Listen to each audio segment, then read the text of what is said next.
Hi guys, welcome back to Let's Talk Geeky. And remember the 5th of November, the gunpowder treason and plot. I know of no reason why gunpowder treason should ever be forgot. V for Vendetta, a fantastic movie. Yes. Recommended by Jim. Thank you, Jim. This was brilliant. It was really good. Definitely something for the modern age, shall we say. Yeah. I think there are a lot of people around the globe that can recognize certain elements of what's going on. Well, I was laughing as Friday Night Tights guy they were talking about it, and Gary says, I think I'll go and watch V for Vendetta after finishing. And I thought, already watched it. I need to watch it again, but already watched it. Step ahead. So, I must admit, I hadn't seen this movie since it first came out. So, that's what... When did it first come out, PJ? It came out in 2005. I thought it was longer. I must admit, I thought it was in 1990s, the early 2000s. So 2005, it was about 5 years earlier than I thought. It was definitely after The Matrix. Yeah. Well, and 4 years after 9/11, interestingly enough. It was, yeah. So I thought it was 20 years ago, but only 16. So. Well, almost 70 now. Yeah. But still, wow, a fantastic movie. And the thing is, I found it funny is, as I said earlier, John Hurt played a fantastic Nicola Sturgeon. This is definitely This is the way definitely Scotland's gone down with their speech laws and everything like that. Yeah. I think there are two New Zealanders that... Big Timor is joining us. Yeah. Penny for the guy. Yep. Yeah. And I remember used to go doing the guy. One time we couldn't actually build one. So we literally just got one of our friends to sit in the wheelbarrow as we would wheel them round. And we'd take shots each. A pair of old dungarees and an old jacket from my dad's work and an old bonnet and a mask. And we would take turns because we couldn't build one, which would have taken us about 5 minutes. But because we were all kids and lazy, we just had a wheelbarrow and just wheeled one of our friends round, and we all took turns in the barrow for a while. I wouldn't say it's lazy. That's more efficient. Yeah. But mind you, it was actually quite unfortunate. We should have actually told them to get up when they went to burn the guy, but we decided not to. Shoving him in a wheelbarrow and just running away with him. Come back! He's meant to be on the bonfire. But I must admit, I did love bonfire nights, especially going around trying to collect all the wood and protect it from everybody else who tried to steal it for their bonfires. Yeah. But yeah. So, V for Vendetta. An absolute... When was the first time you saw it? Today? Right when it came out. Today. Oh, you saw it first time today.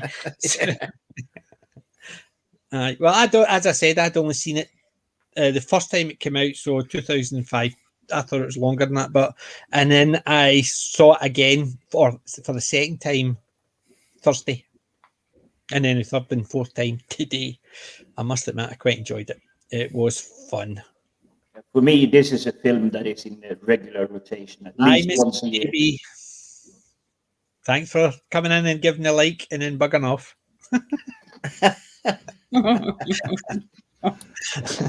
But thank you so much. Drive-by likes. Mrs. Maybe. That's my wife. She's popped in, give a like, and then a comment and going.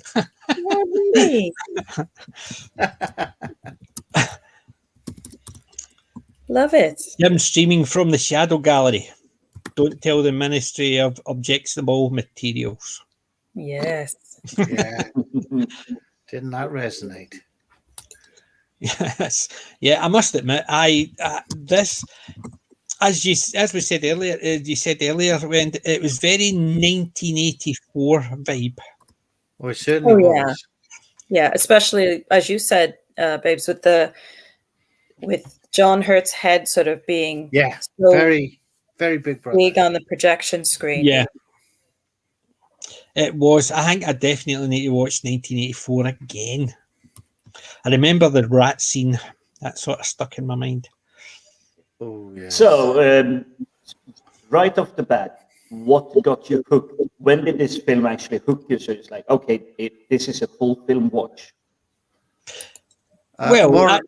That's a wee bit unfair because we were going to watch it one way or the other. Even if we didn't like it, we were going to watch it for the review. However, for the second and third watch, I think it was just the whole movie was just so gripping. I think it's just the iconic imagery from from V. Yeah, I found myself perched on the edge of the settee watching it. I mean, I went from sitting in a normal position to just spending the rest of the film just perched on the edge of the settee, sort of leaning forward watching it, which says a lot. Yeah, it is very gripping. It actually literally just dragged you right in. Yeah. So, and I think from the very first time he appears, it's just gripping. And I love the whole idea that you don't really know who he is. Yes, but the gravitas and the strength of his performance, it didn't matter. It was like he was just so good. And unfortunately, we had heard a rumor that there was a very well-known voice behind V. And of course, stupid Amazon Prime, where we watched it, they put the names of the actors that are playing the various characters if you pause and then you go back to it for some reason. So it spoiled that for us, who the voice was, because we were trying to guess. And then we had to pause it for something and we were like, oh no, they spoiled it. But considering he wore the mask throughout, he had more. He could emote a hell of a lot better than, accordingly, the Eternals, according to Friday Night Tights. But you look at that's how well that was acted. That with a mask with no features. This is where you actually separate someone that just goes up on screen and plays themselves, and someone that can actually get into a role. So take Gary Oldman is a really good example of that. He's very different in Harry Potter than he's playing Winston Churchill to the cop in Dracula to the cop in Leon. Yeah, I must admit, I had known that this was from a graphic novel, and I haven't read it. But after watching it again, it's definitely something I will be looking at getting. Because I think if the graphic novel is, well, you know what it's like. The movies are never as good as the comics. They can take parts of it and twist it around and still make it entertaining, but there's always something missing. I think the graphic novel is something that would stand out. So I'm so looking forward to that. I would definitely recommend holding off buying it until it's off season, because as I understand it, it's a very high-priced item just around the 5th of November every year. Oh, of course. But it's basically, you never know. I was just reading earlier online that apparently China has banned it in 2020. They banned the film. Yeah. Yeah, a film about totalitarian government that stops certain words being said, certain music being played, the TV broadcast, government propaganda. Scary. I wonder why they stopped it. I wonder why they banned it. Well, it's really not a mystery. It's people versus government. Yeah, and they're very totalitarian, aren't they? So they don't want people to get stirred up and want to fight back. Yeah, and as V said, people should not be afraid of their government. The government should be afraid of the people. Yeah. And where nowadays governments don't actually care about that because they've got all the power, they've got all the guns. We have got nothing. We can vote them out, but all you're doing is voting one out and voting another one in. So you're basically just that's like turning around and actually saying that, well, I'm going to fold with a pair of twos, and I'll change it for another pair of twos. Yeah, it's the same thing. Yeah. Well, it's something that is a little bit wrong, and it's kind of mind-niggle. I do appreciate democracy, the whole concept and everything, and that one does wrong. We don't like it anymore. We can vote them out, but there is a fact that there is no accountability for anyone that gets voted in. They can make whatever decision they like, and there is no accountability. You look at it, the recent thing where government officials were found to be corrupt and they wanted to investigate themselves. Yep. Yeah. Get the politicians who all actually dip into the trough to investigate one that got caught dipping into the trough so they can make it better or hide things. Yeah, I wonder why people actually thought that was a bad idea. But do you know there was some aspects of this movie that surprised me? Oh, do tell. The one thing was some of the actors in it. Obviously, when it was first out, watched it, obviously I knew John Hurt was in it and Stephen Fry and Tim Pigott-Smith. I remembered them, but I forgot about some of the other characters. There's a lot of them in here. Yeah, like Ben Mills. Ben Mills is in Coupling, one of my favourite Stephen Moffat things. Mm. He plays Patrick in it, and I thought, wow, I forgot he was in this, and he's really good in it because I only remember him as a comic actor from Coupling, and there he's playing a very serious role, and he's really good at it. What role did he play, PJ? He played the one who was the news one, the guy who did the news, Dascombe. Remember, he was running about with the cameras. He was the one that was in charge of media, the PR guy. Ah, right. Okay. So he was the one that I remember as Patrick from Coupling. Then you had the other wee guy, Eddie Marson.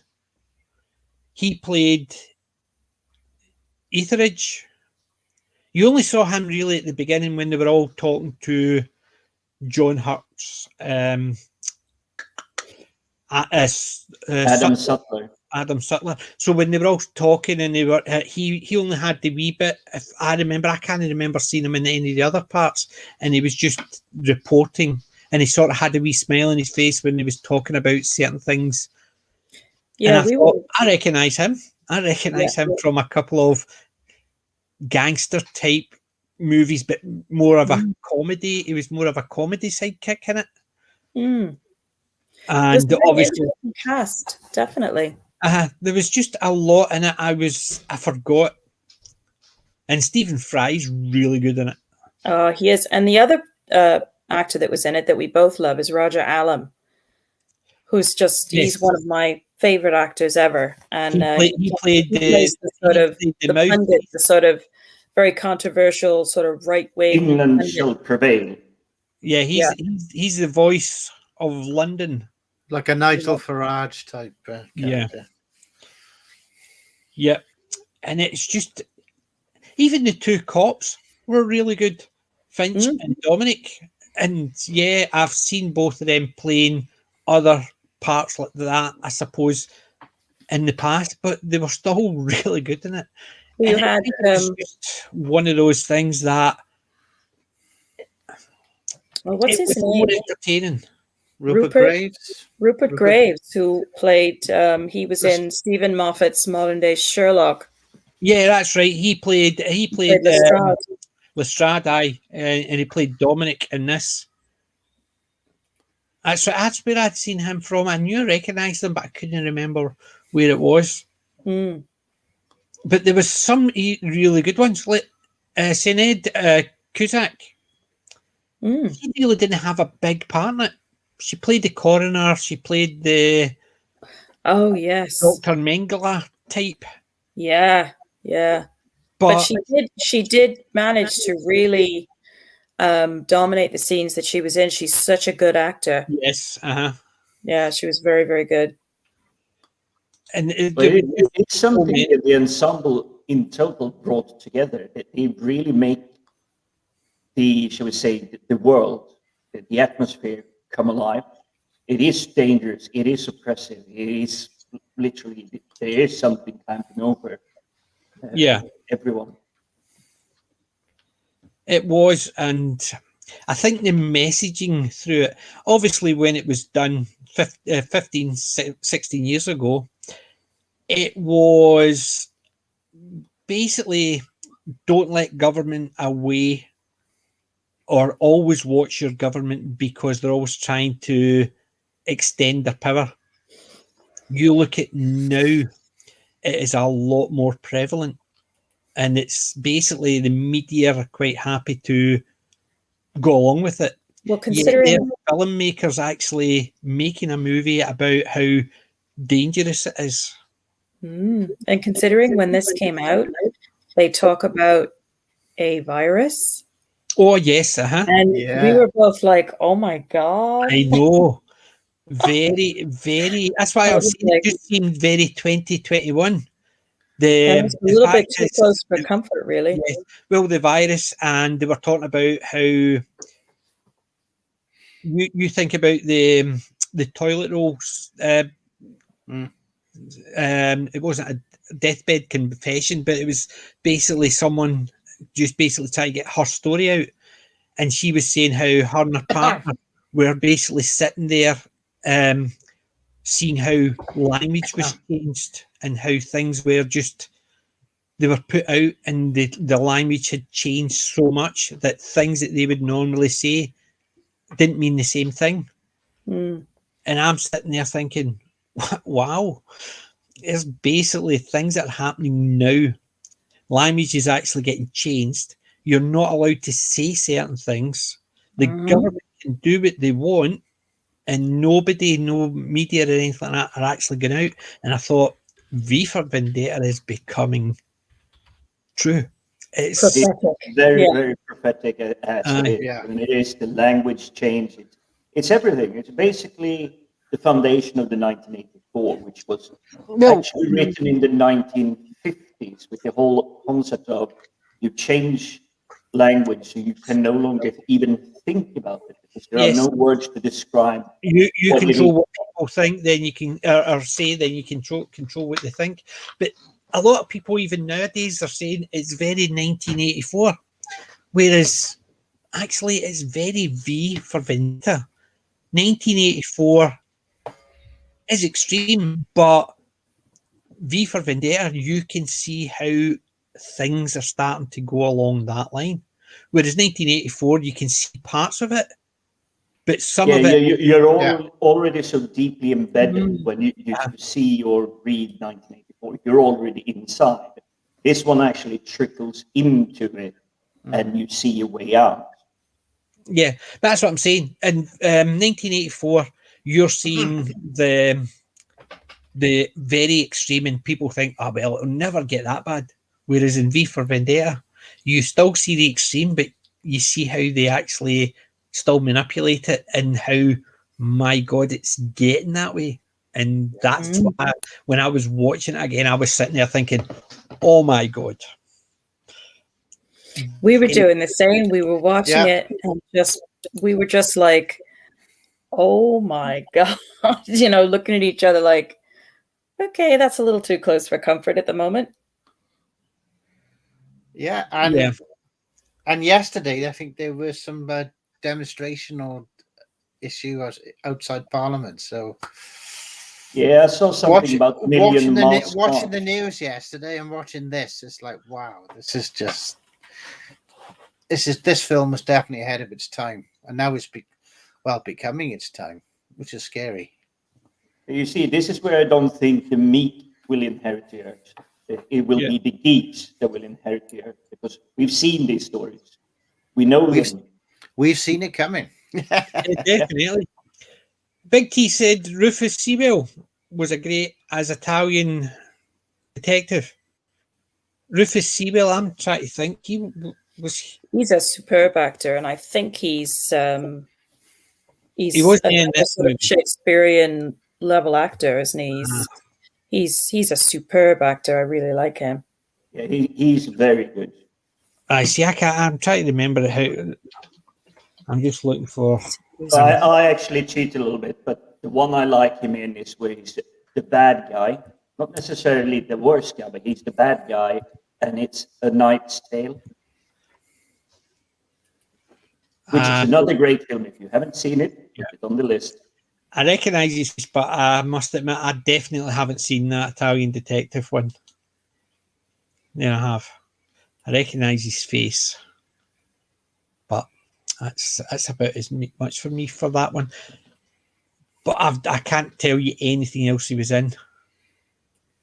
But that's the thing. You look at the actors even just in this movie. How many great actors. Christ almighty, I'm not a big fan of Natalie Portman, but she was fantastic in this. Yeah, I have to agree, PJ. I'm not a huge Natalie Portman fan. I don't dislike her by any means, but she doesn't really pop up in my mind when I think of my favorite actresses. But yes, exactly. She knocks it out of the park with this. I think it's a lot of the stuff she's done in the past is forgettable. It could have been anybody in that part, whereas in this one, just the head getting shaved, the torture scenes, just how she actually acted within it. She definitely knocked it right out of the park. You could just imagine how much, even you had the impression after it, how much of an ordeal she'd gone through, even just with her face when she was even peeking through the door after the torture scenes. And you're free, and she's looking, and she's just peeking through the door, and she sees the guard and stuff like that. You see it in her face. Just even though you see half her face, you can see the wariness in it about, is this true? And that's what I'm saying. Basically just, she's gone up in my estimations in some of the programs that I've seen her in. I think I might actually have to watch them a bit more rather than think anybody could play that part because they're just looking for a particular type. Any actress could play that part. But after seeing that, I must admit. Yeah, I will admit, I know she's been around in quite a few films, but for me, the standouts are Leon and this one. Well, I remember Leon. She was really good in Leon, I must admit. For such a young actress at the time. She was especially up against a lot of other really big actors and a really big director as well. So, yeah. I must admit, I did watch Leon a wee while back after I'd got it from the charity shop. And it's an interesting one because of the plot. He's an assassin and he's taking her in after. But it was just the fact is the way the whole movie runs around about how the relationship between the two of them. I think nowadays the relationship would be different. Oh, it would definitely be. And, well, depending on distribution channel, I'm pretty certain Netflix would push that one to the extreme. But yes, and Hollywood would actually film it in a particular way. Yeah, because for me, that story is always about both of them are innocent. They just happen to be in a crappy world. Equilibrium is a great movie. Yeah, Equilibrium, Christian Bale's. Absolutely love that. Yes, the gun kata. So the gun kata, sorry. Yeah, that's the one about. And it was 15 years ahead of all the John Wick ones and everything. Yeah, I must admit I did like Equilibrium. Have you seen that one, Darren? No, I don't think we have. It is another futuristic dystopian one where, in effect, it's not necessarily the police. I think they call them preachers. I think they called them something like preachers and stuff like that. But basically, the ones who the police for it are trained in gun kata. So basically, they go through all these moves, and it's almost like making the gun last sword. 2002. That is a good movie. Not as good as this, I must admit. It was. See, if anybody asked me before I rewatched V, I would have said Equilibrium was my favourite out of the two. No, it's not, because V for Vendetta definitely steps up. Makes it really, that he. I don't know if you want to say who does the voice for V as yet. I don't know if you want me to say it, but the actor that voiced him, and coupled with the movements of whether it was the same actor that was actually moving around behind the mask, and that was him. It was. Was it? Yeah, it was. It was so good. It was just so incredible how he conveyed. When you think about the fact he had a mask on for this entire film, and yet he conveyed so much emotion. Drapes, so you don't see much of shoulder. Well, that's what I'm saying. You've got the cape, you've got the hair, you've got the mask. There is, and apart from his hands, you do not see him. Yeah, it was just incredible. But they've definitely not got anybody else on IMDb playing the body double for it. So you've not got two actors. I read an article a way back, and I believe the Wachowski brothers, sisters, part of their own pronunciation, pronoun, whatever it is today. They said the decision to keep the same actor as the same voice is because the acting would match better.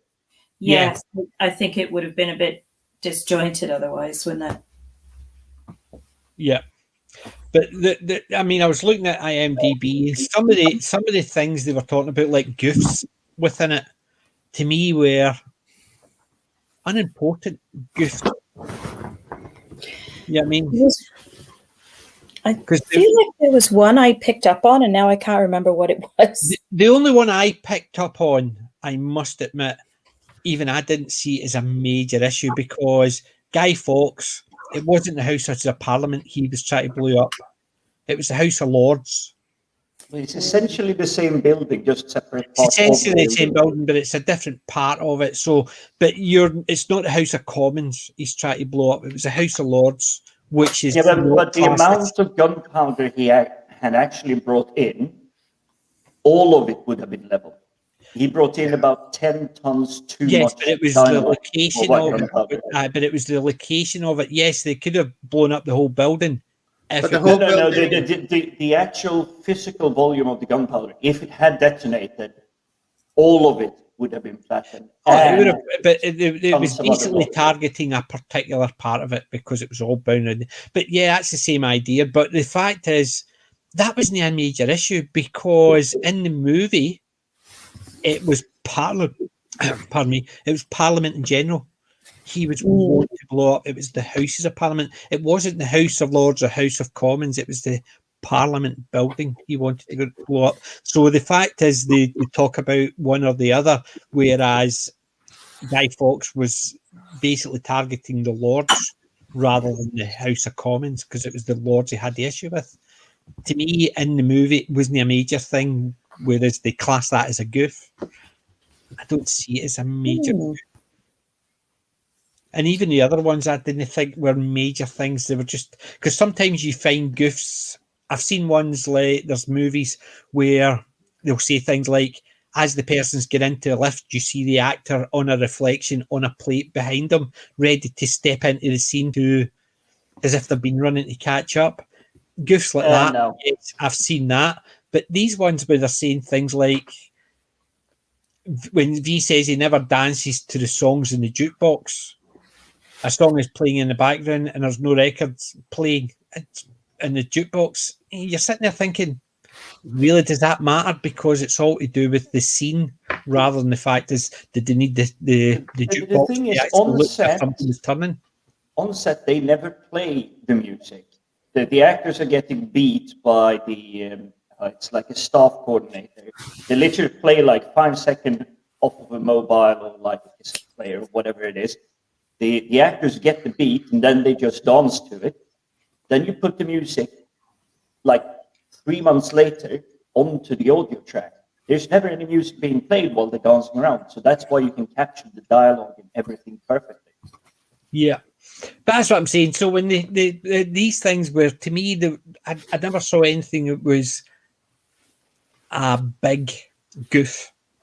Whereas sometimes the IMDb does catch some goofs that I've never caught. Whereas those ones are all small ones that I must admit 90% of them I didn't catch. It's silly things, yeah. I mean, like when they're looking at the files on their screen, something says one thing when they say it says something else.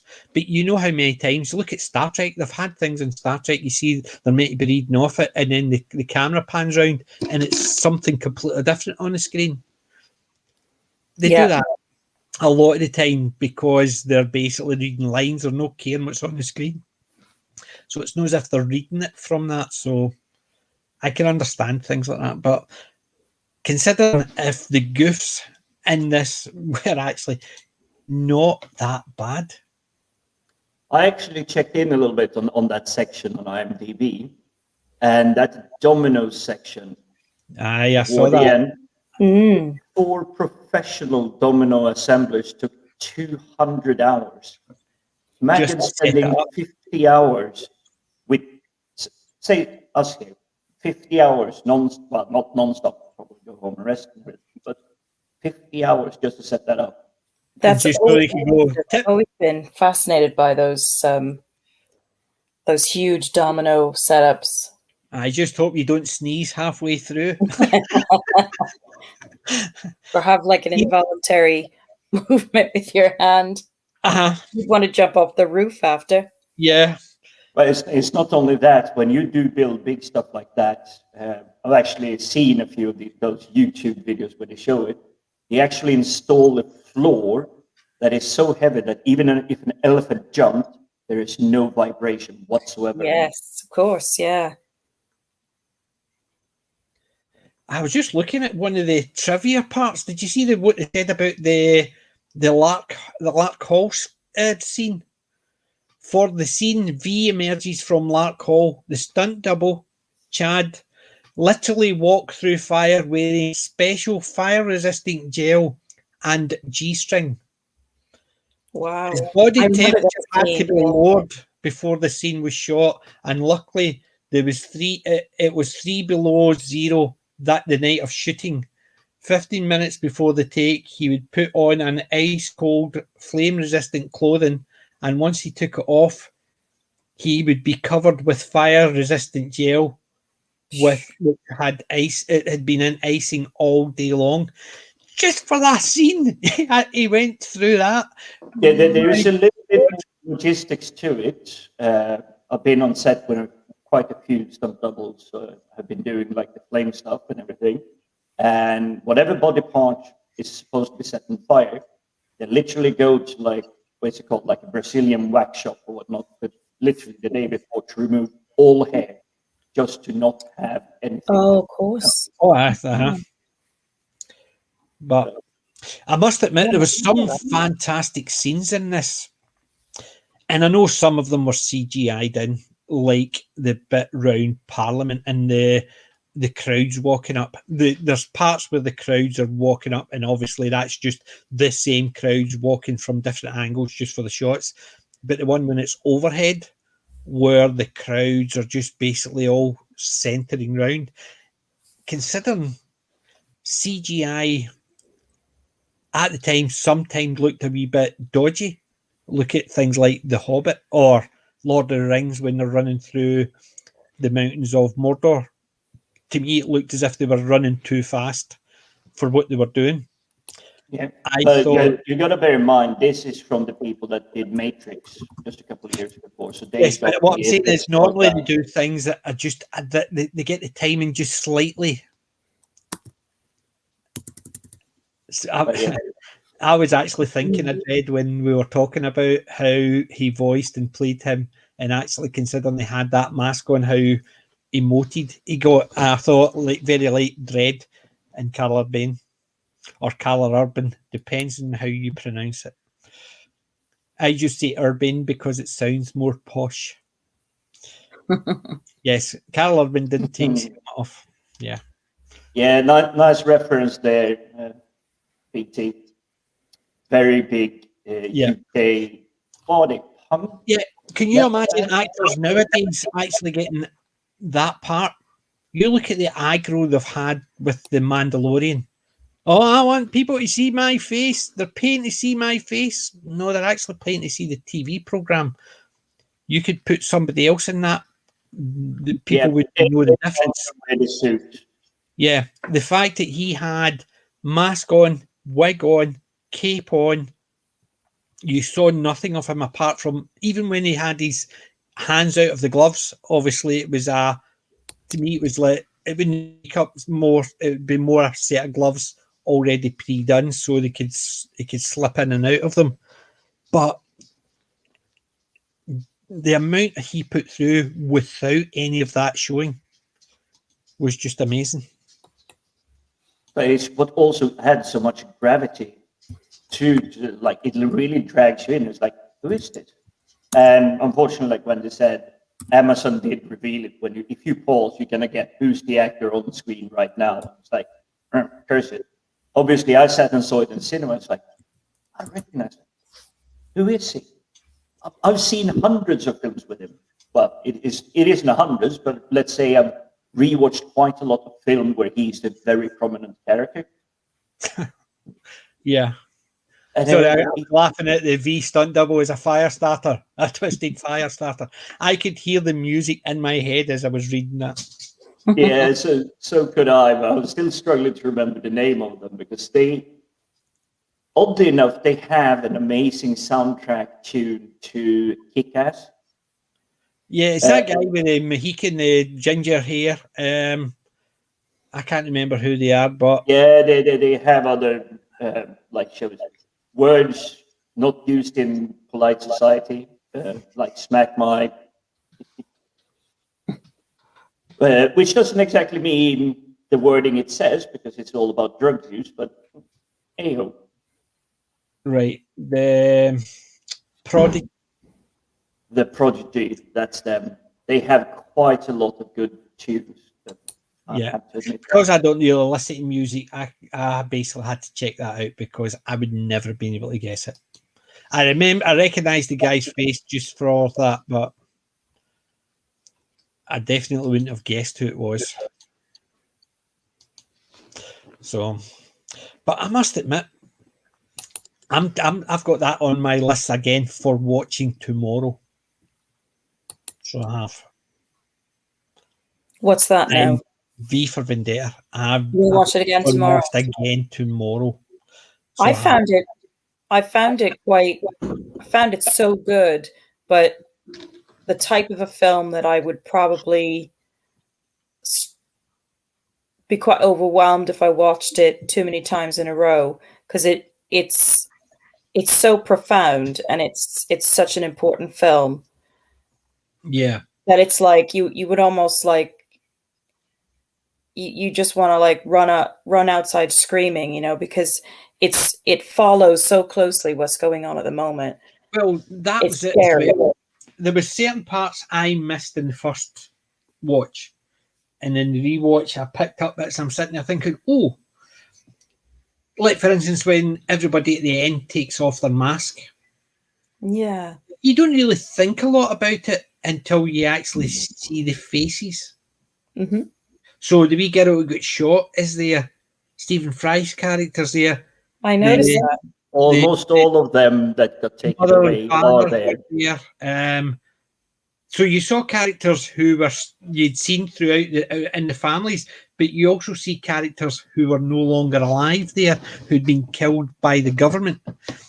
Like, for instance, the girl and her partner. Yes, it's like they're represented by all those faces. They're all there in spirit because everyone comes that together. actually says that these people are you. If you don't stand up, these people are you. So it might have happened to them, but it's going to happen to you. So I found really it very. The second time I watched it, I noticed things like that. Whereas the first time, I just saw all these people taking their masks off, and I didn't even clock like Stephen Fry. And yet his face, obviously, because you know him, he's very distinctive. But I never even noticed it the first time, second time. And so I want to watch it again to see if there's anything else, wee bits that I missed. That's the one thing, the one advantage when you rewatch them is you start seeing little Easter eggs and details. Yeah. That's quite fun. Like, for instance, when you hear the two stories, the first story is the girl with the left the note on the toilet paper through the hole. You're reading that and you're hearing her story about what they've done to her and what they're doing to treat them. Then you read the doctor, the thing with Kuzak's doctor's story, and you realise the two of them are the same story. Obviously, they're showing the parts that you'd seen it on screen. The one story, then the other story, but you realise that there's certain parts of it they're showing the same scene. And then you realise those two stories are connected. Then obviously you hear about V, and then you realise his story's also connected. So these are all the things. And I must admit, see, when I was watching it, or when she first started reading that, I was thinking, was that her mum? Because her mum disappeared. Was her mum one of the ones that got experimented on? God, yeah. So that's where I thought it was going. And then obviously they were talking about how she met her girlfriend and how she grew up knowing what she was, but in this society it wasn't seen as proper.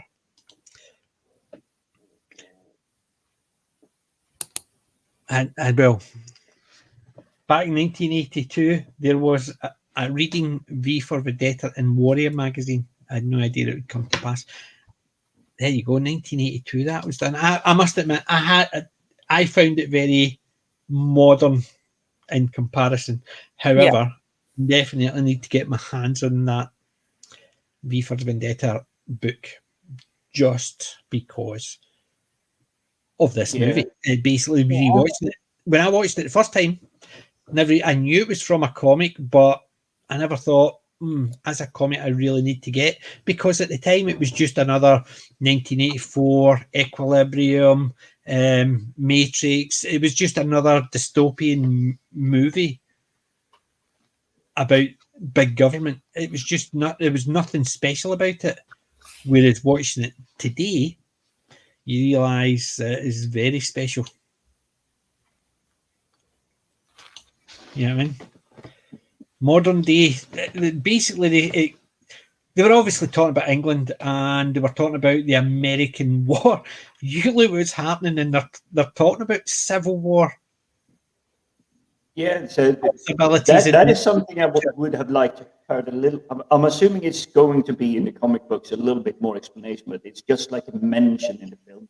So the fact is, you look at that's what I'm saying about how it seems to be the near future in comparison now than it would have been if you'd watched it 15 years ago or read about it 30 years ago.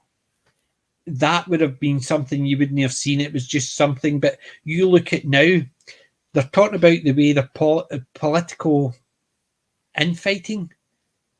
People are actually talking about they can see a civil war cropping up because of the way the different politics, not different politicians, the different political parties are acting towards each other.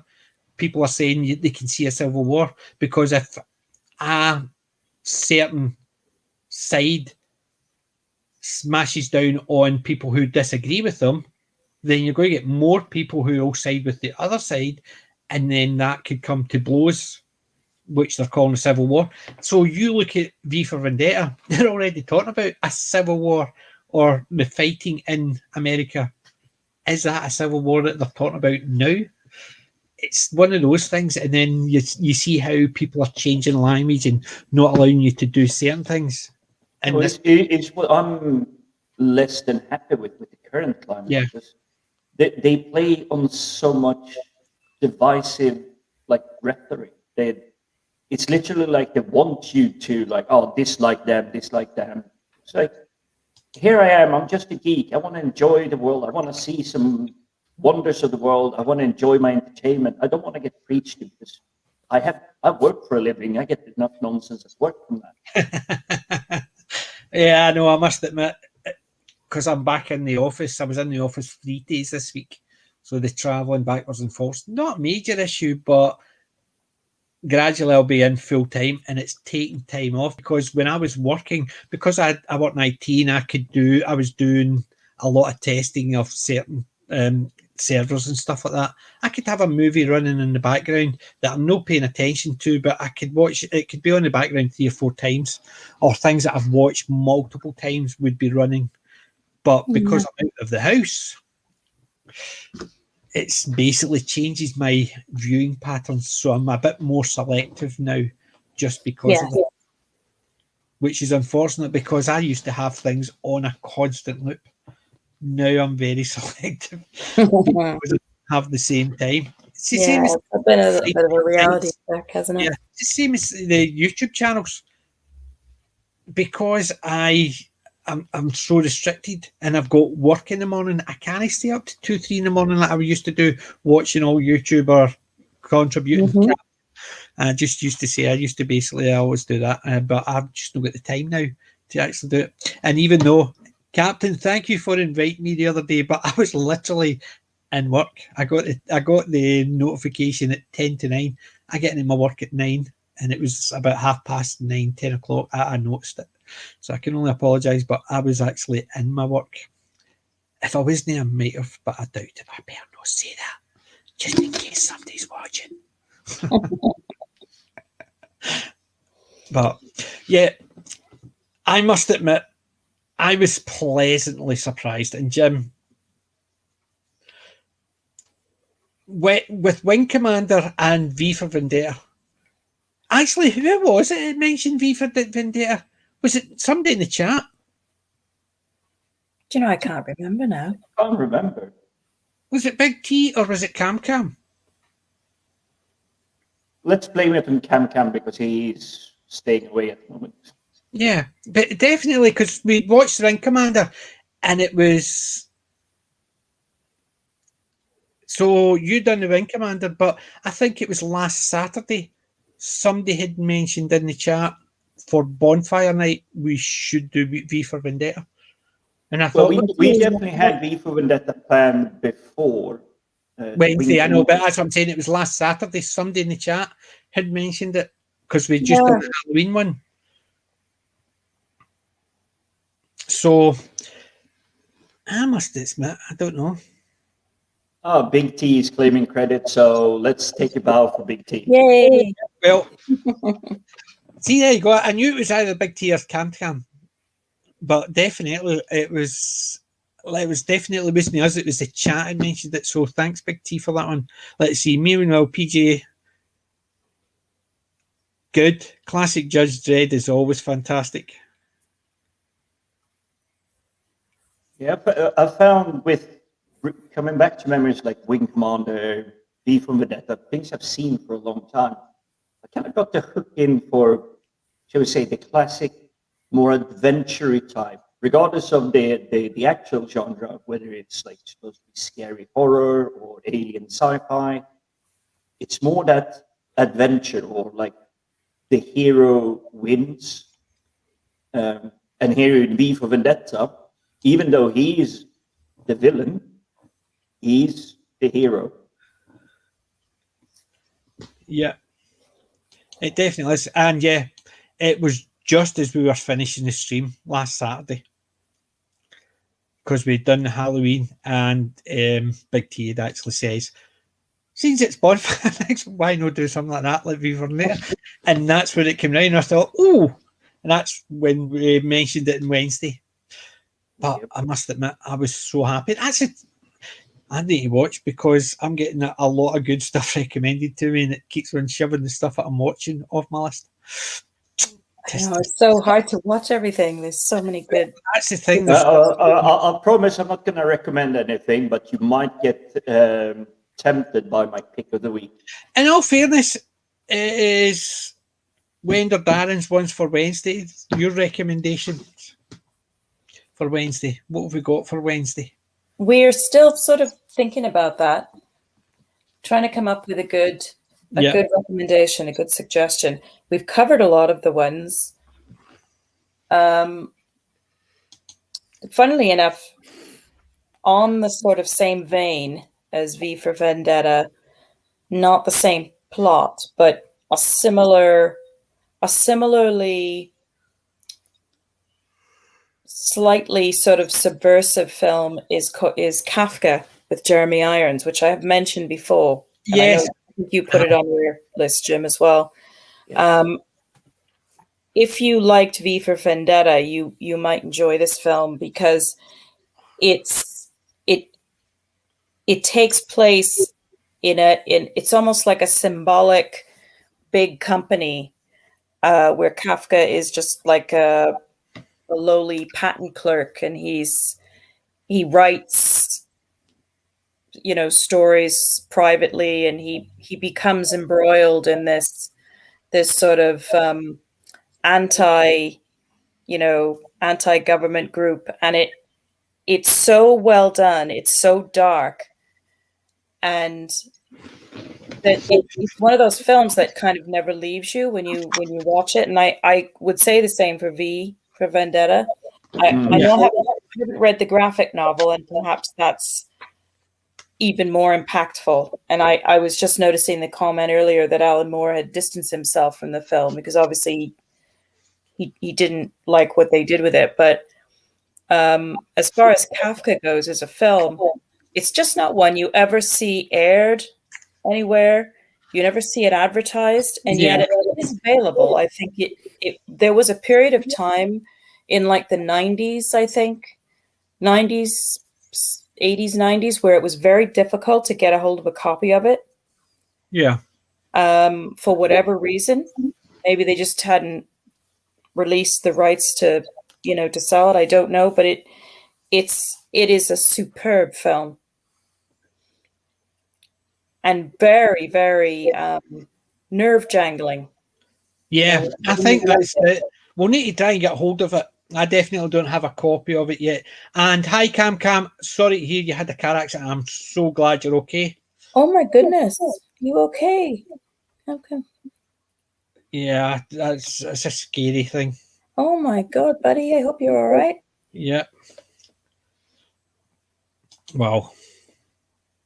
Glad it was nothing serious, but boy, those are really, that's just a big shock to the system nonetheless. Yeah, it definitely is. I bet Cam is playing it tough. He's actually just listening in from the A&E. It's like, don't worry, it's just a flesh wound. Don't worry, he's got another leg. But yeah, I mean, even minor thing can throw you for a loop. It's very traumatic. Yeah. Yes. I mean, I sometimes I was told I was weird because I crashed my motorbike once. I was only doing about 80 miles an hour when I basically crashed it. Really? I was flying. I landed in a ditch, barbed wire at one side of me, boulders to the right, and an open face helmet. And I stood up and I got a bruise. And I straightened the handlebars in my bike because they were all twisted and drove home. Your guardian angel was on your shoulder that day. My mum. Yeah. She'd passed a year before. Yeah, somebody was definitely looking out for you there. Yeah. She was I definitely was a bit lucky because they reckon the reason I managed to drive home is because year before I had my adrenal gland had gone, so there was no adrenaline rush, no fear. He says if my adrenal gland was working, I would have been scared crap. I would have been scared shitless. Perhaps it prevented you from having the emotional shock then? Yeah, I think so. That's exactly what he was saying. He says because if your adrenal gland had kicked in, the adrenaline in your blood would have made you shake and you wouldn't have been able to move. So yeah. But that's one of the road things. I found that I was hit in my car by a young girl whose brakes had failed as she was coming down a hill, and she basically T-boned me in my car. And I wasn't, she got me on the side opposite the driver's side. But it was like, you're in shock at first, but then after about half an hour, I suddenly started to shake. And I was physically fine, but I was sat in the seat of my car waiting for the police officer to come, and I was literally shaking to the point where I couldn't stop it myself. is the human body. So you get the adrenaline rush. It will keep you fine. But when it starts getting off, your body's used to spin like 90 miles an hour, but you go down to normal pace, and that's when the shaking comes in. Yeah. So, I mean, it's a scary thing. It definitely is. Yep. But I'm glad you're okay, Cam. Yes, definitely. I'm glad you're okay enough, even to come and visit us. Exactly. Just remember to smash that like button. Like, share, and subscribe. Seriously, Cam, happy that you're here. Glad to hear that it's okay. Yep. So, guys, let's see. What am I going to talk about? What am I going to do? Pick of the week. I still think that sounds pants, but I've ordered Sound Deck. It's a smaller one. I got it on eBay, and it was a lot bigger than the one I had. Mm-hmm. And I got it for a tenner because somebody was selling it second hand, still working. So I thought, might as well try it, and I managed to get it. It was normally about 60, 70 quid. So let's see how it goes. And this one's got more voices, more bits and bobs, rather than just a cheer and a couple of sounds, because my mic won't work through it. So I'm hoping my mic will work through this one, so I can start doing proper voices. I haven't properly fully tested mine, but I have found that this one should be something you might recognize. We are the Borg. Resistance is futile. That's good. I like that one. Yeah. Well, according this wee box has got male voice, female voice, kid's voice. That's the 3 buttons that I could make out. I think there might also be a robotic voice, but I don't know. So even the fact that it's also got normal voice. So I'm assuming the male voice might be a lot deeper. The female voice a lot higher, and the kid's voice very squeaky. And then if there's the thing, but it definitely had 4 buttons. I think the 4th one was ordinary voice, which cut out everything, but it could have been robotic. It's just been because it was a small picture and I was just trying to see it with my bad eyesight. So, and I've got, do you know what I've got posted out? My them. Come on, Jim. My picture that Ed Doyle's did for me, posted it out on Thursday. So I was hoping that, because this turned up and I thought I was hoping to God it was the picture. It was a picture, but it was No. It was another picture, but that was meant to have comics in it. But I spoke to Al, and he says it's been a cock up, so he's going to have to send the comics separately. So I'll do one of my picks because I didn't get a lot charity shot wise, and this is the picture I got. Try to do it without. I'll take it out. I was trying not to, but that's from the Sentinel Comics. Oh, recognize that. Yeah. Really nice stuff there. So That's nice. That's the artwork by. Give me 2 seconds. I'm terrible with this because I've got about 15 windows opened. So you try to actually get windows that I've actually got opened, because I closed some down, but I open about 50 other ones to try and make sure I don't actually mess up my system. So it's the artwork from Neil Sims. It's the cover print. So that's what that's from. That's the cover print. for the Sentinel Comics one. So I ordered that as part of the setup. But that came through, and he says the comics should have been with it. So he's going to have to resend the comics. And he just thinks it's just been one of those things, a wee glitch. But these things happen, glitch in the Matrix all the time. Try to put it in so it doesn't just lie there in case one of the ducks jumps up. But I got something to look forward to then. Yeah, I've got something to look forward to, and the rabbis should be out soon, so I need to contact to find out when that was. But I thought it was going to be posted, and I should have got it last week or the week before, but no, I know what I mean. But I've only got one thing from the charity shops. Well, I've actually got two. My father-in-law bought me one, but I've not got it. He's not handed it over. He got me it yesterday when they were away, and I'll show it next week. It's a full, complete set of a TV show. Oh, a superb TV show. But I'll show that. Remember to tune in next week then. Oh, aye. It'll be lovely. But I've only got one thing from a charity shop, and I've got my pick from my collection. That is it. Because I've been working, I didn't have a chance. And today I redone all my man cave to tidy all my DVDs up, reorganise it, Jim. Yep. Lord, proper reload time. books. Fantastic work there, PJ. Yeah, well, I had to because my DVDs were actually starting to pile up there. Two whole sets down here. So what I had to do is go out and buy shelves and a new shelf set and new shelves for actually to add these, because that was a double shelf and the one below it was a double shelf. So I put two shelves in so I could start putting more stuff out. Because I needed, my wife says that I'm actually just creating more space to buy new stuff. Well, you know. Clearly, she hasn't been seeing what you've been hiding behind the front stuff. But no. She's not such a dag. Basically, I never hide the stuff that I'm getting.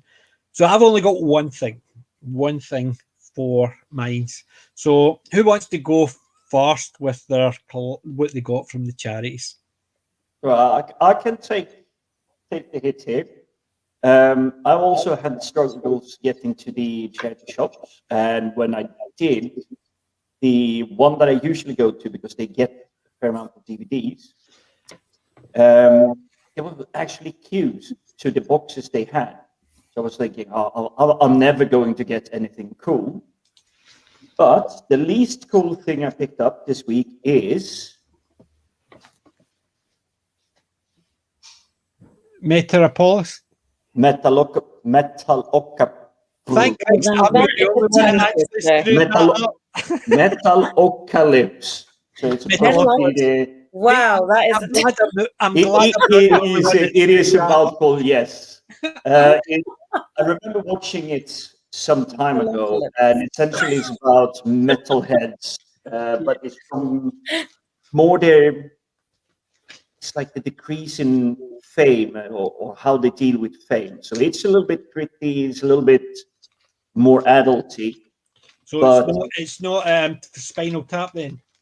No, it's a fair amount more hardcore, but music, as far as I remember it, I haven't had time to watch it again. That's, by the way, the third season. I think there are 4. The music to it is really well done, because it's actually playing well with what's going on during the scenes. So, but that's what I recall from it. I still need to pick up season 1, 2, and 4, but I'm keeping the challenge. Like, it has to come from a charity shop. Yeah, there you go. Great find. I have no idea. Awesome animated TV show. I haven't seen it. I hadn't even heard about it. Yeah, Big T remembers it, so I'm not feeling so lonely. The next one is the only Star Trek that has been created since 2000. The Orville. Super. Yes, thank you. I watched the Orville, but I've still not found anywhere in any of the charity shops that have got the Orville. If I had, I would have picked it up. Yeah, we haven't been able to watch since it went over to Hulu, I think. Hulu, yeah. Yeah. We just haven't got that streaming service, unfortunately, but we were really enjoying it. Yeah, which is why I really was like, really, there was like 10 kids ahead of me, well, kids younger than I, like rummaging through everything. They were like, they were having massive hauls of DVDs and just walking away. I was like, bet they're getting some really good stuff in there. But all of them missed a really, really diamond bomb. Gremlins! Oh, I love Gremlins. I've got Gremlins. It's a fun movie. Look what it is. Gremlins is fun. 4K Ultra. Oh, nice. So it's the digitally 4K remastered Blu-ray. See, the thing it's got the cute... sorry for it being too bright. Let's see if I can actually... I'll give you the solo screen to see if we can read it, because... that size. No, we can't read that. We even think maybe we can't. No. It's more that you have Gizmo in the pink car. Yes. Yeah. I can't watch that again because I get too upset about Gizmo. I know he's okay, but when they're just bullying him and stuff, and the gremlins, the ones that get wet and they go evil, and he's just so cute. I just lose my mind. I just want to jump through the screen. When the film came out, it was like the perfect thing, because I bet you parents around that time probably hated Steven Spielberg and their kids. It's like, I want a Gizmo. Yeah. Everybody's pet dog, cat was called Gizmo. Yep. That happened too. Yeah. I know, I remember that. So that was my pick of the week, and it's also my pick of the week, Gremlins, because it's a Christmas film. Yeah. Still know we'll need to actually look at a lot of different Christmas movies for December. Yeah. Well, I've actually got two things. One of them was no a major thing, but I'll show that. Wee book. 100 ways. Oh. I'm sure they've got you trained. Yes, it's basically, so it's a lot of wee jokes and stuff like that. I've read some bits and pieces from it, but take one at random. Let us see. The best holidays are those where you stay within rolling distance of the sea, mud flats, nearby sewage systems, slurry pool, and manure mound. Yeah, that sounds about right for the dogs. Beware of vets with thermometers. That's the word I was trying to say. I could read it, but I couldn't see it. So that was one of the things I got, a wee book. However, I got another book. Go on then. Oh, hello. The script. Oh, my. Nice. Very nice. One of the looks most like a very nice find. And the one of the most proper expensive things. One of the most expensive things that I got from a charity shop, £4. Some of the other Doctor Who books I've got in the past were £3, but this one. And the thing is, I've got the video of Crusades. That was one of the ones that I've had for a while. One of the ones that I still had it was one of the first videos I got. So when I saw this, well, that's cool though. Yeah, so that's a nice companion. It's not bad condition. There's a couple of wee dings in it, but nothing major. But it is fun. So it's something I'm looking forward to actually going through. Good thing is, it's big enough that I can read. It's no wee teeny writing. I can read it without my glasses. So, well, that's good. That's good going. That was it. Feeling. Wee books. That was I got. So I was happy with that. The dogs were happy with that. So that was me. That's my pick. I went back to work one day, working actually from site, and while I was out, I went to a tip shop, like on the waist tip, and then I looked and looked, to see if I could find anything, that really sort of they do occasionally have films in there, and they have books and things like that, but it was just so chock-a-block with stuff I couldn't move. Yeah. And I'd already found a couple of other non-geeky things that were useful, so I didn't find anything there. But then we went, where did I go? Oh, I went to get my flu jab on Friday morning, and there's a tiny little mouse hole of a charity shop just next to the Boots, where I went to get my flu jab. And I got there really early because I'm on the buses, so I always think, oh, well, what if the bus doesn't turn up? I don't want to miss this thing that I've been waiting weeks and weeks and weeks for. So I got there about half an hour early, and I thought, oh, I can go and kill some time in the charity shop. Unfortunately, no good films that I could find.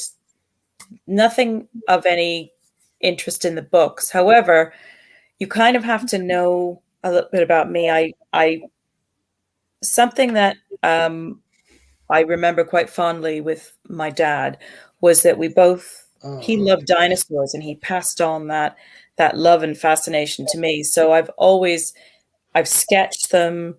I have the original Jurassic Park play set with the Tyrannosaurus and the young Tyrannosaurus and the Jeep and all the figures and all that. So I saw something actually in the window of the charity shop first, and I saw a woman inside on that side of the shop, sort of in that area, and I was thinking, don't touch that. That's coming on with me. Superb. So let me share my camera here. And hopefully you'll be able to see him. Look at him. Oh, a mastodon. Oh, look at that. Isn't he gorgeous? That's some really nice work. And he's huge. He's a really... I think he might have made a noise before because his head sort of goes down like that, and he's got little holes on one side where the speaker... So it might have actually... Is it maybe batteries? Is there maybe an under bit for batteries? I checked. I can see like a compartmented area, but I haven't been able to see like how you would open it up. But because there's normally a screw or something to get to it, but that just looks... I don't know if you can see. I mean, the detail on the eye is really nice. It's look at the eye. And now I know which film I'm going to watch once we're done with the stream. It's 10,000 BC. Oh, yes. So he's... No, Ice Age. Ice Age, yeah. No, there are too many of them. I just love that insane... There's only four that I remember. Yeah, but I need to go to bed sometime before morning. Yeah. The only other thing that I got this week, and I cheated, I got it on Amazon, but I couldn't help myself because I'm still a find.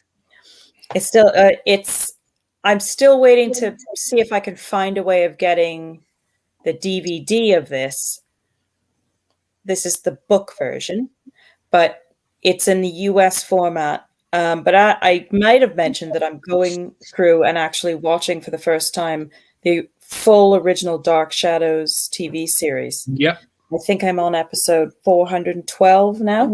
Is that all? Yeah. So and it's got like 11. It's got so you just started 2,000 episodes. It's got. So I'm still working my way through, but I'm absolutely hooked, and I'm absolutely smitten with an actor by the name of Jonathan Frid, who's sadly no longer with us. But obviously, because this aired back in '66, right through to 1971. Was it 66? 69? Yeah, 66, I think. I found this, which is a collection of anecdotal memories of all of the people that worked with Jonathan Frid on. Oh, I remember him. I remember him. And there he is there. He played Yeah. Barnabas, the vampire Barnabas. And it's absolutely, it's got some wonderful, it's not a color print, unfortunately, but it's got some wonderful images in it. And it's set up in the format that it's comments from everybody that worked with him, friends and colleagues. And it's I can't wait to read it. It's just absolutely fascinating. And he's reading about his acting history and his sort of love of Shakespeare and theater, and you can see how that comes out in his acting. Yeah. When he's doing Dark Shadows. So it's I'm just like completely fangirling big time. I'm not So surprised. that was my like cheeky purchase this week. Very good. It's still a really good find, and I don't consider Amazon cheating. For me, it's more like PJ said, it's the hunt, like the luck of the draw. And I really didn't think I was going to get anything this week, but the things I got was like Gremlins is definitely on my playlist for the in the next 3-4 weeks. It will definitely be up on my big screen. Mm-hmm. Well,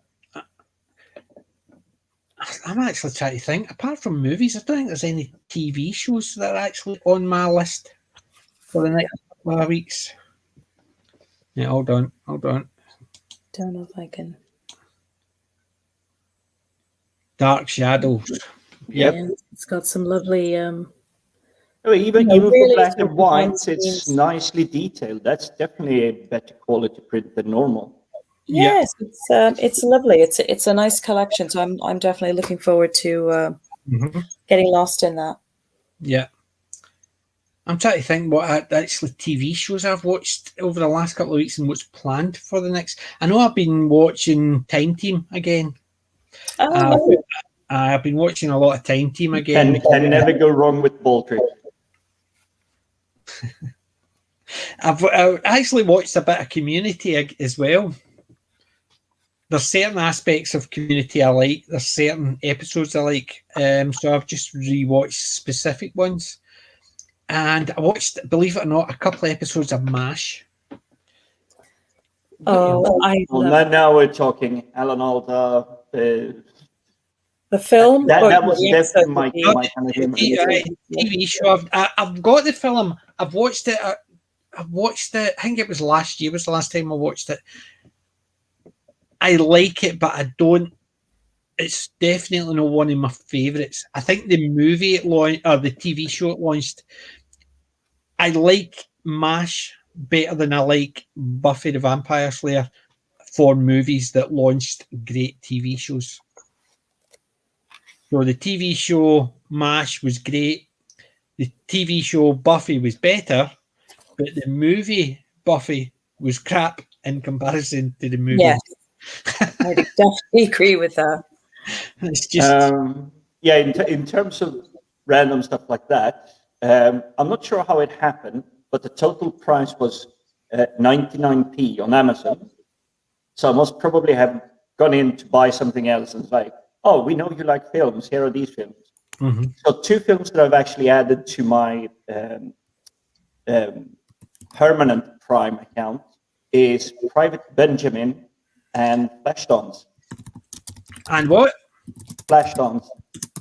Oh yes. I've not got Flashdance, but I've got Private Benjamin. But I like Stripes, and my Amazon Prime. I love Stripes. I'm trying to actually because I've been trying to avoid it because I'm thinking about the Wheel of Time stuff because there's a few more trailers I want to have a look at, but because I've been too busy, I've not had a chance to. I don't want to actually pop in because I know fine well when it's waiting for something else, it'll give us a trailer and that will come up because it's something I've watched in the past. So I've not gone into my Amazon account for a wee while.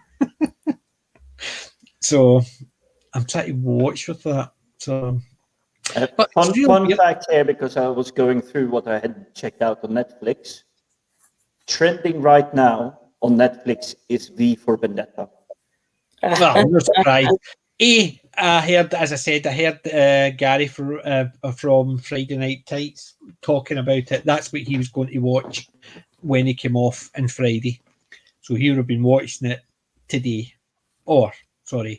last night, because although it finishes about 2-3 in the morning here, they start at about 5, so he would have had plenty of time afterwards to watch it. But so I can see people when they've been watching certain things in Viva and they've been going, I need to actually get that. I need to watch that again. So, and also being around Halloween and how it's becoming a wee bit more prevalent. Oh, I'm just actually reading something about the secret police are called fingermen, which I did notice, but I was trying to work out why they were called fingermen. Because the New Order has arranged the model on the human body. The Chancellor was the head. The television station was the mouth. The visual and audio were the eyes and ears. The inspector was part of the nose. The police force, the creedies, where secret police were called the hand. So obviously police officers were the fingers. Okay.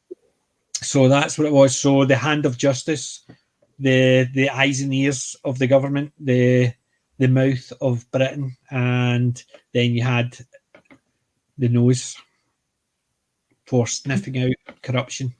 Then you had the hand of justice, which led to the fingers, the police officers.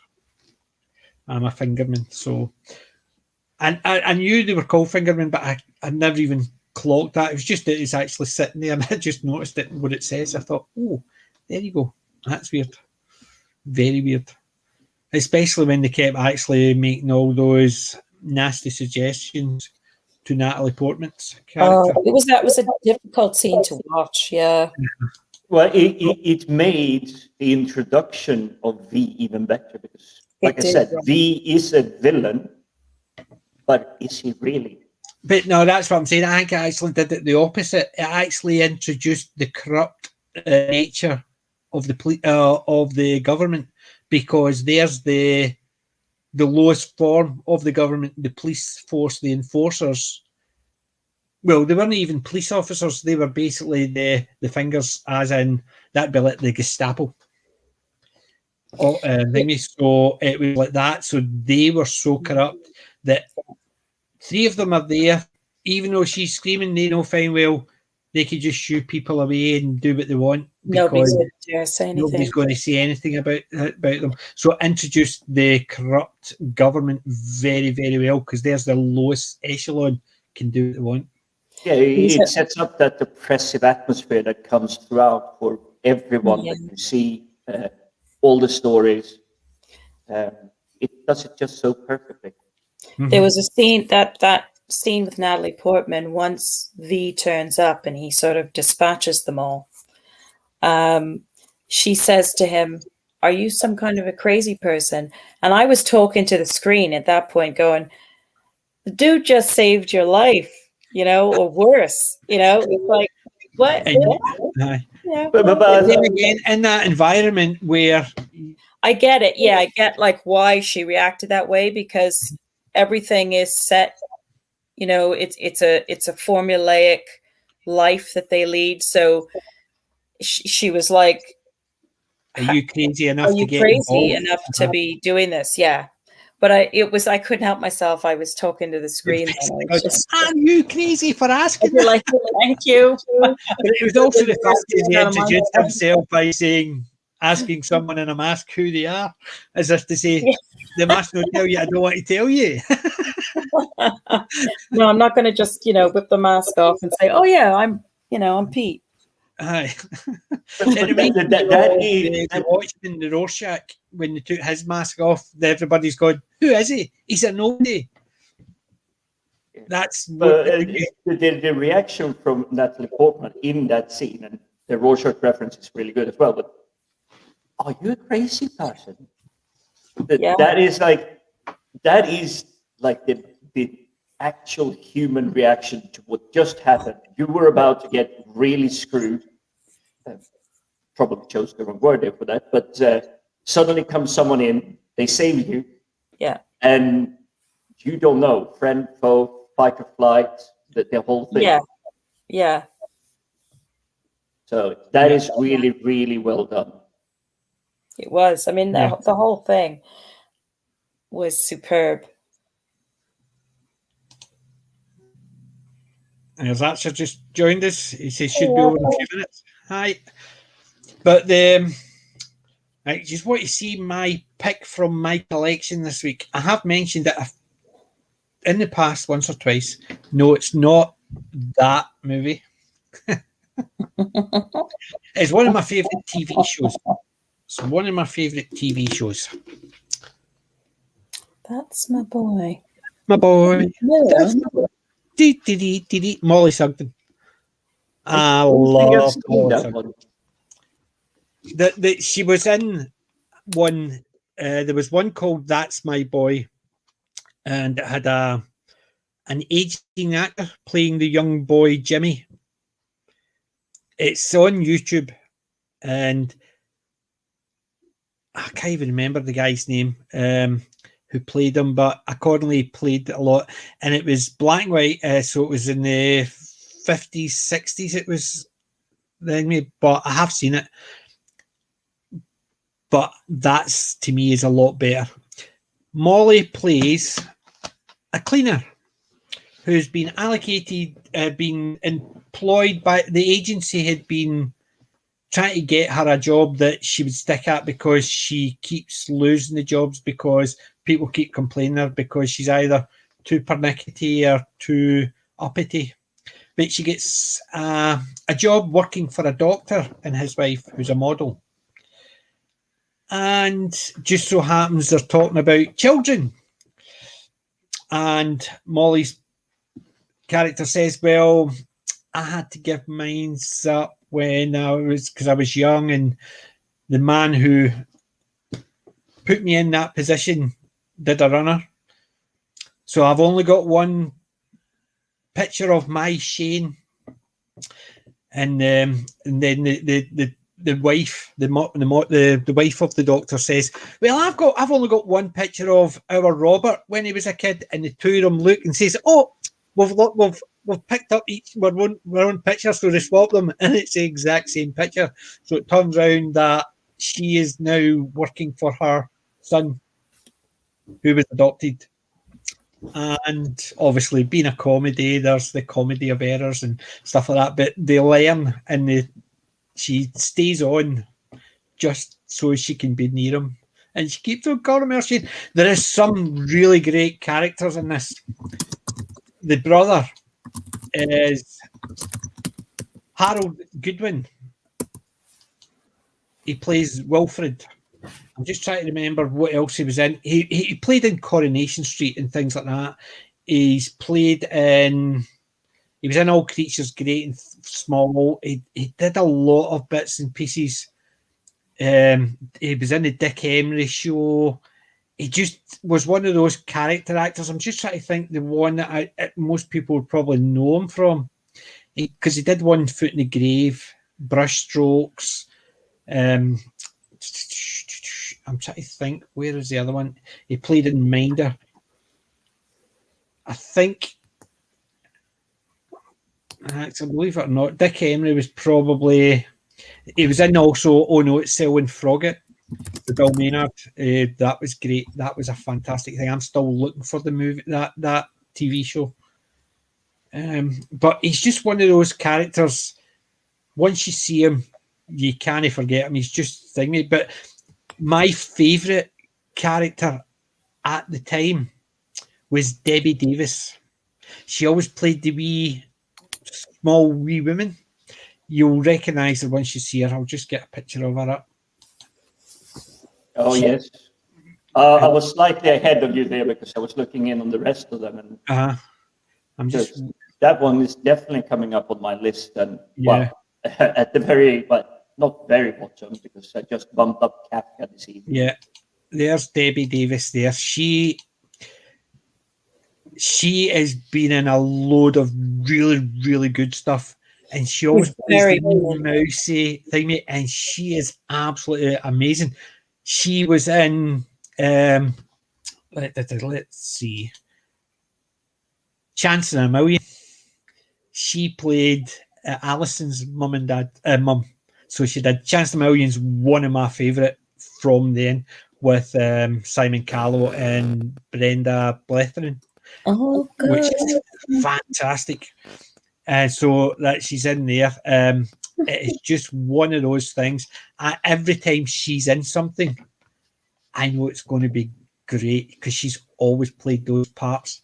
She's just. It may just be the way I've grown up with TV and everything, but that last picture you showed, for me, I know I'm gonna be laughing. There's gonna be some funny stuff. There's gonna be some humor, some tweaks. I did a review of Chance in a Million. It is amazing. It's fantastic. Chance in a Million and Chelmsford 1, 2, 3 are my favourites from that genre, the early 70s. I love Chelmsford 1, 2, 3. Well, Chance in a Million is just so. The guys who wrote Chance in a Million were the same guys that wrote British Empire with Chris Barry. Yep, that's where I recognise it from. It's like that name is familiar. Yes. Because Chris Barry, the British Empire, is somebody who always lands in a situation which is not good for him, but it's not good for people around him. But it's definitely not good for him because he's totally unaware of it. Whereas Chance in a Million is a similar premise, but Tom Chance knows what's happening around him, and he just accepts it because he knows there's nothing he can change about it. Chance in a Million's superb. But, yeah, I mean, Debbie Davis, she's been in some really good things. She's been in things like The Bill, Casualty, Midsummer Murders. But early on, she was in Keeping Mum. I remember the movie, but Keeping Mum accordingly was just as good. Time After Time, Waiting for God. She was in some. My Husband and I. That was with Molly Sugden as well, with her actual husband. What was his name? Because Molly Sugden and her husband, his name, William Moore. The two of them, both of them actor and actress, and the two of them. That was the one I was telling you about. Molly passed away. When Molly passed away. Or was it when Roger passed away, Molly passed away a month later, and they reckoned it was due to because the two of them had such a very strong relationship. So most people say when a woman dies, the man doesn't know what he's doing and he's lost. And I think it happened the other way because the two of them were so close. Because you can see, I'm not sure if it's the name for it, but it's like the broken heart syndrome or something like that. Yes, yes. But they basically, that was the first and only time I think they got to work with each other, and it was My Husband and I. So, and he's been in you would recognise him. He's been in a load of stuff, but she was in that as well. That My Husband and I with Molly Sugden. So anything she's ever been in, I just loved because Debbie Davis is just actually an amazing actress, and she always played the wee mousy ones. It was just fun. But you've got other ones they pop in.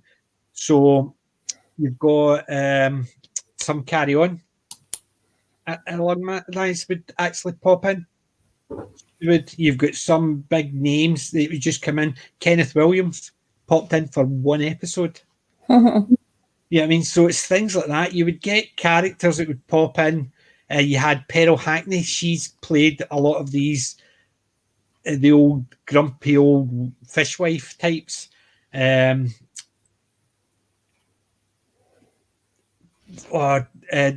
David Harris. He always played usually a Welsh builder or a Welsh cop and stuff like that. So there's a lot of faces that you pop up and you think, oh, I recognise him, because he's not a big star, but he's been in a lot of things in the British TV industry. So it's things like that. But that's my boy. The only problem was, right, it had 5 seasons, and like anything at its time, it didn't really get an end because they cancelled it after 5 seasons when they didn't know they were going to cancel it. They thought they were going to get a 6th season, but they never got it renewed. So it's got a season ending, but it's not got a happily ever after ending. The season ending, you can take it as a happily ever after because things had slightly changed between 3 and 4. Between 4 and 5. So the last season, they changed. They weren't living in the city anymore. They'd moved out to the countryside he came to be a country doctor and stuff like that. So it changed, and so at the end of it, they were settled in. So you could take it as they're settled in, and that's their new life going to be. But didn't really get a good ending to it. But that's my boy. If you love Molly Sogden, that is one of the best that she's been in. So that's a pick from my collection. The face is definitely recognizable, even by me. And I will actually have to try and explore it. And I think I'll start with That's My Boy. So it's definitely been put on my list now. Yeah. And if you're going to watch something with Debbie Davis in it, I would definitely recommend Chance in a Million. I have got a review of Chance in a Million. Way back. And I'm just catching up. Right, where are we? So I've missed all the chat, so I'm just going back to check the chat. Right, so. Funnily enough, before you start reading that, Chance in a Million, a recommendation from you, is currently holding 42 on my backlog list. But it's only because Wendy got Kafka knocked up to number 7. Yeah. That's the thing. I've got a load of stuff and it constantly just keeps adding in. And every time I get a recommendation, I put that in and I think, ooh, I like that. That is really good. So the scores in the doors. I've still not seen Lady Hawk. Oh, it's a marvelous. Sorry, hand over your geek card, please. Yeah. No, it's perfectly okay to have missed a film, but Lady Hawk has to go on your list. And I definitely need to see, because we have Michelle Pfeiffer, Rutger Hauer, and Matthew Broderick. And Michelle Pfeiffer. Yeah. And Michelle Pfeiffer is really I'm just actually looking at it. Yeah. It's a sword and sorcery one. Yeah. Yes. Oh, you probably enjoy it, PJ. And it's got some wonderful characters in it aside from the main characters, and it's just one of those sweeping romantic sort of sci-fi fantasy, not sci-fi, sword and sorcery. Yeah, it looks really, I'm going to keep that pinned so I actually remember it, because I think somebody recommended it last time and I've got it in my list. Let's see. I think, and when because you like it as well, I think you probably correct me on it, but I think this is one of the first films I remember where it's more than just the main character or main 2 characters that actually get some story. Yeah, because it's about the love between Rutger Hauer's character and Michelle Pfeiffer's character, and they've been cursed and they're forever separated in a certain way. I won't say too much so as not to spoil it for you, but it's Matthew Broderick's role is almost like he's like a secondary main character, isn't he? He's so good and he plays such an integral part of the film. And he was a baby. He was so young. Yeah, I think it was one of his very, very first films. And when you think about that, and how engaging he was in this film. It goes to show how talented he is. Well, he is actually really good. Actually, the 3 of them are really good. Consider you look at some of the parts. There's done Matthew Broderick's, obviously Ferris Bueller. Rutger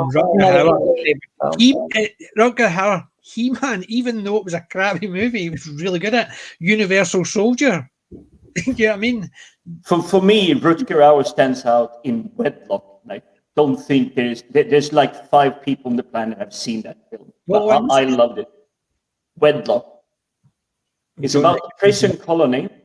You get the chain collar around your neck, but you're twins with a random person that is also a prisoner.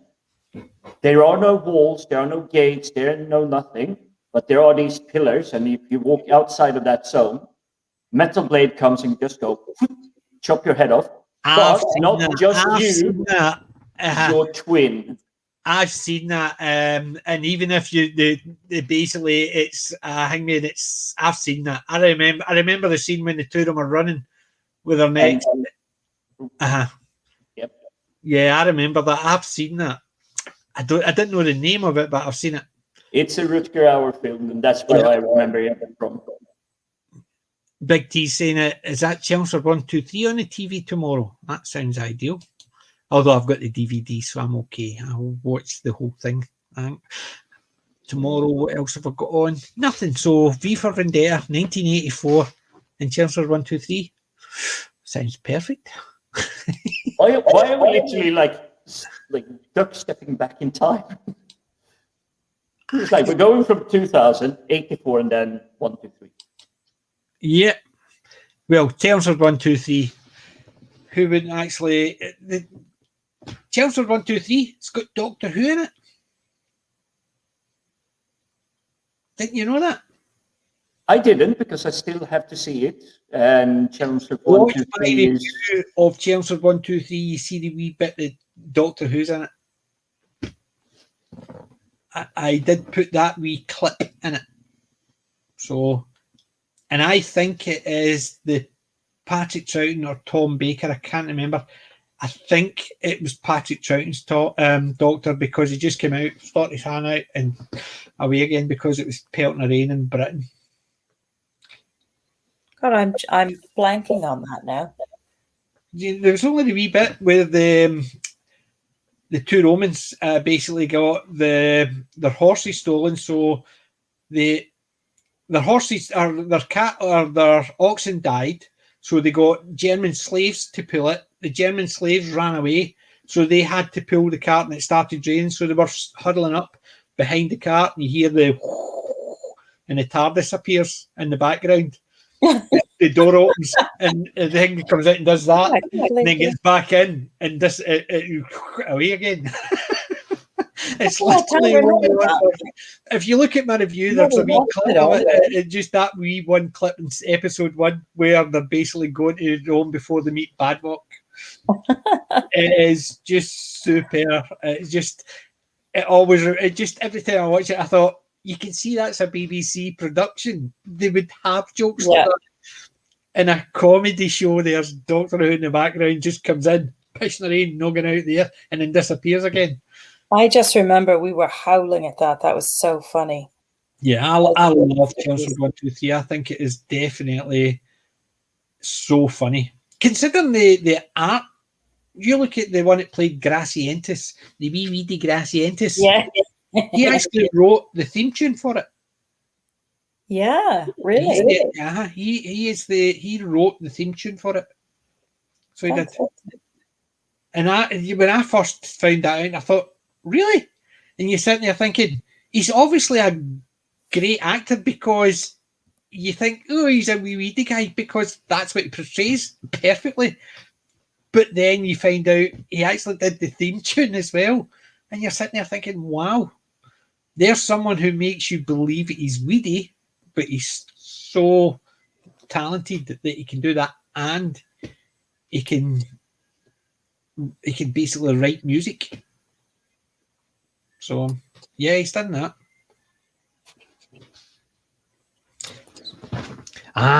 So it's Lady Hawk. It's on TV tomorrow night. I'll need to check that out. So if it's on TV tomorrow night, I might actually get to watch it tomorrow night. Oh, it's well worth it. Claudius, yes. Yeah, we've got a copy of that. We've got the set of that. I've not. I have seen it. I saw it. I mean, like, Yeah.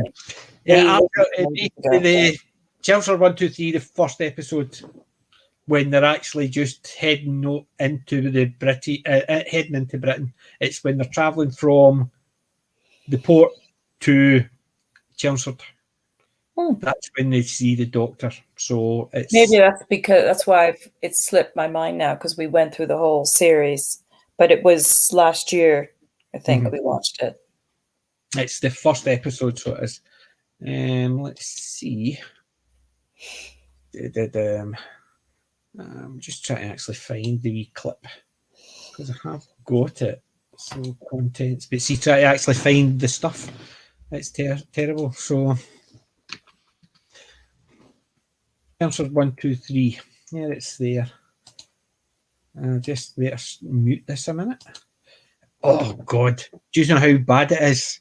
That was one of my early cameras, right? Look, so this was done May 2020. Right, look how bad this camera is.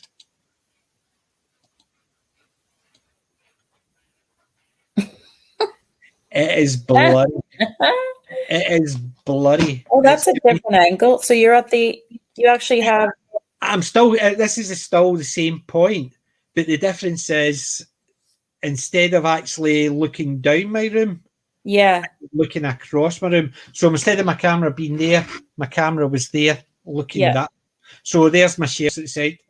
So yeah, because normally you can't see the back of your room except for that one video you did.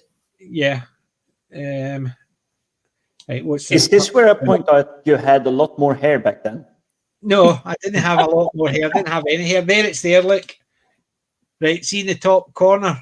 Watch. Right. Oh, yeah. Right, it's basically, there's the bit there, so we'll do it again. Right, see how they're actually pulling the cap, and then it's raining, so they hurl down because it's cold, and in the background, you just see the TARDIS appear. Somebody comes out, sticks their hand out, it's raining, and back in again. And it goes away again. So it's literally just that wee bit. But yeah, but that's perfect cheekiness. Well, that's basically what you're seeing there. So there's thing with my room. Okay. Yeah. Recognize the hats on the wall there. Yeah. So that's the difference. And obviously got my TARDIS on the door instead of the piddly bits at the back. So, well, that was my review of Chelmsford 1, 2, 3. The camera was a wee cheap camera, which was probably cost the same amount as the camera you got, but you could see the quality of the camera at the time. It was even blurred, just seeing my face, and that's why I had to upgrade it. But I mean, you can get such cheap tech now, and it's come on leaps and bounds. Yeah, well, that was a year difference, and the same price as buying such better quality. Yeah, being cheeky as well. You're looking a lot less world weary back then.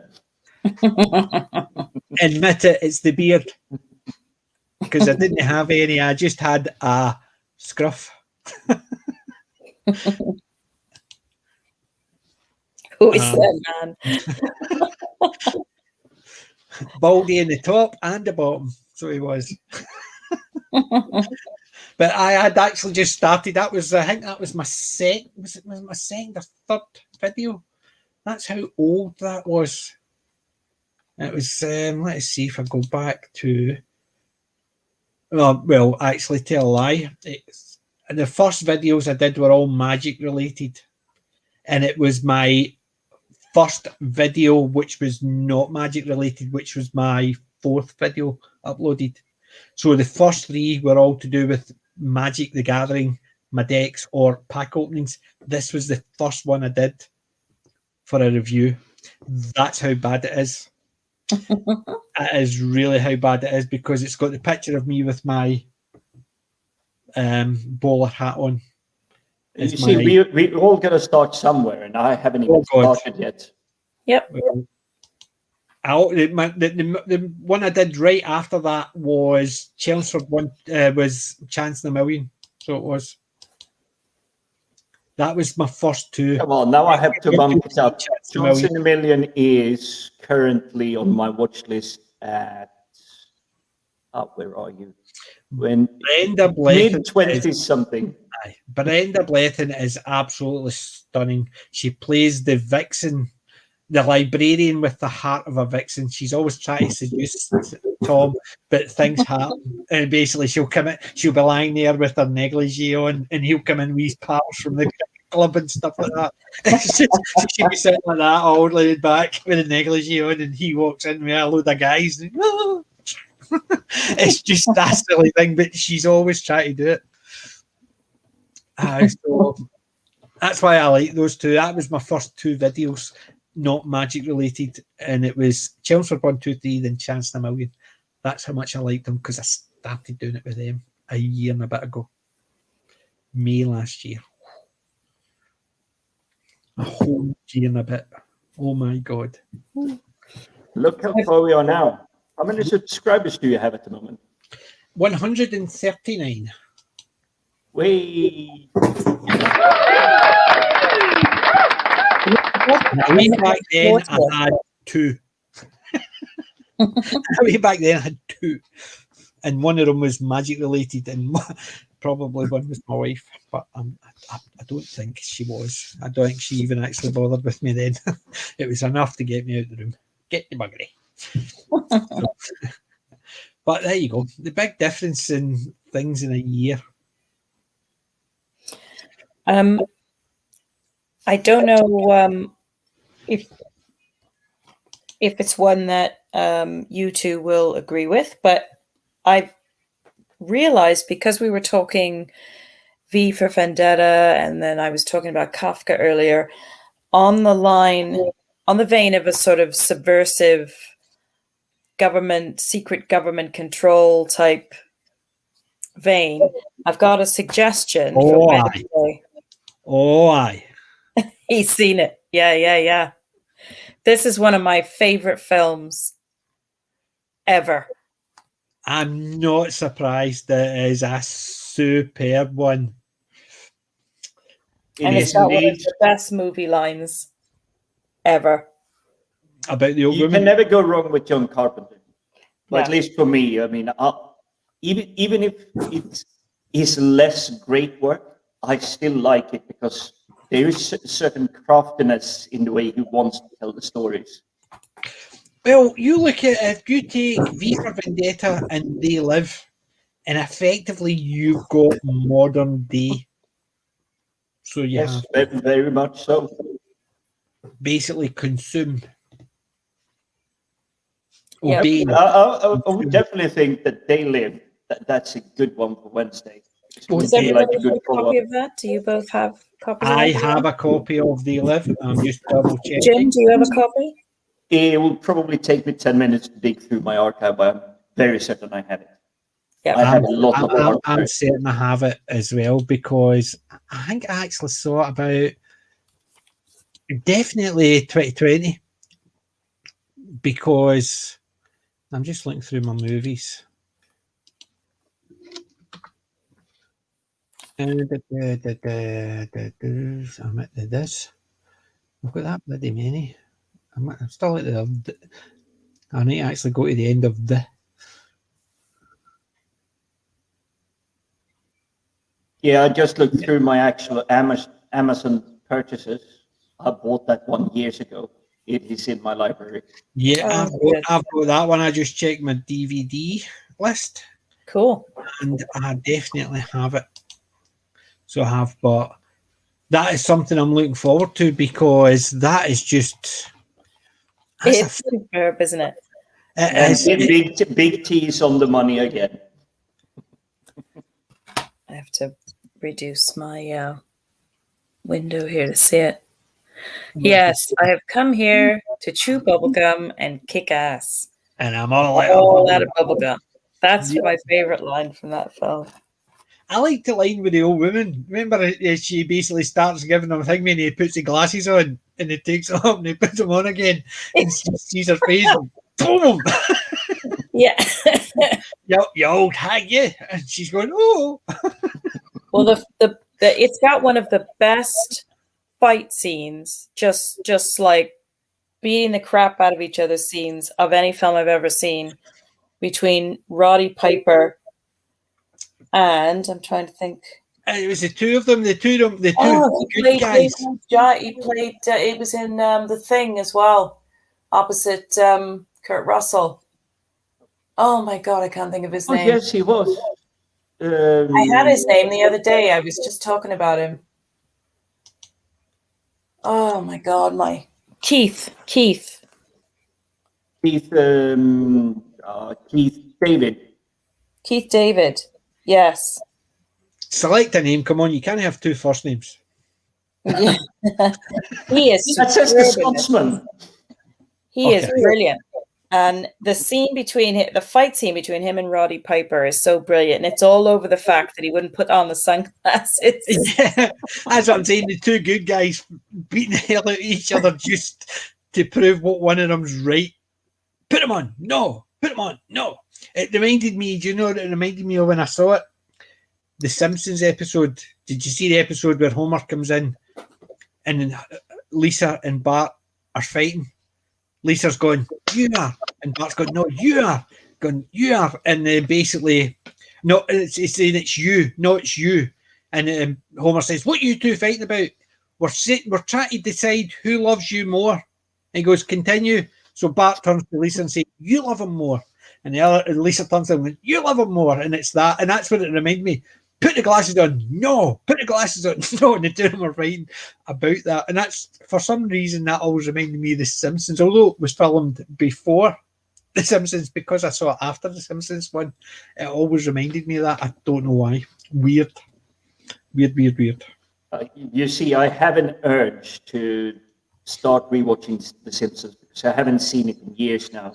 But there are so many posts coming up. Even in mainstream media, The Simpsons was right 20 years ago. Yeah. Right? Well, I like all the early Simpsons. The first 8 seasons were the best. After that, it got a wee bit same old because they started changing. I still watched it right up until season 20. So I did. I've seen bits of season 21, but I've not gone any further than that, I must admit. So I have decided that Simpson is still good fun. And for me, my hero is and always will be Homer. Oh, I always wanted to grow up to be one of two people, either Homer Simpson or Al Bundy. I knew you were going to say Al Bundy. I wonder why. I wonder why. That was a great show. You miss me, Al, with every shot, Peg, with every shot. I love Married with Children. That is my favourite. You see, I will agree with you on that for one point, Katie Seagal. Eh? If you're Al Bundy, you have Katie Seagal for wife. Yes. But see, no matter all these programs, I love this and I love that. If I had to be locked in, stranded in a desert island with one TV show, it would be Married with Children. I just love it. It's just every so often I'll watch a couple of episodes because no matter what one you watch, even the later ones, they're just fun. Those were really funny. Isn't it amazing how the four of us on the panel, and I'm very certain pretty much everyone in the chat, we love the stuff that you cannot make today. Yeah. I mean, Married with Children, even The Simpsons or South Park, heck, even, it's not Planet Express. It's that one with... Futurama. Futurama. If they were being promoted as like, oh, hey, I have an idea for a cartoon or like a TV sitcom, something. Yeah, they get instantly squashed now. Yeah, there it is. I loved South Park. I didn't get into the Simpsons as much.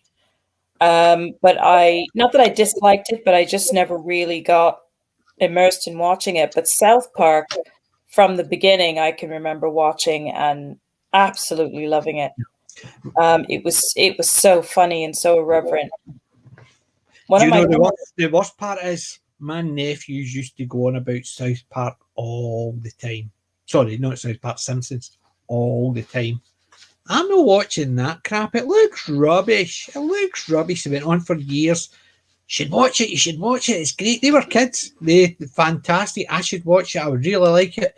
But anytime I actually looked at it, it just saw these yellow three-fingered things and it just looks stupid. Nah, it's no for me. And then I sat and watched it one day and I thought, what a mug for missing it for all these years. And I had to go and get them all and actually rewatch them all and catch up. I love the fact that it started on the Tracy Ullman show. Yeah. Tracy Ullman, when she went to America, before she went here, she was here, Three of a Kind, with Light Henry, David Copperfield, and Tracy Ullman. Three of a Kind here before she had it in America. It's amazing. A quick response to Archer. It looks like the Dune film that is out now is doing well. From the ones I heard a review from, but I'm sort of still on the fence. I do want to go and see it before it goes out to the cinema because I want the cinema experience. Yeah, see, I'm the opposite. I don't care enough about it.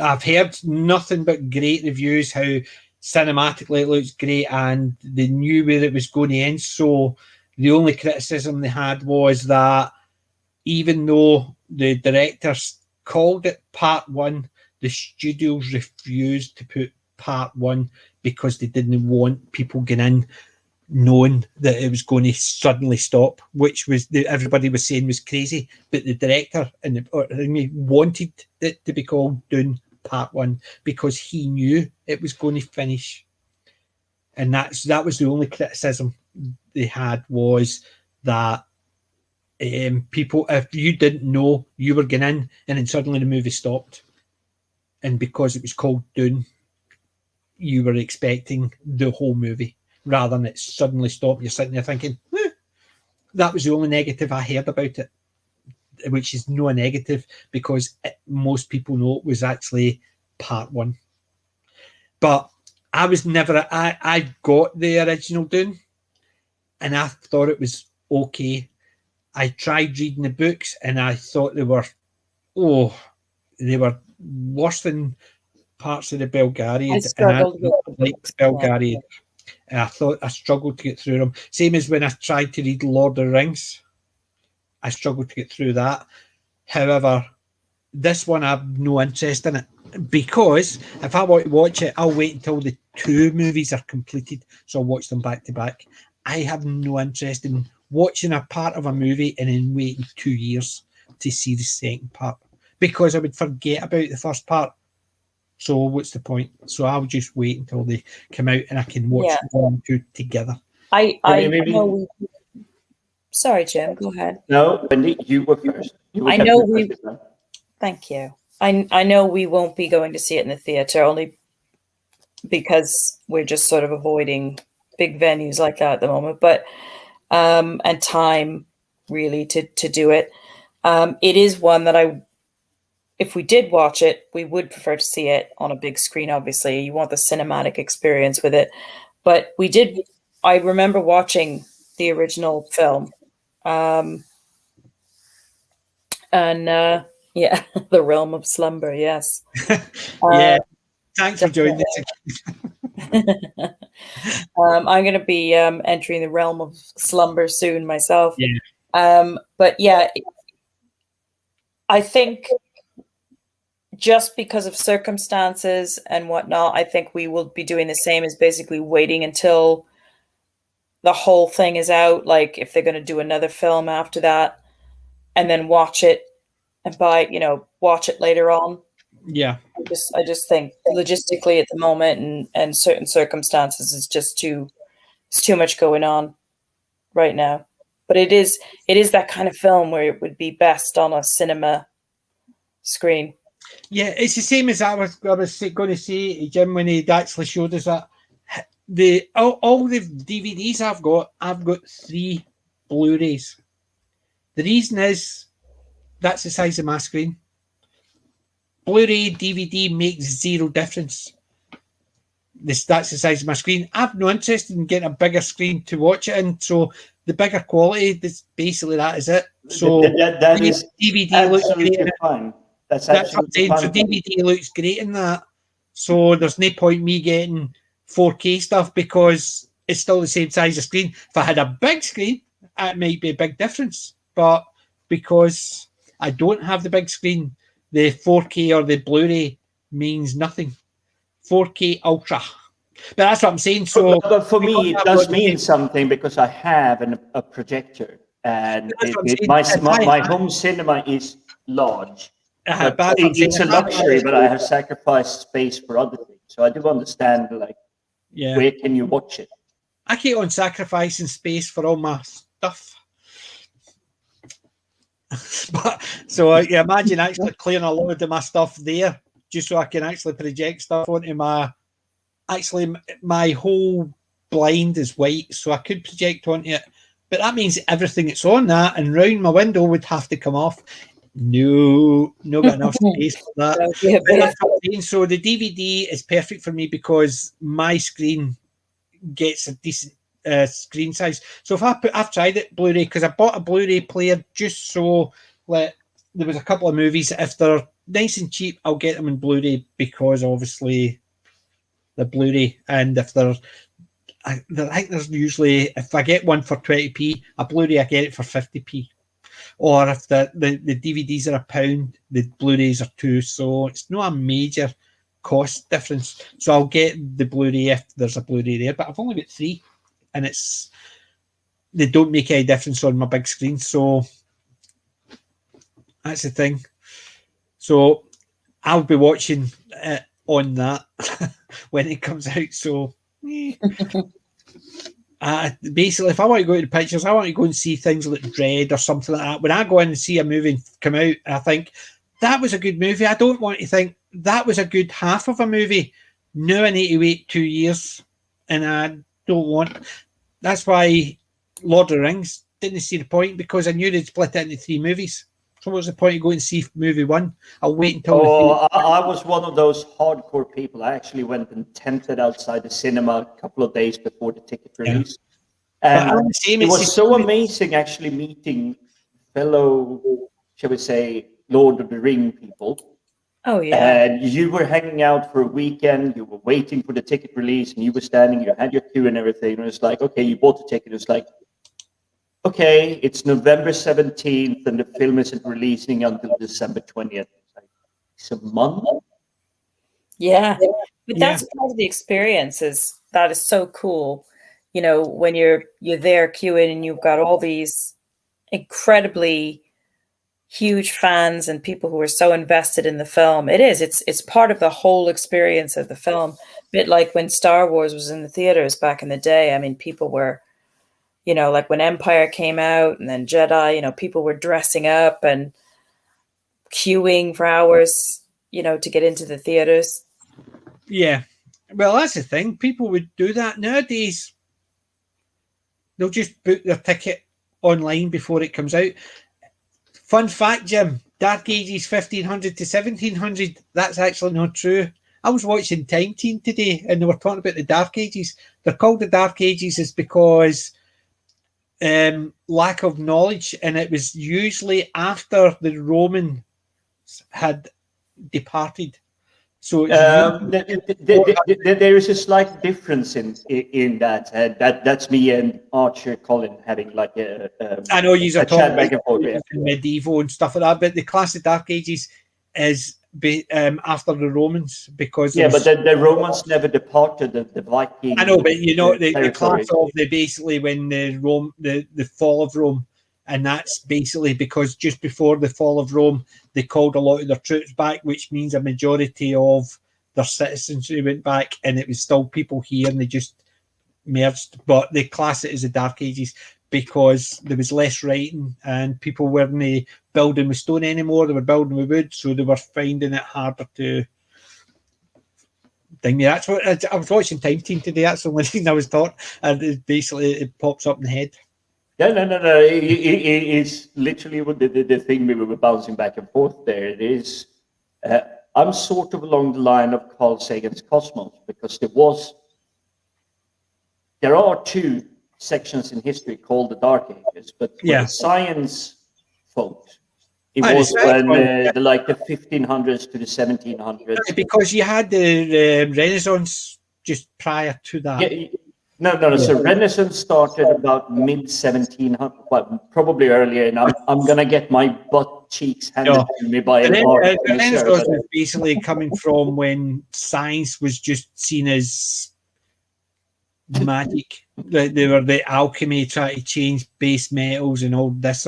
So the Renaissance was the actual bringing science into the main. Yeah, I mean, I know both versions of them. I'm thinking Renaissance is like the new kind of thinking, but if we go that way, we have to go back all the way to, say, Michelangelo.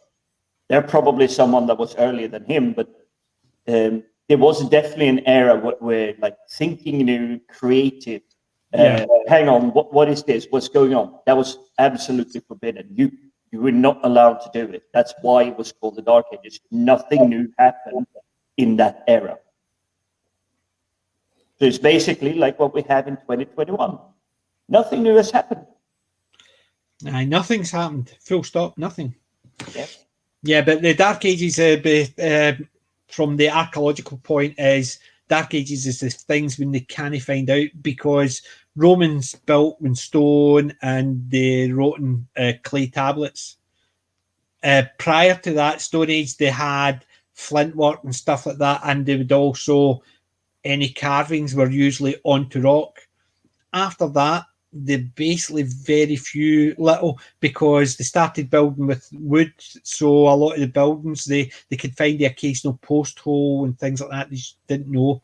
And because they call it the Dark Ages is because they know nothing from they don't know a lot based on that, because pottery went downhill, building went downhill and stuff like that, so they call it the Dark Ages archaeologically speaking. But my daughter did the same with Deadly Hallows. She wouldn't go and see the first one until the second one was actually out, so she waited until she saw the two. But there you go. And where is it? There was another one. What do you think about the new Ghostbusters? You mean the film that The new one that's coming out? With He's looking for great granddaughter or something? Yes. I haven't seen it yet. When is that coming out? I don't know, but it's just that Archer was just talking about it there. So I have only seen the first trailer where they are moved out, like they're no longer in New York. There's some like a country, village, city, town. She inherits this old house, doesn't she? From yes. Yes. I'm loving the premise the trailers give him. Yeah. And I'm not seeing any of current year bananas, to put it that way. Yes, there's probably going to be kick-ass person that would not really be kick-ass at all in reality. But then again, Ghostbusters is fantasy. Let's give them some leeway. Cinematography-wise, what I saw in the trailer looks very promising. Yeah, I must admit, I've seen it. I don't know if I'll go and see it just because it's modern stuff. I still have... I suppose I have got an expectations what's in modern movies, even once, and I'm usually pleasantly surprised with the recommendations. Still going about the boss level. Free Guy, presently surprised with both. I just finished watching the Free Guy just before I joined the stream. I'm loving it. I started watching it before, but then there was another stream that we had that got in the way. It's just like I didn't have time to finish, so I had to rewatch it. But I'm liking Free Guy, although it's still, unfortunately, Ryan Reynolds being Ryan Reynolds. Yeah, but I'd rather Ryan Reynolds be Ryan Reynolds than what do you call him? The Shining. Oh God, his name's just Jack Nicholson. Jack Nicholson being Jack Nicholson. that was one character I always hated. You look at anger management, anything else, he was just playing himself. And I'm sitting there, I get sick of that character very quickly. So you see, the only one for me, and I do like him, Bird Flew Over Cuckoo's Nest and things like that. But for me, it is the film as good as it gets. That's where he's really shining. Yeah, but no pun intended, by the way. But because he's in it, I just probably have not seen it, because any time he's been in it, every movie I've seen him in, he's been the same. And I'm sitting there thinking, that's no acting, that's you just being yourself and remembering lines. So, although I did like One Flew Over the Cuckoo's Nest, that was good. Yeah, I did the same with Lord of the Rings, and no, The Hobbit. I literally didn't really care about The Hobbit, but The Lord of the Rings, I waited till they were out in DVD, and I got a hold of them. One of my nephews, and I watched the three of them then. But I must admit, you see, the Hobbit for me was the. It was more the catch up with the mates you had made during like the tenting, like camping to get like the tickets for the first three films. So it was like just a reunion. It wasn't that the films were the best ever or anything. It was just meet up with friends. Let's watch a film. It's a film in a universe we sort of like. Yeah. No, don't know. Chicks. Well, Sean Connery and Jack Nicholson, it's nowhere near each other. Sorry, Archer. But I will admit, both of them play themselves. Sean Connery just was way out of Nicholson's league.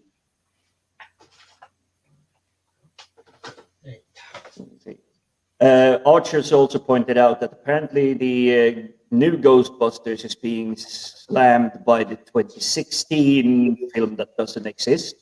Oh, well, that 2016 film wasn't the Ghostbusters. That was basically, let's just slag all guys because... Oh, that was a joke. Oh, God, Yeah. I know. Yeah, I don't even acknowledge it. It's basically a thing with McCartney. I watched her in the one with... She was a TV show... her and the guy, the two of them. Oh, what was it called? And she was funny in that, but she was definitely not funny in that Ghostbusters. It was so unfunny. Everything they were doing, it was unfunny. And I just... That's it. There were some obviously very talented actors, but collectively with the film, it just felt too forced and too obvious what they were doing, and it just put us right off. So I haven't got any desire to see it at all. Yeah. I have such fond memories and attachments to the original Ghostbusters that it's even the cartoon. It's not something I want in my head, really. I like the cartoon as well. No, it's just Jim was talking about that. Oh God, yes. It's just excellent storytelling, not perfect science, but it's the soundtrack that hooks you in. Yeah, it is a great set. So it is. Yeah, fabulous. It is. It's a great set. So I have got quite a few of them because I like my geeky stuff. I've got things like the wonders of the world, wonders of the ancient world. So I've got Rome, Greece, and other things. I've got stuff about the National Geographic about Egypt. I've got History Channel about the Sphinx and bits and bobs. I've got a load of stuff like that because I like all those things. So I'm a geek as well. Sorry. Wendy, have you seen the Tyson version of Cosmos, by the way? Say again? Wendy, have you seen the Tyson version of Cosmos, by the way? I haven't. What do you mean, Neil deGrasse Tyson? Tyson, yes. Well, I hope it's not fucking actually Mike Tyson. No. You're thinking Tyson, about the nibble. I did go Mike Tyson for a minute. I'm like, what? But no, I don't think we have seen that. I think I've got it. I know of Neil deGrasse Tyson, obviously, but I've not Yeah, I was never tempted. It's just like I heard it was remake, but when I heard it was, I was thinking all they've really done is they've updated the graphics, but they're just going to talk about the same thing. Yeah. You know, nothing against him, but I just prefer the classical Carl Sagan version. I have to admit. I'm actually just looking to see if I've got the Neil deGrasse Tyson one as well. The problem is, Another thing that hooks me for the Carl Sagan version is it's going to sound weird, but he has that perfect bedtime storytelling voice. Yes, he did. He's got a marvelous voice. Yeah, he was a very, very unique man. Yeah. You know, he had.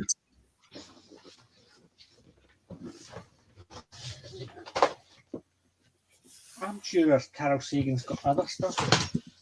I'm just trying to actually find. He probably has. And the sad thing is the science community unfortunately has a lot of bigotry. If you become a famous scientist, as in you get well known by the masses, you're being considered as being non-productive to the science community. But that was actually not true when it came to Sagan.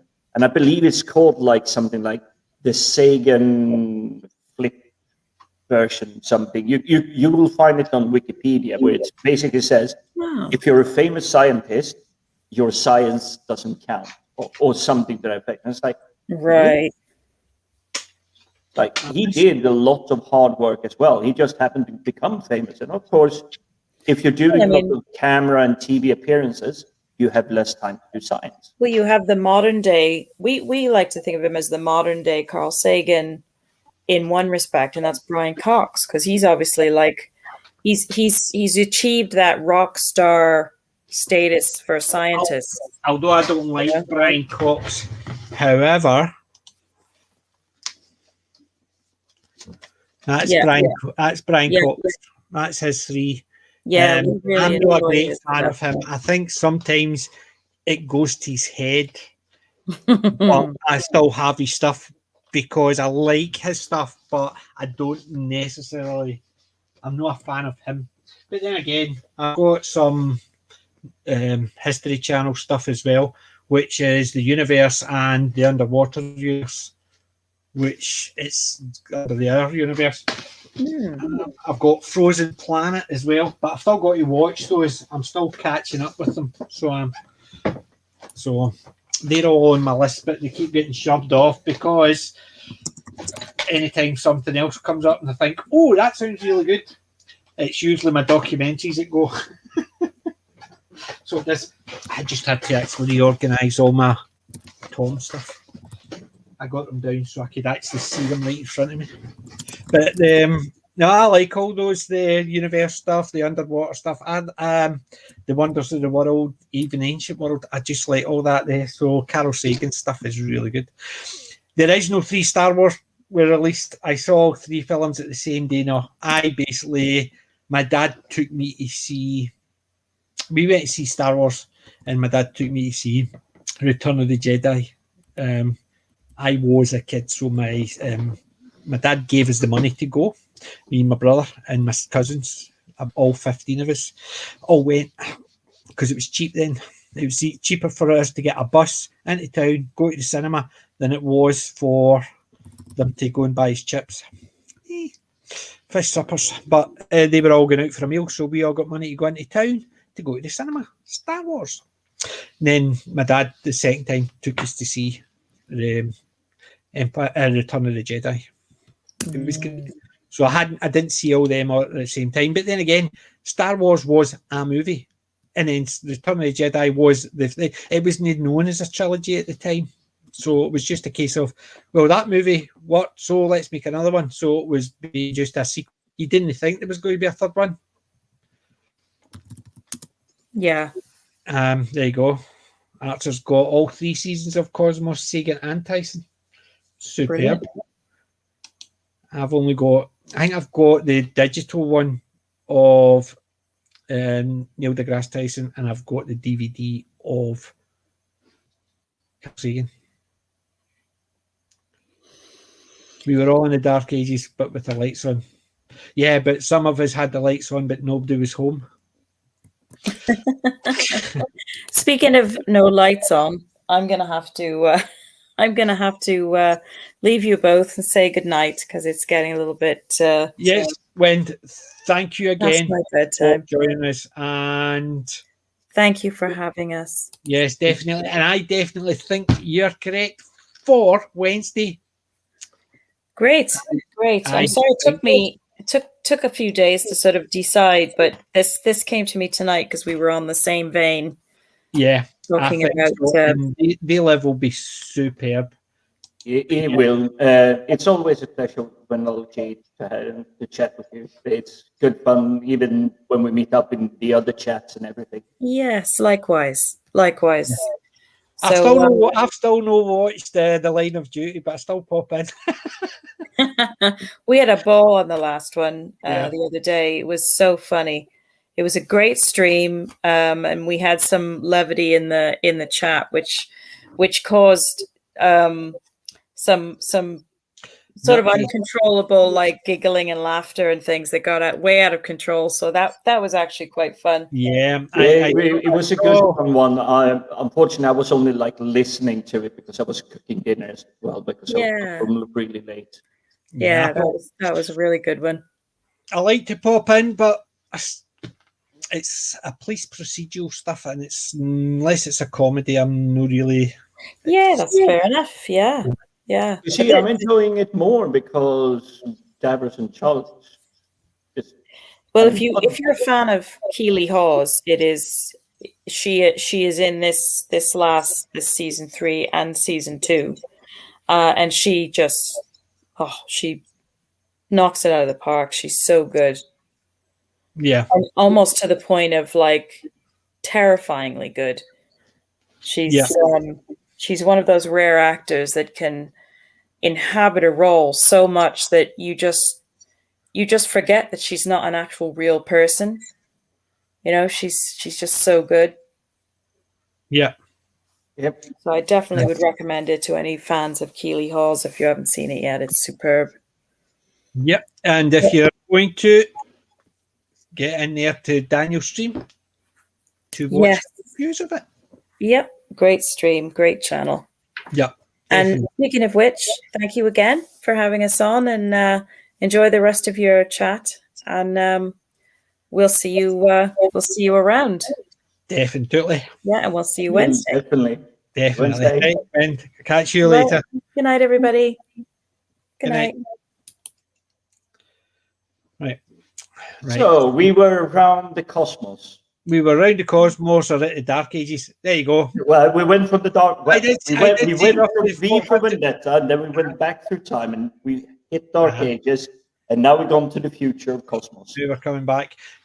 I did say roughly 400 AD, but there you go. Romans leave Britannia. That's when they pulled out, and the Dark Ages started to early 1066. So there you go. I'm just in the high medieval period. Here's a fun fact for you: William the Bastard was a Viking descendant. Yep. We all know that because we keep calling you out when you're not on stream. Oh, really? Do I have to pay attention to all your streams now? Definitely early medieval, however, the Nordic countries didn't have a modern steel until there. I don't know. I basically, unless I might get like the years slightly out of line there because I know the Vikings kind of disappeared around 1066, but the Scandinavian countries conquered almost all of Europe by 1250.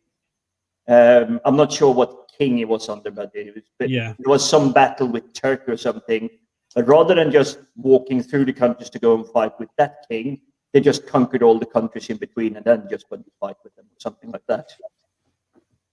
By the way, Archer, don't correct me. I flunked history in school, so you're perfectly all right to correct me on all the dates and times and all. Yeah, I passed history, but it was English history, so I didn't really care enough. We got bombarded with all of European history. Well, it was mostly British history, which was English history, very few Scottish parts in that. So we just basically We passed it because it was wrote, but we didn't really care. Yeah. Yeah, so I think that's comedies from a little bit way back when we're talking around the Ghostbusters. Yeah, the I Ghostbusters. like the look of the first trailer that I saw several months ago. Yeah. Visually appealing, seemed to have a promising storyline. I do not know anything more about that, but it does seem to have, rather than just what the 2016 was like, here you have amazing Ghostbusters. Oh no, we're just going to squish it away. See, the new one seems to be 30 years later. Yeah, the only trailer I saw was the very first one, which basically didn't have a lot, and then they just pull back, and it's basically revealing the car, Ecto 1, and that was it. So I haven't seen any trailers from it. However, I don't know, because I'm such a fan of the classics, and I do like my classic stuff. Normally, new stuff, even I'm very. Although I do have been recommended some really good movies, I'm still very skeptical of watching something which is related to something I liked. Hence the reason why Battlestar Galactica, the new one, I didn't like it. So because it was tied to that, I basically kept making the comparisons, and I got to the point where I'm best stop watching stuff that are tied to the classic stuff that I like, because I make too many comparisons. And even if it's good, if it's nothing like the classics, then I become disinterested very quickly. So that's why I've not watched a lot more of the trailers rather than the first one. Yeah. And Big T is correct here. It's like, if the 2016 fan doesn't like it, it must be good. Yeah. But not good per se, but if the people are screaming for all these things that are hyped today from all like mainstream media and whatnot, they're saying it's like, oh, this is absolutely pants. And they're screaming like, this is Well, it's the same as when you look at critics' score on Rotten Tomatoes. If you see a critic's giving it a high score or a low score, you automatically think the opposite, because they've been given high scores to crap movies and they've been given low scores to good movies. Do we actually listen to critics nowadays? No. So it's the same idea. That's such a Alice in Wonderland or Mirror Universe thing. There's about 500 critics on this planet, and you have if you look at something like Avatar, original Star Wars, original Star Trek, they have billions of fans. And for some reason, Hollywood has just gone, oh, we're going to listen to these 500, not the people that pay us money. It's the fact is they've got enough people who'll still go and give them money, because as they keep on, like Friday Night Tights and the crew keep on talking about normies. Yeah, we actually might pick up things, might understand certain things, but how many people actually go through all that? They just see a movie, they see the trailer, and they thought, that looks interesting, I'll go. They watch it and they think, that was okay, it was entertaining, kept me busy. Do I really need to think about it? Because as soon as I walk out, I'm not going to actually diagnose it, I'm going to review it, I'm just watched it. Once I walked out, I don't care enough about it. Or if I didn't like it, well, see, when the next movie comes, I'm not going because I didn't like that one. And it's that aspect of it. So, yeah, they don't make it for fans. They make it for people who just go to the cinema. The consumer, so to speak. Which is literally what I consider a normie to be. I mean, normie for me is not a derogatory word. I'm a normie on a lot of things. But it's because I just went to see something.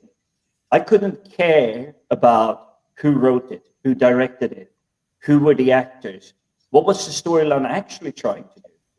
I mean, look at us now. We're still dissecting stuff like Darmok and Jalad, Star Trek Next Generation, really fantastic TV show where communication is breaking down. And how do you reestablish it? For me, that's a fantastic one. If you go back to the original series, it's the City on the Edge of Forever. If I said that in the correct order. It was sitting at the edge of forever, aye. Yeah. Fantastic storytelling. Is it the best sci-fi, visually pleasing acting ever? No, it isn't. But the storyline, the way the actors actually managed to get it going, the fact that it stays with you. If you have stuff like that, you're not the normie for that kind of thing. Yeah. It's the same across the board. I was looking at Archer's comment there. Being himself, pretty work for Sean Connery. You mean he's not a Russian submarine commander or a Spanish gentleman from Highlander? No. Sean Connery is definitely a Russian high-ranking military. He just happened to be trained at the University of Glasgow for 50 Edinburgh. years. University of Edinburgh. Yeah, but you can't say that for Highlander. You can't say that for Highlander. Yeah, he was a kidnapped Spanish kid raised by Scottish people, then sent back when he was 40 to Spain. Yeah. The last movie you saw at the cinema, what was the last one? I know what the one I was, the last I saw at the cinema, because I saw it 7 times. Which one was that? Red. Why, I'm not surprised. I'm actually trying to rack my brain. I know I went to the cinema before lockdown, but it must have been a film that I didn't enjoy because I cannot for the life recall me. It was at Leicester Square in London, but I can't recall what the film was. I know the last one I went to was Dread. So it was, because I saw it 7 times. All right.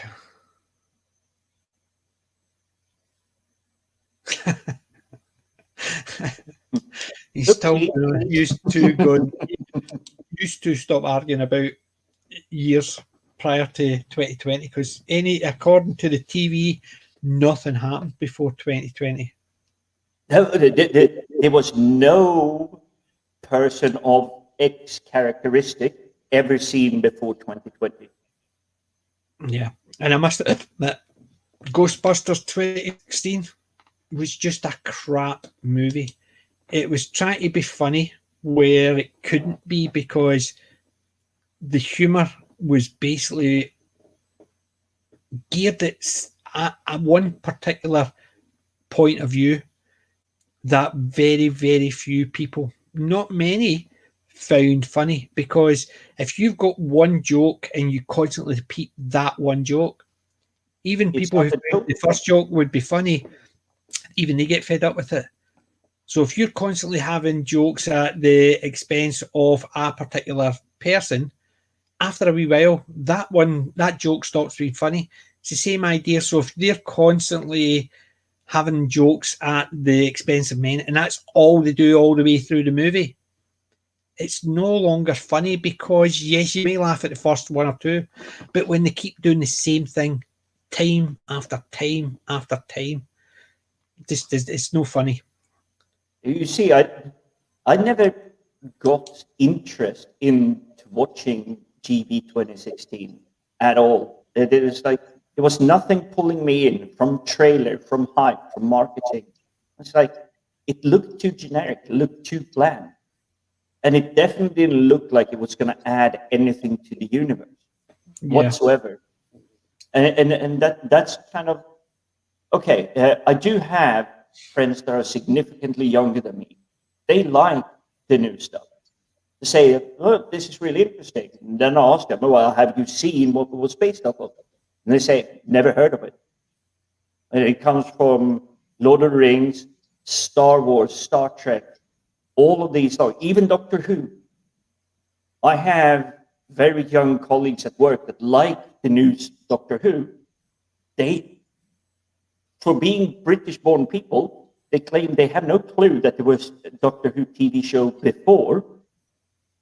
They never heard of it before. So I can kind of understand if that's your entry point. Something was made 25 years ago, no interest. Doesn't matter if you say it's good and they'll really enjoy it. Don't care, it's old. before I was born, so it's old. Don't care. And that's the attitude. That's why every generation's different, because I could I could talk to my kids and they'll tell me half the stuff that I watch is crap and I should be watching stuff they like. But I could go back and talk to my dad and tell him half the stuff he liked was crap and he should be watching this from the time and he could do the same with his dad. And it's that thing. Generations are always going to be different. You see, I'm from a different background there, because it was my mom that introduced me to the original Star Wars. It was my dad that introduced me to all my comedy classics. Arthur Askey, Laurel and Hardy, Abbott and Costello. It was my dad. But what I'm saying is you could go through and say, I'm not talking about just the one or two things, but you could actually still say, if your mum might say, oh, I really like this, and you go, really? That's dead old-fashioned.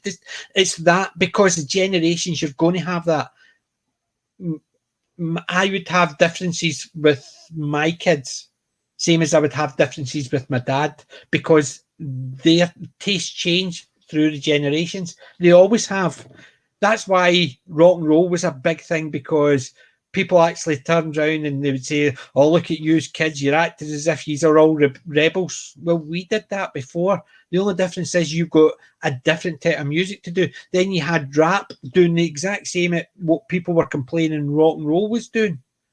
And then now you're going to have something else that are going to, the next generation's going to say, oh, well, we're rebels because we don't listen to that old music like rap or rock and roll, or it's that type of thing. Every generation thinks everything they've done has never been done before, but it has. The only difference is taste change, that people change. And you got me thinking of a really Mike and the Mechanics, I believe it is, In Those Living Years, a very fantastic song. It's about his father passing away, and the overall arching theme is we never saw eye to eye, but we were still friends. We still had a bit, and it's fantastic. Like, it's almost orchestral, nice music. Yeah, I believe it was I'm not going for music, so I wouldn't know what that one is. But it's the same idea. When my dad passed this at the beginning of this year, and he had dementia for 4 years, and he forgot everybody except me for some reason. I think but it's because me and my dad, I grew up, me and my dad had very similar interests. We would watch all the old classic comedies. We would watch Time Team. We would watch some sci-fi programs. We would watch history programs. We would watch a lot. So, yeah, me and my dad were very close. However, there's still some stuff he would watch or listen to, and I was sitting there thinking, that is absolute rubbish. And when he my parents were watching stuff and going, are you watching that crap now? And it's stuff like that. But that's what I'm saying. It's the fact is different generations find different things entertaining. And that is what I'm saying is just one of those things. And while we're at it, Archer, I have loads of historic stuff. A lot of mine are to do with Peninsular War or the Peloponnesian War or ancient Rome, Greece. I've got a load of stuff on. I like military history, and I've got loads on military history. I do like that stuff, and I've got a lot of lectures on history. But it's this one then is for both you, PJ, and Archer. And I see the chat is like spinning away from us a little bit, but yeah. You say you like history. I do like history in war history in particular to a certain extent, but I do like the dramatization of it as well. And for me, one of the best war films in terms of larger scale, not just like a specific mission or anything, like the Dirty Dozen, those kind of ones. There's two movies I'm thinking of, and I'm wondering if it's one of the two. Shoot. The more modern one is Hacksaw Ridge, which was superb. The other one I'm thinking is the Tom Hanks one, Saving Private Ryan. No, this one is 230 years before. Archer is probably going to jump in and say, no, it was 240. It is about the American Civil War. And it's the Battle of Gettysburg. Yes. Gettysburg. Sorry, if you were talking, basically, because you said a war movie, the two war movies, I think about. I've seen Gettysburg. Gettysburg is a superb movie. I love it also for the fact of literally the background movement, the admin that went on behind it. They literally went out to hunt for Hollywood actors that could look as close as possible to the original photographs from the soldiers that fought in the war. The thing as well is a majority of the extras were reenactors. Yes, 15,000 of them. There was no CGI in this. No. None. You want to see one with over 100,000 extras in it? Oh, Waterloo. There's a bit where they pan over the hill of the Waterloo battlefront, and there's over 100,000 troops. And which one is this? Is it 1971? Yeah, basically Waterloo. It has got a panning scene where they actually show the troops as they were positioned, and they've got over 100,000 troops. They basically got a lot of the troops from the area and got them all dressed up as best they could, because it was going to be an overhead panning shot. So the troops who were involved in a lot of the close up, they had proper uniforms, but other ones it was basically just enough to make it look from a distance. But they had. So in Waterloo, you're recommending we have Christopher Plummer and Orson Welles alongside with a lot of other names I recognize from that time. Let's see, where is it? To do Waterloo. Let's see. And I do recognize his face, so I think I have seen this one. Just double checking where it is in my list. Where it is. Waterloo. B3. So I've numbered all my shelves. So B is this shelf in here, 3 is in there, and it is there. Wait, are you telling me you have updated your spreadsheet for your new shelves already? Yes, already. Yet that's the one I definitely recognize his face. Yeah, because you look at even bits of the pictures, look at that for extras. So no CGI was in this, and they do a panning shot over it, over the battlefield, and you see them all ready for me. So they're not actually all ploughing into each other and fighting and stuff like that. What they're doing is they're all in their squares or their columns, their line, just preparing, and it's just the preparation for the battle, and that's just all extras. So it is. So yeah, I've already updated my spreadsheet. So my spreadsheet, I basically built all that this morning and updated my spreadsheet, so where all my DVDs are. You definitely have a busy week. And for you, Archer Colin, Gettysburg is a very long film. It is. I think the full one is well above 4 hours long, but it is well worth the watch. Yeah. And it deals with all 3 days of the battle at Gettysburg. Right, we'll try and catch up with the chat, right? So, not seeing a remake of Bridesmaids with the Scooby-Doo CGI. Oh, God, I know that was an awful CGI, that stuff. Give me a couple of seconds to take the chat. He's started with Sagan, take a number of different stories, but in a similar mode. He did. Some of them are some of them are good because they're more up to date, because they're obviously the CGI and up to date. But I think Carl Sagan's ones are better because I think he's got an easier way to talk and describe things. I like Neil deGrasse Tyson, but I think Sagan just knocks it right out of the park. Brian Cox annoys me, but I do like his stuff as well. But I think sometimes he can just be a wee bit too cocky. James Burke, I don't think I've actually got any James Burke stuff. I've not seen any James Burt stuff for ages, I must admit. So it's been a while.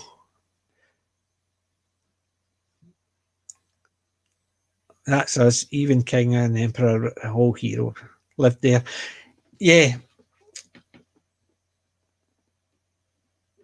I think I've seen that one because they did not use that. There was basically they had singing. They're saying that wee dot, that is you and everybody else. And it'd be like saying, pick up a grain of sand and now look at every beach in the world, and that grain of sand, yous are actually, that is your actual solar system, not a case of that is your planet or that is you in the universe.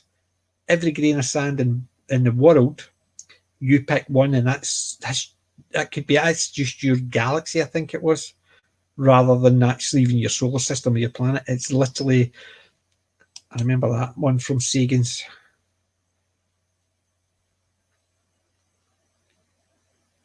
I've seen both of them. I prefer the Carl Sagan one, but I do have the Tyson one, and I do like it's a lot more up to date. Wise, I'm not a great reader now because I need glasses to read, so I do a lot in audio. So I prefer visual stuff.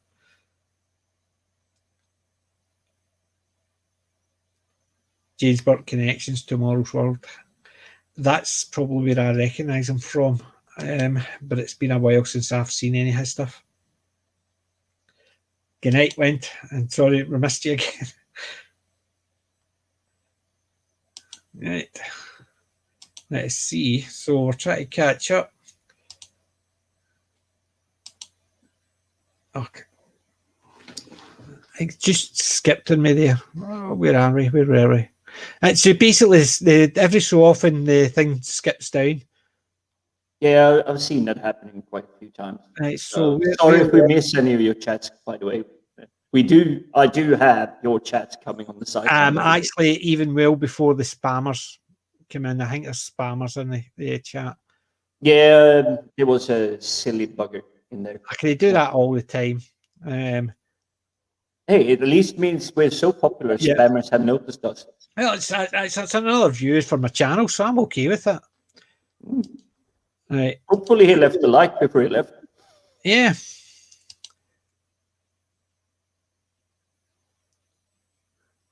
The Thin Blue Line. I've got that. That's Rowan Atkinson. I've got the Thin Blue Line. I know that's probably not what you're talking about, but I've got the Thin Blue. No, I think, well, it depends on which one it is, because I remember a New York TV show, maybe early 80s, before CSI, and it had that was a ginger-haired guy in it. Was that Miami Blues?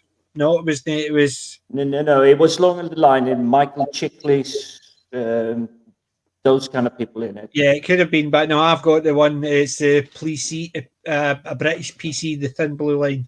Rowan Atkinson plays the cop, the chief inspector. Just double checking on IMDb. Actually, yes, people, I am cheating. I don't remember everything I've ever watched. Yeah. Oh, that's that Figott. I think Blue Line looks to be something different from the results I'm getting, but right. I'm guessing Archie will correct. I've just blocked that user completely. A name like that, it just basically get blocked. It was probably created a couple of hours ago, just to annoy people. Yeah, that's to do spammer. Yeah, caught him. Thank you, Archer. See, we're just catching up. We're obviously Battlestar Galactica was a wee while back, so yeah. I wish there were timestamps in like the chat, so you could see like how far behind you are. Well, they do. That was at 11:34. That was so we're 11:55, so we're 20 minutes behind the chat. It tells me when I click on it, it basically pops up the time when it was actually said, so I can keep that thing. We're 20 minutes behind. Yeah, Archer is not wrong there about the comment. I missed that one, but yeah, the viewing figures. I don't understand this about Hollywood. They just chucked 500 million into the Lord of the Ring TV show. Yeah, but I'm just like, they're not gonna get that money back. Yeah, but that's the thing. I think Gary got it spot on because they've got so much money in their pool, as it were, and they've got financiers with deep pockets.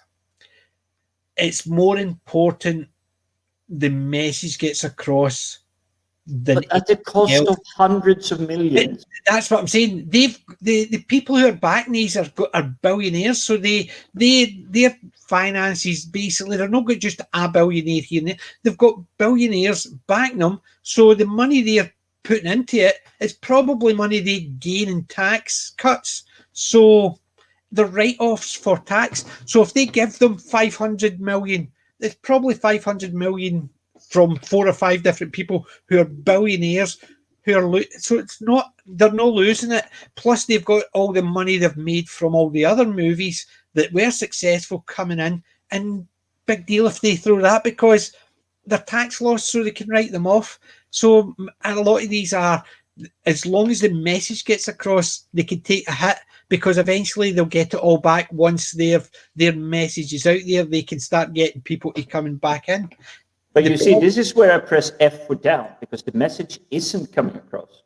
There are fewer and fewer people going to cinemas and watching their new films and everything. But they don't need it because cinemas are on their way out because they want you sitting in the house with your ass on a chair in front of a streaming service. That's where they're making their money now.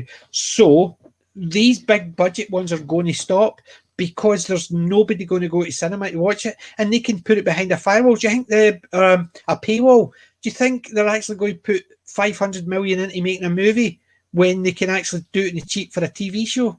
Because they're not going to pay the type of money, so they're going to get cheaper actors, cheaper thing, and then they've got all the CGI they can throw into it, so they can do everything in front of a green screen. I'm still having my doubts. Someone somewhere is losing a lot of money. Oh, but at the end of the day, there is someone that has to pay. I'll give you an example. I'll give you an example. You've just won the pools, or you've just won the lottery, right? So your accountant says to you, you can spend £2,000 a day and you'll not have an impact on your top line. That's all interest, right? So you go to the bookies and you think, oh, I've just come out, I've just spent 1,500 today in the bookies and I never won a thing. What are you going to do tomorrow? Go back into the bookies and put another 1,500 on a horse because you can spend £2,000 a day without losing any money because that's just interest. So you'll still have your million in the bank. Do you see what I mean? That's what they're looking at. It makes more sense that way, but it's still. But that's what I'm saying. So that's the way they're looking at it. And if you right, somebody says to you, if you pay me £2,100 a day, and I'll get people to actually log onto your channel, like every video, and have thousands upon thousands of subscribers and viewers, right? So you're a millionaire and you're paying they say £2,010, right? So from that £2,010, 2,000 is throwaway money because you're not losing it, but it's costing you £10. You're a millionaire, £10 a day. Once you've got all those subscribers, you can earn all that extra money from revenue from adverts and all that. What are you going to do? You're going to pay somebody to actually manipulate the figures to get you what you want. That's what they're doing. They're effectively paying the money to get what they want in the long run because they don't care. And that's the problem. That's the way to look at it.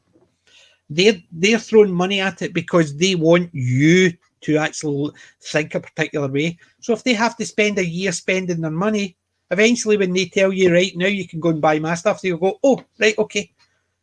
Go and spend your money. And that's the problem. That's fair enough, but it is still that my question at the end. But there is probably some really clever people up there that's just going like, oh, okay, I'm spending this, but I know there's going to be hundreds of thousands of people buying small stuff, so I make the money back anyway. But yes. I just don't get that, like, just chuck money into the wind and you get nothing for it.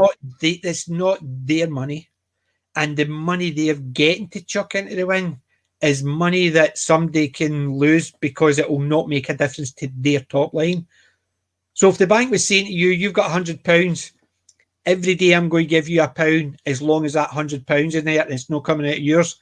If you lose that £1 every day, are you going to care? You see what I mean? It's not a lot in the comparison, but what I'm saying is, if you walk out and you lose £1, you're just going to go like that, walk away. Whereas if it's coming off your bank and you lose £1, you would maybe spend 5-10 minutes looking for it. That's the aspect of it. They're throwing money away that is play money because they're so rich that that's just interest on what they earn or what they've got in the bank and all their companies. So it makes it may just be my just very humble upbringing. Well, that's the thing. Knowing that the worth of a single pound, how much can you actually get from a single pound? And even if Jeff Bezos just said, "Hey, you will have my bank account for the next 2 years. Do what you want." I wouldn't go out and buy Teslas and SpaceX rockets and whatnot. I was like, whoa. Yes, there may be a London Molari, a car figures, whatnot in the background, but I wouldn't go for the like 7 foot tall. I would still go for like the small collectibles. Well, I'll give you an example, right? You look at some of the figures that Gary's got, Az has got, and all that, right? Mm-hmm. They are superb figures. Would I buy one? Could I afford one? Not in a million years. Could I afford one? I've not been eating well for a while, but yes, I could afford one. But would I buy one, or would I buy figures that I like, which are smaller and more reasonable price for me to buy? I know what I would buy, but the fact is, if you've got the money, if I had the money, would I buy those big figures that look fantastic? Yes, because I could afford them then. However, when you've got silly money, does it matter? Because that's money, it's throwaway money. Because you see, I have no concept of silly money. But that's the point. We never will have, and that's the point. We don't understand it, but because we don't understand it doesn't mean they care enough. So them throwing money at it and worried about we're not getting any money in, it's not an issue. So I think Gary and that got that right, because it is a case of these people just, they're quite happy to throw money at it because they'll get what they want in the long run. So the comment for yes, I definitely like to watch from the comfort of my home and my big screen. I can't watch something a big movie. Again, an unfair advantage I have is I do have a very comfortably sized flat and everything. So I do have my own 129-inch cinema screen. I have a very nice surround sound system. Didn't cost me much. It did take a lot of engineering to set up. I will say that. But I do have home cinema comfort. But watching 22 years ago when it came out, I did not have a home cinema. So going to the cinema and watching it, as I said, I was actually camping outside. So I knew that literally the first showing, there was not going to be any popcorn eating, mobile phones ringing or anything. It was going to be 100% filled with people there to see the film. No disturbance. Have you got Arthur's account? Do I have Twitter? The Reddit account? Remember, we were going to send him the link. I'm not on Reddit. He sent he sent the code last week. Well, Archie, ping us, and we will. It's Reddit. Remember, I gave you a Reddit account last week. So he did. Where is it? Where is it? Where is it? Contents live last week. He basically put it in the chat last week, and we were going to send him the link. Unfortunately, I don't have that, but I do have someone attempting to play a bagpipe. I will not start playing that. I'm just actually trying to get me, so I'm just waiting for it because he had the Reddit. Remember? Oh, he's on Discord. Discord, no Reddit. Sorry, Discord. He's got a Discord thing, mate, and I'm just trying to find the link, but it's taking a wee while to actually load on the chat from last. There, it's there. Discord. Don't worry, guys. We're professional. We're really organized here. We are really organised. I'm not on Discord. That's why I couldn't do it. Right. So, where is it? He sent it last. See, I can't find it. Archer, I put it in the chat. That's my handle, so just send me a direct message. I can transfer the link. And yes, I have no worries about sharing that because I basically ignore spammers. I can't remember the Ghostbuster. I'm glad you're here and hope you're fine. I remember you saying about the car accident. I hope that wasn't too damaging for your car or yourself, and I'm glad you're here. Yeah, can't seem to have had a rather adventurous afternoon, evening. Yeah, look, I love my westerns. Yes. Oh, you saw what I got last week, the Western collection. Yeah, John Wayne collection. I've got my Western collection. I've got the Alamo. I've got a load of stuff. I've got my spaghetti Western collection as well. I love Westerns and I love war movies. I've got a good few. Midway, a lot of World War II stuff. I watched Sharp, but I wasn't as keen on that because I read the books and the books were far superior. But I do like a good war movie and a good Western.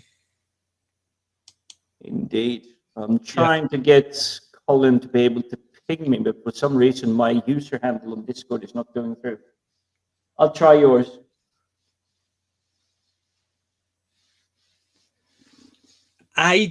The thing that puts me off the cinema is usually people around me, because somebody will gab, somebody will they'll discuss, oh, did you see that bit? Or I missed that bit, and they'll be behind you, in front of you, beside you,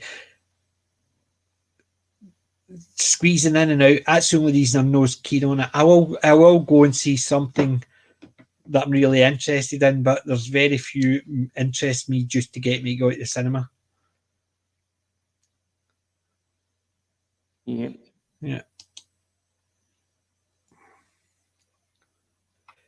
And I can understand the attraction of the big screen, but I think you need to be sitting back enough, because I've been in ones where people say, right, you need to get down the front. You're down the front, you're sitting like that, and it's uncomfortable in the neck. You need to be back enough that you can enjoy it without having to go as if you're playing tennis.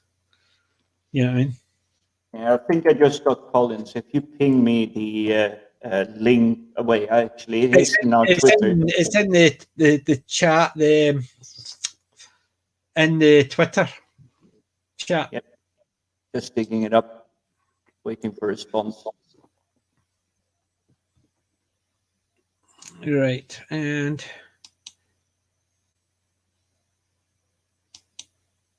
just catching up. That's the thing. My mum definitely didn't have the same taste as me. She liked her soaps. But so I grew up with them on in the background, but she let me watch my programs. I got the TV for certain times through the day because she knew my programs were on. So, and my dad was very similar. He liked Westerns, but he also liked historical stuff, and I got used to them, and I got interested in them later on. a cars effect. That's the worst part of anything like that. It just basically that's going to cost you're fine, a lot. but exactly, it's the cost. Even if you're insured, your insurance, you've still got your premium you have to pay, and your insurance goes up for the next year for somebody causing an accident.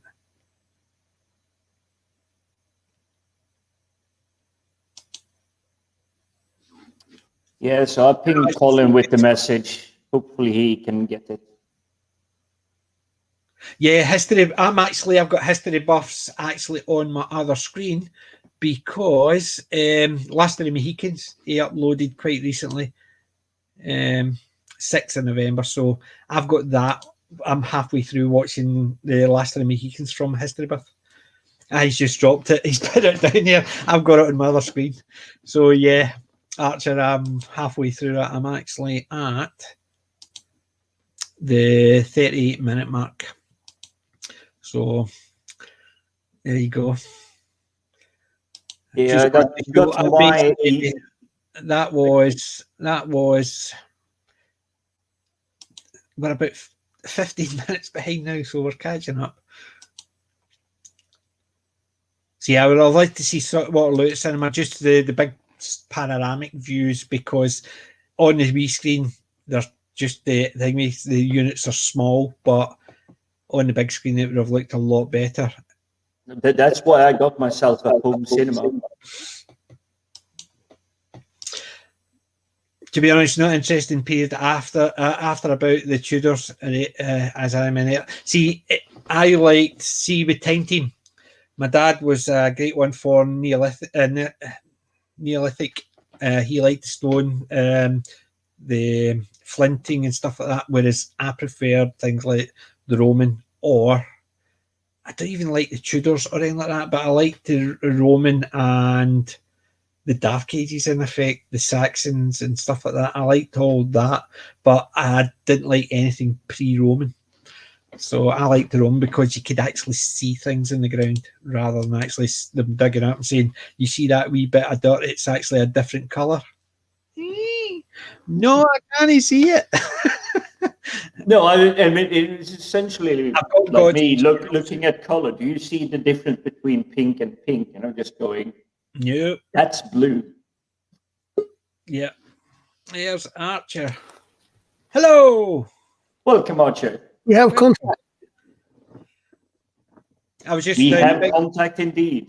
Yes, I was just saying, Big Teamer's got a double pack Gettysburg and Gods and Generals. I've got Gods and Generals, but I've not got Gettysburg. I have seen it multiple times, but I've not got it. You see, the only strategy game with Gettysburg that I played was from SSI, and we're talking 90s now. Oh, I remember SSI games. Back when they did the good AD&D games. Yes, very much. See, the only game I've got a war game, a strategic war game, was Fog, Fields of Glory, a Napoleonic one. I've still got it somewhere, but you need a code, which was in the book. It would say word X was from page X, and you had to actually go and find that word. I've no longer got that part of it, so I would need to that was the perfect, do not pirate our game. Yes. I had a couple which were I was never a great war games fan, but I had a couple which were the sort that actually used proper full-on military style maps, complete with the appropriate designation, the regiment, this and all that sort of thing. It literally looked like a war game planning map from a I can't remember what it was called now. Yeah. So basically, the war room with generals were discussing. Oh, we have our troops here. These are the big blocks. They stand here. This is yeah. So, yeah, it's basically like playing Risk. Where you basically just had to be units and you were moving them. It's I did have a couple like that, but I wasn't very good at them because it was the Fields of Glory was very similar to that, but you could actually zoom in. So you would actually move your units, so you had the flags to represent your different units, and then when you move them, when there was a battle, you could zoom in and actually move the units individually, and then you could zoom in and watch the fight. So the line would actually they would do fire in a line, or they would attack in column, depends what you're told.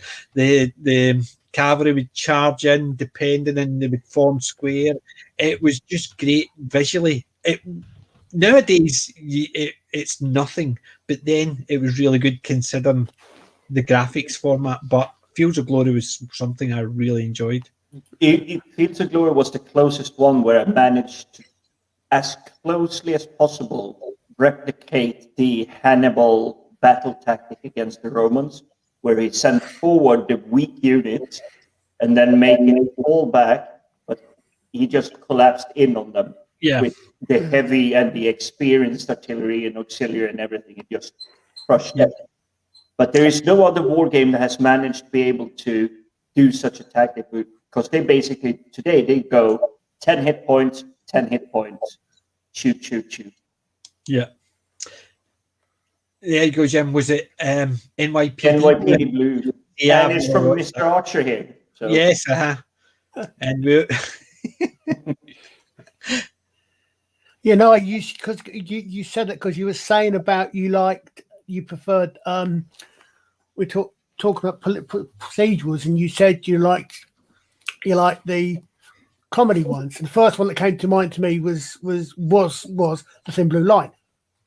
Yes, which I must admit I have got it. Thin Blue Line. I would need to actually check my database, but it's somewhere there because I remember seeing it. Yeah. So I think it was PJ that had it more on the comment line. I was thinking more along the I like the half serious, but with the brevity. No, like I'm a comedy person. I do like I like police procedurals which are funny. Like I've got Barney Miller and stuff like that. So yeah, I'm terrible for that. The Thin Blue Line. Thin Blue Line A3. So it is up there. Yeah. I'm just so amazed that you built these shelves. They were up this morning, and you already corrected your spreadsheet. Yeah, that's the one. There it's there. Yeah. That's the one. I don't remember Ben Elton writing it, but you better not hide that. You've got James Dreyfus on it. He's persona non grata these days. He's cancelled. These things don't matter to me. But he's so thoroughly cancelled. I actually listened to a Big Finish production because he was in it. He was in Doctor Who, so he was. He was also in. He's been in He's in EastEnders. He was also in Love Thy Neighbour. So yes. So oh God, I've got his name. Now, talking about things you couldn't make these days, there's Love Thy Neighbour for you. I know. What's his name? Where is he? Rudolph Walker. Ah, yes. Rudolph Walker. He is fantastic. He was basically in War Games, Doctor Who's War Games. So he was. Played the Union soldier. Was he? Wow. So he was. So yeah, I do like him. I think Kurtzman put it. It's the platform. Yes, it's the platform. That's basically we're catching up. Yeah. They basically says they don't care about the show. It's a platform. Yeah. And yeah, that's definitely why it's silly money, because they just don't care. Yeah. When it's money. I don't watch the TV. I basically just videos, or I watch YouTube. My wife watches the TV because of her program. She loves the stuff that's on TV, so that's the reason why I've still got a license. But I've got to go out. I want to get around to cancelling mine because the only thing I had license for was Death in Paradise, and to be quite honest, I don't trust them enough to actually wait for the next one of those to come along. Oh, no. See, the good thing is I'm looking forward to the Christmas version of Death in Paradise. It's a Christmas special. Oh, excellent. Danny's coming back. Danny Jones is back. Yeah, I watch it. It's just I wasn't entirely. I mean, I must admit, I thought the last one was the. I didn't like Ralph Little at all. No. Didn't like Ralph Little. My sister started watching. I'm not sure she's up watching, but she didn't like it after Ben Miller left. Oh, Ben Miller was Ben Miller. No matter what, hands down, has been the best. Getting rid of Fidel as well. Didn't like it. Getting rid of Camille. Didn't like it. They changed the girl, the young girl who is the commissioner's Don Warrington's meant to be her niece, his niece. Yeah, she's annoying. I think Don Warrington. I think is Don Warrington and Elizabeth Bourguignon are the only two characters who are still there from the original. And neither of those are main. Like, the thing that gets me is what I can honestly see them do. There were horrible ideas that, given number of actors, that Joe, there was a suggestion, and I hope it was a horrible. Over. Did you cut out there? Possibly. They suggested that they basically it was too many white saviors. Yeah, I mean, this is exactly. I mean, this is the thing. Is get me that is I can see them doing. Yeah. See, the thing is, they could be a black man, but the whole point is that it's a white guy out of bloody. Okay, or lady, you're going to regard if you want female officer, if you want, but it's an English person. It's someone out of their depth. Yeah. And the thing is, they can't turn around. It's because he's in charge. He's not in charge. The commissioner is in charge. Yeah. Don Warrington's character. So if they change it for that, you're sitting there thinking, did you see the clip on Twitter from Craig Charles? No, I don't do Twitter. Right. Well, I'm sorry. There was a thing on Twitter, Craig Charles. It was a quote from him. He says, Red Dwarf had half its cast was black. It wasn't great because half its cast was black. It was great because half its cast was black and race was never mentioned. Yeah. And that's to me is perfect because Red Dwarf is one of the greatest shows out there. But did we care that there's two guys and two black guys, or there's no women? No, because when the women came in, you had Holly or Hattie as Holly. She maybe turns around and says, "Oh, that's the." I mean, they've changed Holly. I'm never watching it again because they put a woman in there. One of the favourite episodes was the Holly Hop Drive, the alternate universe, where you had the old Lister and Rimmer, and you had Dog. And that is people's favourite because there's the opposite, and it's just things like that. When they put stuff like that in, and you're sitting there thinking, Death in Paradise is a great show which has got a mix of people. Why do you have to actually change it? Because you think so. Because that one person who says that is racist, everybody else has to agree with them. What the stupid thing is it's got exactly the same fact as I had to laugh my arse off when Black Panther came out, and it was so diverse. I know, so diverse. So massively diverse. It was the most diverse film ever. Yeah, it was the most diverse because there was two white guys in it, and the rest of them were all. That's the thing is what they mean is that's. Did you watch Friday Night Tights? I think it was Gary Raz or Ryan or whatever says when they say they want it to be more diverse. They don't. They just want less white people. Exactly. Yeah. I mean, they don't care about if it's all black people, all Chinese, all Asian, all whatever. They just mean no white people in it, and then it's diverse, even if everybody's the same. Because the stupid thing being that the diversity in Death in Paradise is the white people. That is the diversity. You see, when it comes to good entertainment, I couldn't care less. Couldn't care it. I actually, because that's a tricky sentence. Yeah, I do not care your color. So take the Dark Tower. It's supposed to, in the original Stephen King's, it's old grizzled white man, but it was actually Idris Elba. Was it the best film ever? Was it a good film? I actually enjoyed it. I couldn't care if it was a a purple individual portraying the the sheriff, whatever he's called. I haven't read the actual books, but I know of the books. Yeah, I don't care. Entertain me. I don't care who's standing behind the camera or in front of the camera. Entertain me, please. I mean, the only thing I think I notice is when, for example, Idris Elba's a great actor, but Idris Elba was Heimdall. Okay. As Jim the Viking, I have no issues with that. Okay, no, what I was going to say... I have the issue with the fact that they replaced him with another black guy later on, apparently.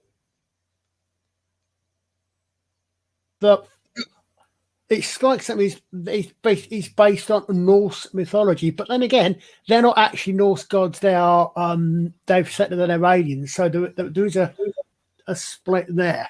But but things like that, that's something I don't necessarily.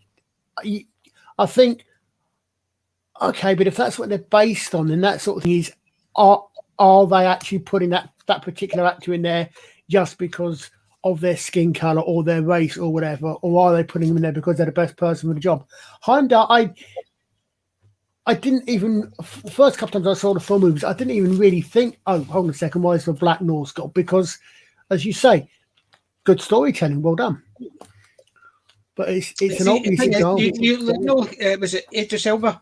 They asked him to be Bond, and he says, "No, I don't want to be known as the first black James Bond." Because he would have been a great actor in the position, but he knows the only thing they'll advertise, they'll not say Idris Elba is James Bond. He knows they won't, because he knows the first thing they'll say, Idris Elba is the first black James Bond, because he knows that they're more interested in what colour his skin is rather than him being a great actor for that role. And you see, I'll take Idris Elba as any kind of 00 agent, just not 007, because 007 is James Bond. But see, the way I look at it is 007 is a British male agent. Idris Elba is British, so he would work for it. It's the same as the Doctor being, to me, James Bond has to be a British male. The Doctor needs to be a British male. The rest of it doesn't make any difference to me. So if you've got someone who's got is Chinese descent, black, Asian descent, whatever, if they're British, they're British. End of story. Their colour doesn't matter because they're still a British person playing the role. Exactly. But didn't J.K. Rowling had that requirement? She could care less about the skin color or originality or anything. If you was an actor in the Harry Potter films, you just had to be British citizen. Full stop. Didn't care. British passport. Boom. Here you go. We don't care what you look like. We don't care where you come from. You were British. So it's the same as when you went to school. There was, I think, in my secondary school, there was one black guy. And it was only just because there wasn't a lot of diversity at the time. You're talking about 40 years ago. There was more Asian guys than the thing, because there was more from India and Pakistan and Glasgow at the time. There is more thing, but the thing is, guess what? He was just the guy. That's it. It was a slight different, but didn't he speak any different? Didn't he act any different? He didn't treat it any different. He didn't treat anybody any different. The teachers didn't treat him any different because he was just another boy in school. There were one or two people who called him names. They weren't the people we actually talked to. We all avoided anyway, because they weren't just calling him names because of the colour of his skin. They were calling us names.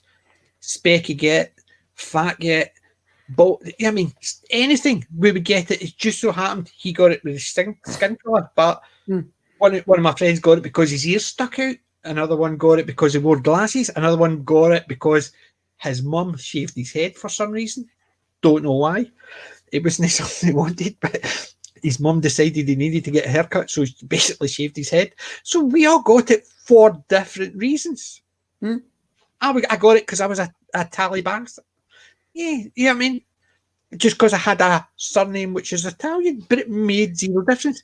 We all got it from these same type of people, so they pick on something that's different. So it didn't matter if it was the skin colour of his name, or his glasses, or his limp, or whatever, he would have got it.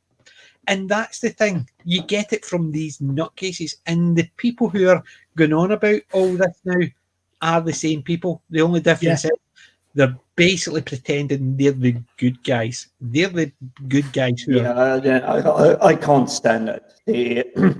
Oh, I'm better than you. Oh, you can't do that. But it's okay when I do it. Yes. What? Yeah. But it's the same idea. It's just when they actually try. It's the same as like you look at. I don't like Battlestar Galactica. However, I've heard about certain things and I've seen certain things. Starbuck. To me, Starbuck is Dirk Benedict.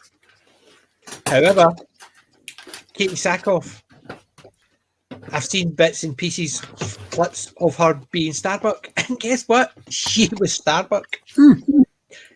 Yeah, I mean, did it bother me? Well, I didn't really like Battlestar Galactica, so it didn't bother me because it's no one I liked. However, if somebody says, well, that's Starbuck, I would say, yeah, accordingly it is. Because Starbuck in the original had a persona, bit of a ladies' man. Katie Sackhoff had the similar persona. It's a bit of a girl. She basically knew what she wanted. She would go after it. She wouldn't take crap from anybody. Same idea as Starbuck. Yeah, I mean, I'm going to say that I'm slightly open to the whole. I hate the term gender swap because it isn't gender swapping. It's ideology swapping is what they're doing. yes. But if you experimented and it's like, okay, let's try this actor for this role. Can you or can you not play the role? That is what it comes down to. And if we take Starbuck as an example, larger than life, grandiose, definitely out there. You know who Starbucks is. You can have a freeze frame. Anyone that watches Battlestar Galactica, that's Starbucks. Full stop. But the thing is, they've also done things like they've done I've heard it once. It was a cold cast. They basically just put out the roles. And they didn't say they were looking for males or females for these roles. They just put out the character name and the character description. And anybody could read. And believe it or not, 99% of the people who come in, who was a male role, they didn't broadcast it as a male role. They just had some traits. It was men who read for it, and the same for women. So people were reading it and going, I can't do that because that's a male role and I'm a female, or that's a female role and that's a male. So they had a high percentage. So they're talking about if they had 60 people reading, 59 of them came in and read for the male roles who were male. There'd be very few. But it didn't mean that the one female who read for it was seen any differently. If she nailed it, she would have got the role. And that's the way they did, because when they were writing it like it is a doctor, why did they need to say it is a male doctor? Because a doctor, male or female, makes zero difference. And that's the thing. They were doing casting for things that didn't make difference. However, if it was somebody was going to be cast as a predator, a male predator who preyed on women, then the ones who were going to be reading for the male predator couldn't be women. The ones who were going to be cast as the female victims couldn't be men. So the ones that they were generic, they put out there, and most people read it a particular way. But in effect, they could have come in and did it. To me, that's the way they should do it. Yeah, definitely. Go ahead, Archer. I'll say, yeah, definitely. I must admit, I wasn't sure either way about the gender swap for Battlestar Galactica, but I had bigger problems isn't necessarily the right word, but there were more things in Battlestar Galactica that I noticed than that. The fact that they didn't that they dropped every single one of the female characters from the original series. Not one, although I understand that Sheba got a walk-on part at one point. Someone told me, but other than that, every single one of the female characters from the original series dropped. All of them, not one of them. Because they were problematic, because they were dressed nice and they actually acted like females. Yeah, but I mean, but you could still have had them there. Yeah, of course. It was way too late to have 1970s Jane Seymour, and there was nothing on this earth. You could still have a Jane Seymour, just a more modern version. So she could have still. That's the thing. It's the fact is they deem that, well, female characters don't work unless.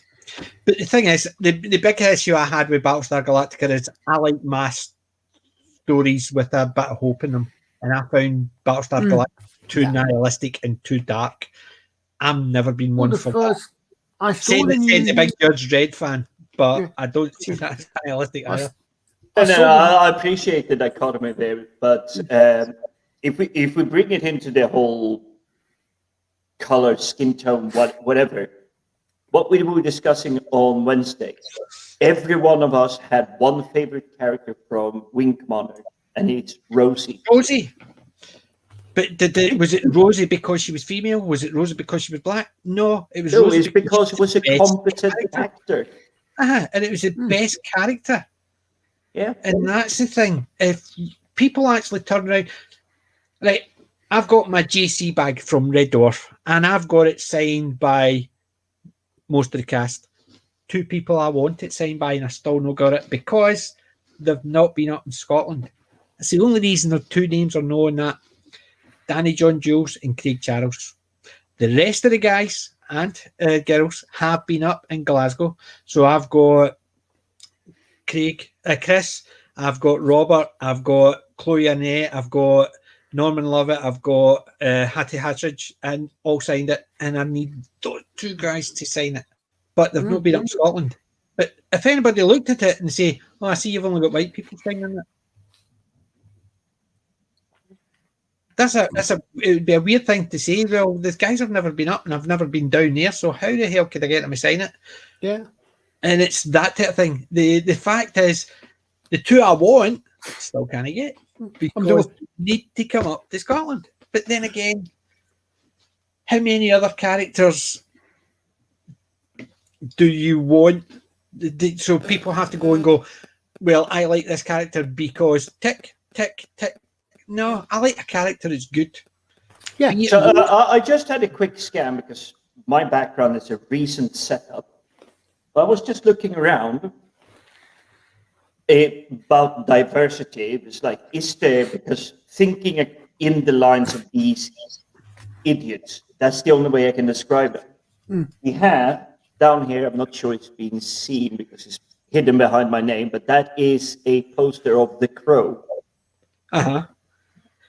You have a very recognizable black character there. He's a very big actor. Then we have Star Trek, The Next Generation. Michael Dorn. I've actually been on holiday, although he wasn't like we planned it. It wasn't like a meet your celebrities, go to places. But I've actually swum with Michael Dorn and his families with stingrays in the Caribbean. Amazing person. He's very funny, although the first game he managed to scare. Come on, Stingray. Exactly.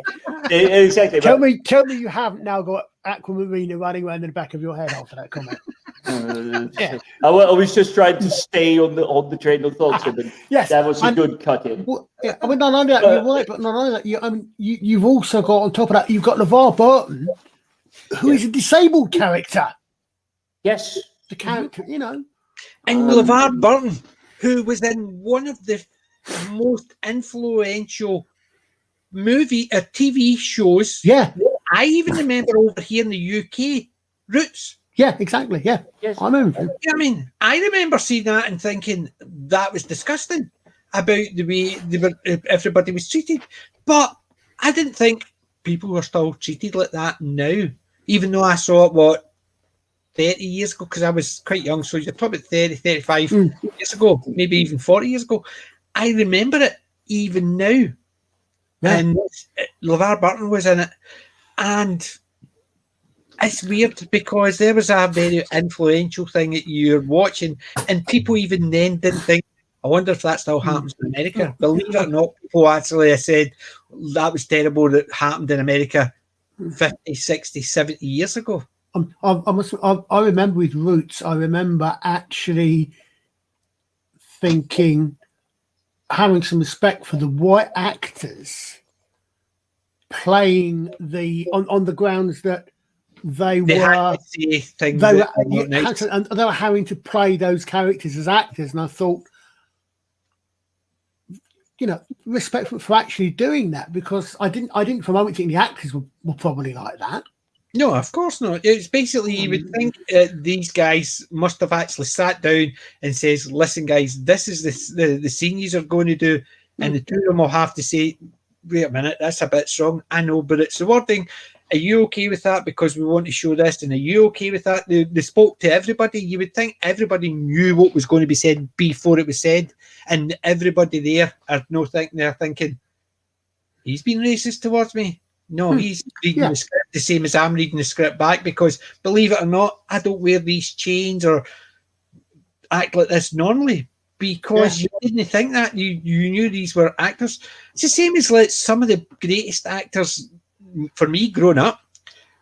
One of my mum's favourite, Sidney Poitier. Yeah. They act as if Sidney Poitier never existed. Driving Miss Daisy. I remember him from. Oh, there's probably not hundreds, but there is. He did the one with They Call Me Mr. Tibbs. Yeah. And there was also the one with the jail. That was the sequel. They call me the sequel. The first one was with Rod Steiger, and I can't think what it was called either. I'm trying to. Very famous film. There was the I'll let you cheat with IMDb here, Archer. There was also the one with he was chained up with oh God, these names have just disappeared. I need to actually do that. The thing is with Sidney Poitier is he's been in so many films. Sometimes as a larger character, sometimes just like it's just like a quick drop in, just to get his name on the film. The Heat of the Night. That's it. Yeah, that's the one. So, what was the other one you said? Yes, he's coming to dinner as well, wasn't it? Was that the one about the white girl with a black boyfriend or something? I think he was. Like, I'm looking back at his early stuff. Right. Okay. Yeah, I'm letting you two cheat with that. Right. That was massively confusing. I didn't realise I was actually on the YouTube tab, and I was wondering why why everything was out of sync. I thought, oh shit, it's on the YouTube tab. Yeah. It takes a while to get used to that. It really does. Yeah. Oh man, I tend to try these out. I'm going to do that. First thing to do, okay, turn off the actually come out of YouTube. Yeah, I've done that. Yeah. So I do have the YouTube so I can see the channel, but it gets kind of confusing when I swap the windows because I have to like browse around and search for something. Yeah. And then I see myself talking. I see myself in our back-end studio. That's real time, but it's like a 10-second delay to the front end. And it's like, you see your lips move and you hear your words, but it doesn't match up with what you're doing. Yeah. So weird. Right. The one I was thinking of was the Defiant ones. That's the one the two of them in the chain gang and they get chained up. That was fantastic. That was one of my mum's favourite. But that was 1958. And then he obviously did The Heat of the Night, 1967. So that was 9 years. Guess Who's Coming to Dinner was the one you were talking about? Yeah, I think so, yeah. Yeah. On. And that was the same year. And then They Call Me Mr. Tibbs, 1970. Yeah, I mean, Buck and the Preacher, I remember that one. You see, these films, my parents loved them. He actually did a So third one. you can't say there is like a systemic or like, oh no, get these people away. I didn't know he did a good third film one. stands on its own merit. It's Virgil Tibbs. And He was in one called The Organisation as Virgil Tibbs. So And- 3 movies as the same character. specifically for Jim, The Long Ships. The Long Ships, is that another one of his? Because I haven't Yes. opened up my IMDb yet. Yes. When was that? What year was that? The Long Ships, there it's there. 1964. Yeah. The tagline is a vagabond Viking adventurer on a moor. And a moor both compete to find the mother of all voices, a legendary golden bell near the Pillars of Hercules. It's almost the reverse of the brain switch off. The real historical figure who the 13th Warrior was based on. Yeah. My brain switched off on him, but It's Abu al-Din or something. it, yeah. I don't remember his name either. yeah, Look at the names of the people in that movie: Richard Widmark, Sidney Yeah. Poitier, Edward Judd, Gordon Jackson, David Lodge, Jesus Christ, Clifford Evans, Lionel You got some Jeffries. dudes here. I bet that wouldn't get shown these days. No, but see, the thing is, I don't see why, but The Long Ships is, I mean, that's what I'm saying. Classic movies. That's why I like my classic movies, because believe it or not, you watch them and watch them for entertainment. You don't give a talk about all that crap. Yeah. But even so, look at the IMDb rating, 2,600 plus votes, and it still maintains a ranking of 6.1 out of 10 Yeah. for a 1964 movie. Yep. Yeah. But that's the thing. You look at any Sidney Poitier one, right? Let's look at one of his earlier ones, right? The Defiant ones. That's one of his best known ones. 1958, 7.6 out of 10, 15,000 comments. How could you actually, and you look at something nowadays that people are classing it as popular. Do you think it's anywhere near that? Doesn't matter who's in it. You pick a famous actor, and think you'll get anything near that? I'm not talking about the top, like the Marvel movies and stuff like that. I'm talking about a movie like that. Sorry to say, as great as a find, I love the Iron Man films. I love the Spider-Man film, but the earlier ones, I do like Captain America. I do like the universe just spinning it up there. But when it comes to voting online, sorry to say, the upvotes, the like the highest ranking and everything, that's just Disney buying 10,000 apologies to China, but it's 10,000 Chinese bots just upvoting just to get the big numbers up. The thing is, as well, I must admit, I don't normally look at the ratings and stuff like that, because I know nowadays they get manipulated. So people will get manipulated. Even old movies will get manipulated because, that is suddenly now problematic. So I am changed that. Did you see? I think it was Eternals. There was a thing came out about. I think it was Eternals. Being review bombed. Yes.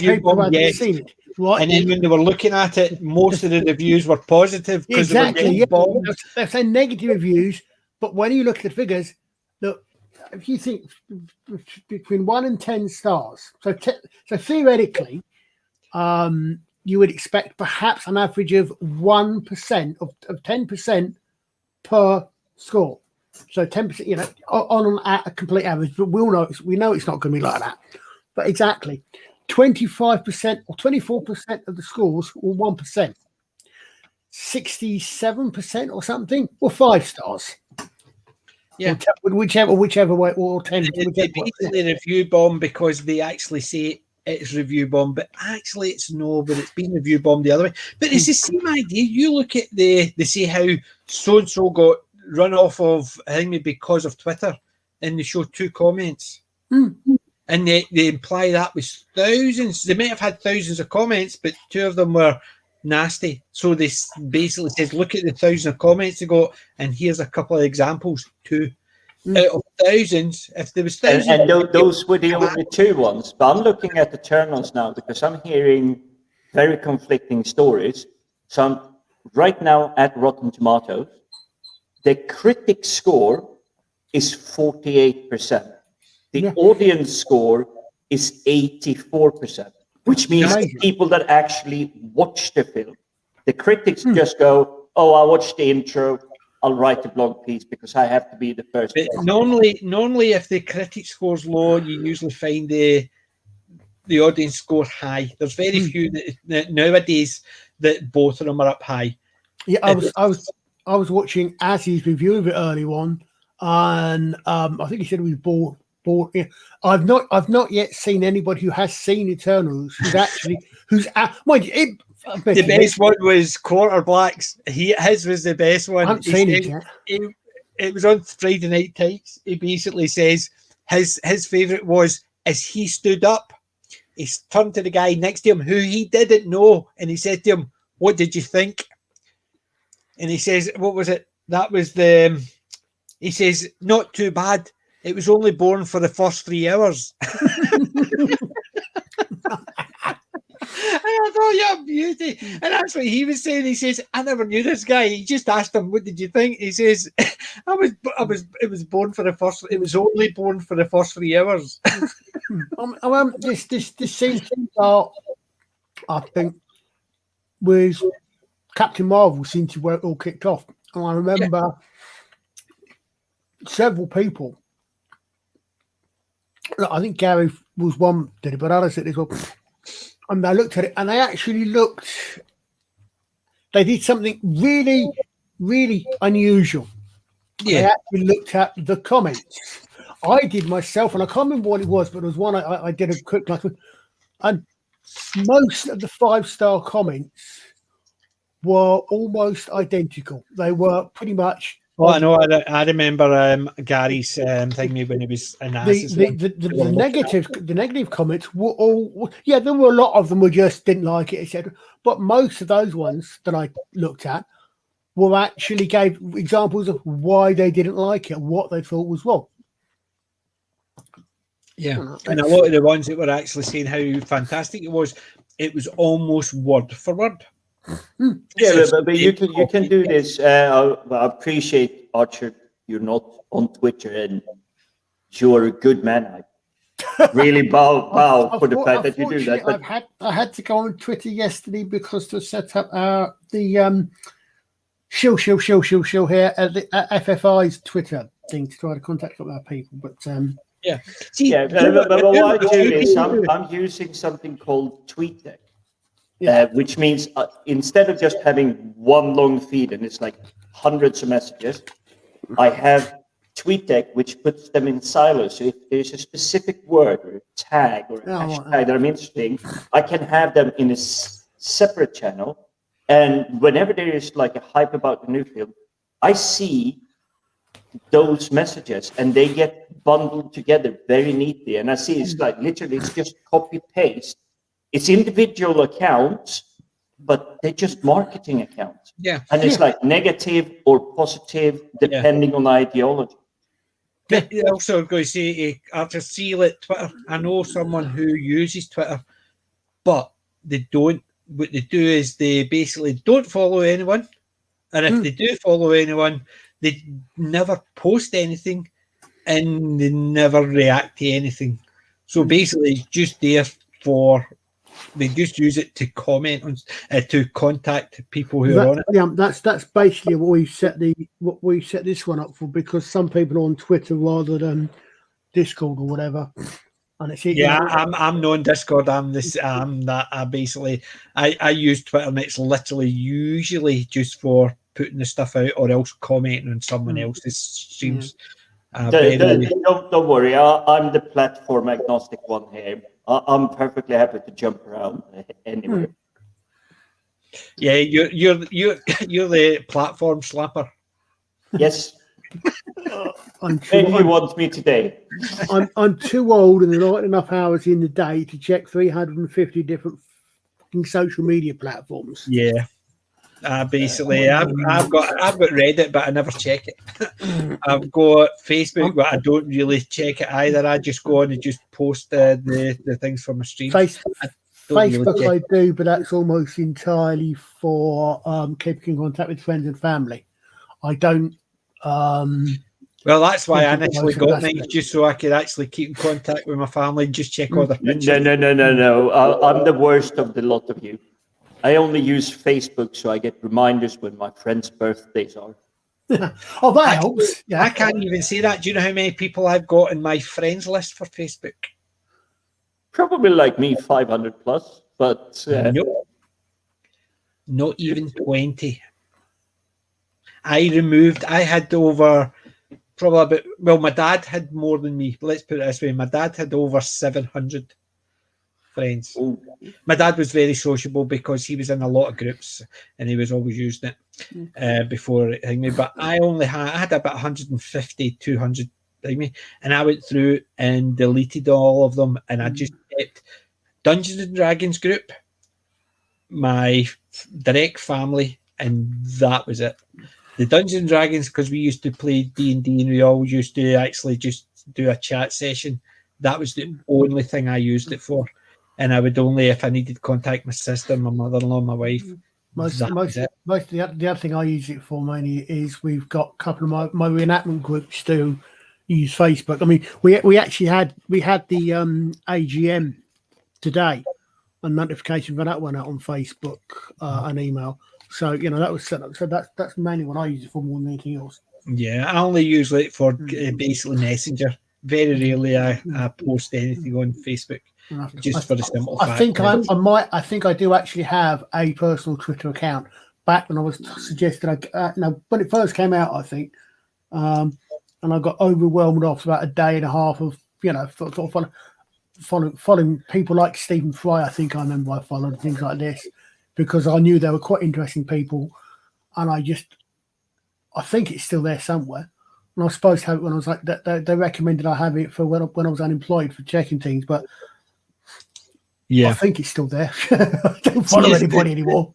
The thing is, I had an account, PJ maybe at the Twitter one, and about a year and a half ago, I decided this is a load of junk, so I deleted the account. So I went, I go back in, and I couldn't find my account, so I had to create a new one. Hence the reason why I'm PJ maybe 2. At Twitter. Because I did have it, and I basically deleted it because I thought this was a load of junk. But unfortunately, I had to recreate it because I deleted my account and it was too long and it had gone. Twitter can be useful, but it is essentially a never-ending stream of nonsense. So it comes down to you, and most people don't realize this. It's down to you as the user. What do I want to take out of this massive whirlpool of poop? Yes. Yeah. Well, I quite agree, and that's why a lot of times, like if I post anything, it's usually like a Babylon 5 quote or a Red Dwarf quote or just a Scottish quote, like ball bags, that type of thing. If I see a nice wee picture, very rarely I type something. It's unless I'm actually broadcasting for me. But anytime I post something, it's usually a wee picture, just because I've came across a picture I like, so I've saved it. And the Twitter verse, if you want to call it that, is a really amazing place. You may have just given a thumbs up or said, that was a funny one. Yeah. And your comment saying that something was funny because they found it offensive, you can get thousands, tens of thousands of people just going, oh, we hate you. Really? You don't even know. I've got that habit. See, I grew up with it. And my attitude was, well, if you're actually if you're annoying me, you're leaving everybody else alone. So if somebody starts, I just go mute. I don't even block. I just go mute. So I'm not hearing it. I don't care. I don't even block them so they think they're blocked. I just go mute and they can actually see what they want. I don't hear it. I don't care enough to actually even bother about it. You see, I'm definitely on your line there. You know, these annoying, well, this is pre-COVID, so there will be millions of people on this planet have never experienced the door knockers that would like to sell you a certain book. I've always found it the local community service to keep them engaged at my front door for as long as possible, so the time in the day ran out so they couldn't annoy anyone else. Yeah, well, I'm basically, I just see, could you call back later? I need to go out for a blood transfusion. That usually gets them more. But you see, that gets them away from you and to go and annoy someone else, whereas I kept them at my door because I could literally have done laps around them just as like, no, you're staying here. Oh, no, I'm suddenly slightly interested. And they perk up and it's like, but have you considered these details? And then just continue the conversation on for, I think the record I've held someone down, well, some two downs for is an hour 20, which meant they lost an hour 20 walking up the road, knocking on door and annoying the rest of our neighbors. I'm trying to remember the TV show that did that. I think it was it Married with Children? They did that. Basically, they had the two people sitting there and they're basically, please, can we just go now? I'm trying to remember what it was. That definitely sounds along the line of Married with Children. Was it Married with Children? It's one of those ones. I think it was someone who just wanted somebody to chat to, so invited them in just so they could chat. And they were basically wishing they could leave, and I can't remember. They did it. I think they did it once with the Married with Children but there's something that says to me, no, it was something else, but I'm not entirely sure. I can't remember. It's terrible for that. But anyway, where were we? So we've done V for Vendetta. We're going to do They Live Wednesday. I will look for Lady Hawk, honest Gov. And I'll finish Firestarter so I can get rid of that tab. I'm just looking at my tabs that I've got opened. I've got a load of junk opened. So I might just go back and lecture Kathleen Bell and the Sword and Sorcerer again at some point. I'm sorry. I mean, I might go back and watch Sword and the Sorcerer. Yeah. When I was watching, what the hell was it? It wasn't actually Xena. It was one that the two of them were in about two girls who'd brought them into the future. I don't know if it was just like a YouTube fan thing where they actually had the two who played Xena and Gabrielle playing themselves in the future. So I think he's eating pizza and stuff like that. I saw something like that. And I was really intrigued by it because I'm sitting there thinking, I can't remember that in the show. I thought maybe it was a clip for an episode of the show where they got, because I know they did it with Hercules. Uh-huh. They did two in I think they did two in Hercules where they did one where they were trying to make Hercules and Kevin Sorbo got stuck in there was a storm or something, and then there were these stories on the news of some hero and the basic premise was that actually Hercules had been brought into the future. No. Hercules was a demigod. He was therefore immortal, and he's still alone in the 20th century playing himself in a TV show or something along those lines. You know, literally Hercules still alive 2,000 years later. Uh-huh. And it was Kevin Sorbo. See, I can actually just imagine that because he's basically got, I'd see, you look at him with Andromeda and stuff like that. Yeah. I saw him. I was watching that the other week. Oh, yeah. I saw him do an interview once where he was saying, you know, He's mad. He said, you know, I mean, he starts off as Hercules, and then he was not bitter about it. He was being genuinely humorous about it, genuinely good natured, you know. And then Xena spins off. He said, and then he goes into Andromeda, and everybody wants to sleep with his starship. Which is true, because Andromeda was superb. Yeah. I had no objections to Romy in the first episode of Andromeda. Yeah, but the thing is, I think they had the same problem that Red Dwarf did. They just had a higher budget. Was they had to use CGI a lot because Romy couldn't touch anything because she was a hologram. That's why later on you had the android. Yeah. But Harper built her. And I do like the fact that she does have a modicum of modesty despite her presence in the first episode. We'll know. That's like, you touched me? It's like, well, I had to. I built you.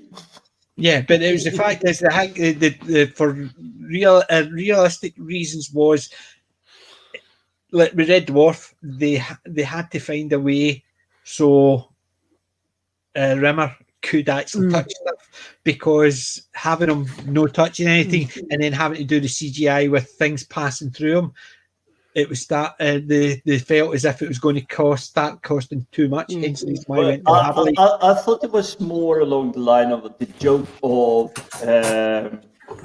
Craig Charles. What's his name? Chris Barry. No, Craig Charles, because he was just constantly just walking through Rimmer when Rimmer was trying to like, I'm in charge here, I'm in command, and he would ignore him, or else he would do that with his hand. So it was the CGI and stuff like that. So they had to do all that. Whereas if he was a hard light hologram, he could touch stuff. So they didn't need to actually go through if he was doing stuff like that. That's what it was all about, and that's why they did it, because they want to cut down the CGI bill effectively. And I think but also to kill the joke because it was getting too constant. But there's also the fact is with Andromeda, they could have got away with it because Romy could have just stood there. She didn't need to touch anything. But I think because they wanted the actress in more scenes doing things, they couldn't have her as a hologram all the time. So she couldn't do anything. She would just be standing there and everybody else is jumping around fighting and she's just standing there. So they wanted That's the niggle I have with Andromeda, because she was in control of the ship. Oh, you're fighting. Gravity 10 times. Oop, everybody falls to the floor. Well, maybe the Nietzsche could move, but everybody falls to the floor. But it's the same with what they did with the Doctor hologram in Voyager. They needed him because he was getting a more popular character. They needed more places. Yeah. Robert Picardo, I've met him. He's really nice. I met him and his lady friend. I say lady friend because I don't know if they're married, boyfriend, girlfriend, whatever it is, but they're absolutely lovely. And he's an awesome singer. Well, and he loves karaoke. Trust me. And I know my daughter saw him when he was going to get for the autographs and stuff like that, and he waved over to her, and she was over the moon. And then when we went for the photo, she basically says, "I want to stand here," and he basically turns around to me and says, "Stand behind me." So he's standing with his back to me with my daughter.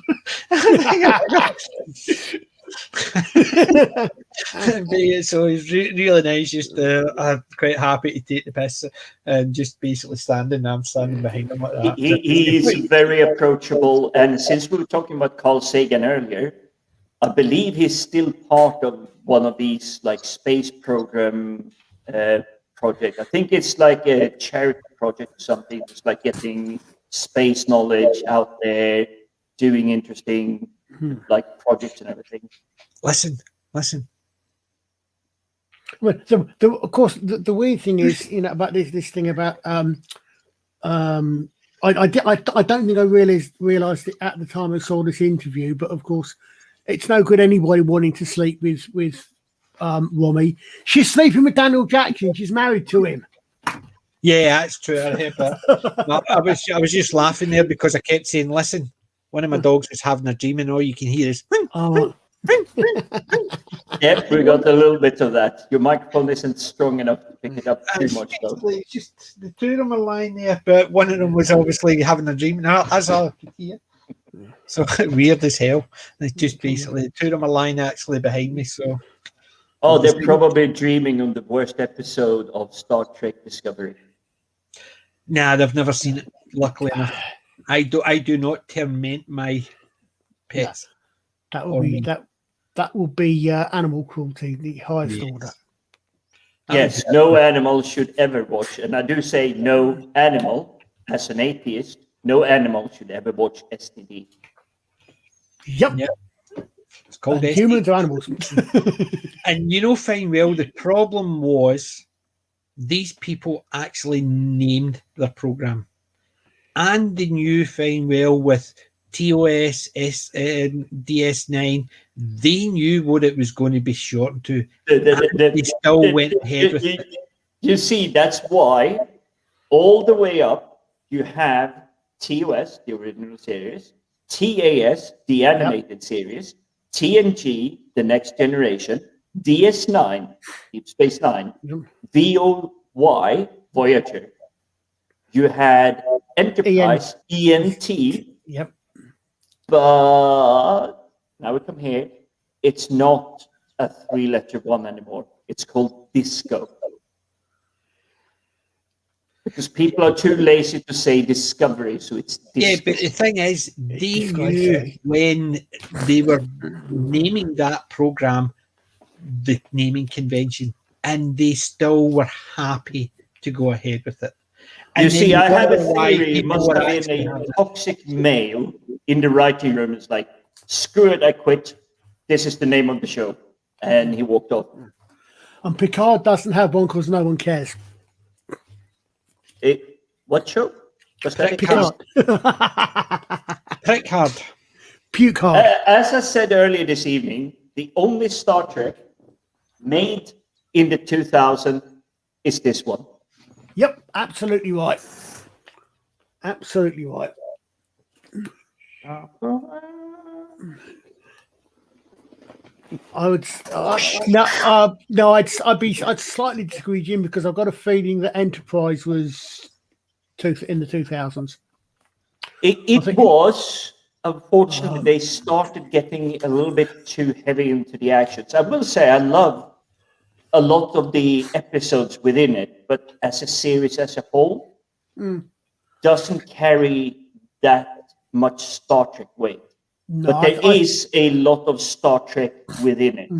Right up till the end when they screwed it over. Well, yeah. By making that holodeck simulation. And the main thing about those, can you imagine that happening these days? Rick Berman, I think it was, came out and has publicly apologized for that last episode and said we cocked it up. Mm-hmm. He and the people that made it come up and said, no, we misread the situation or whatever, we meant it as with good intentions, we meant it to tie in the next story, but in hindsight, we apologize. We realized it wasn't proper and it wasn't the right way to go about it. Can you imagine anybody making some of these days apologizing for that? Oh God, they were actually.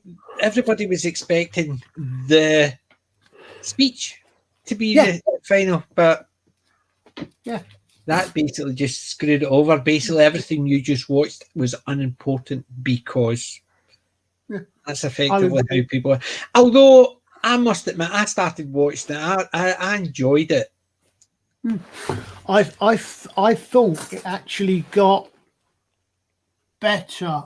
Was in the art on up. I thought I wasn't a big fan of the time jump to World War II with the alien Nazis.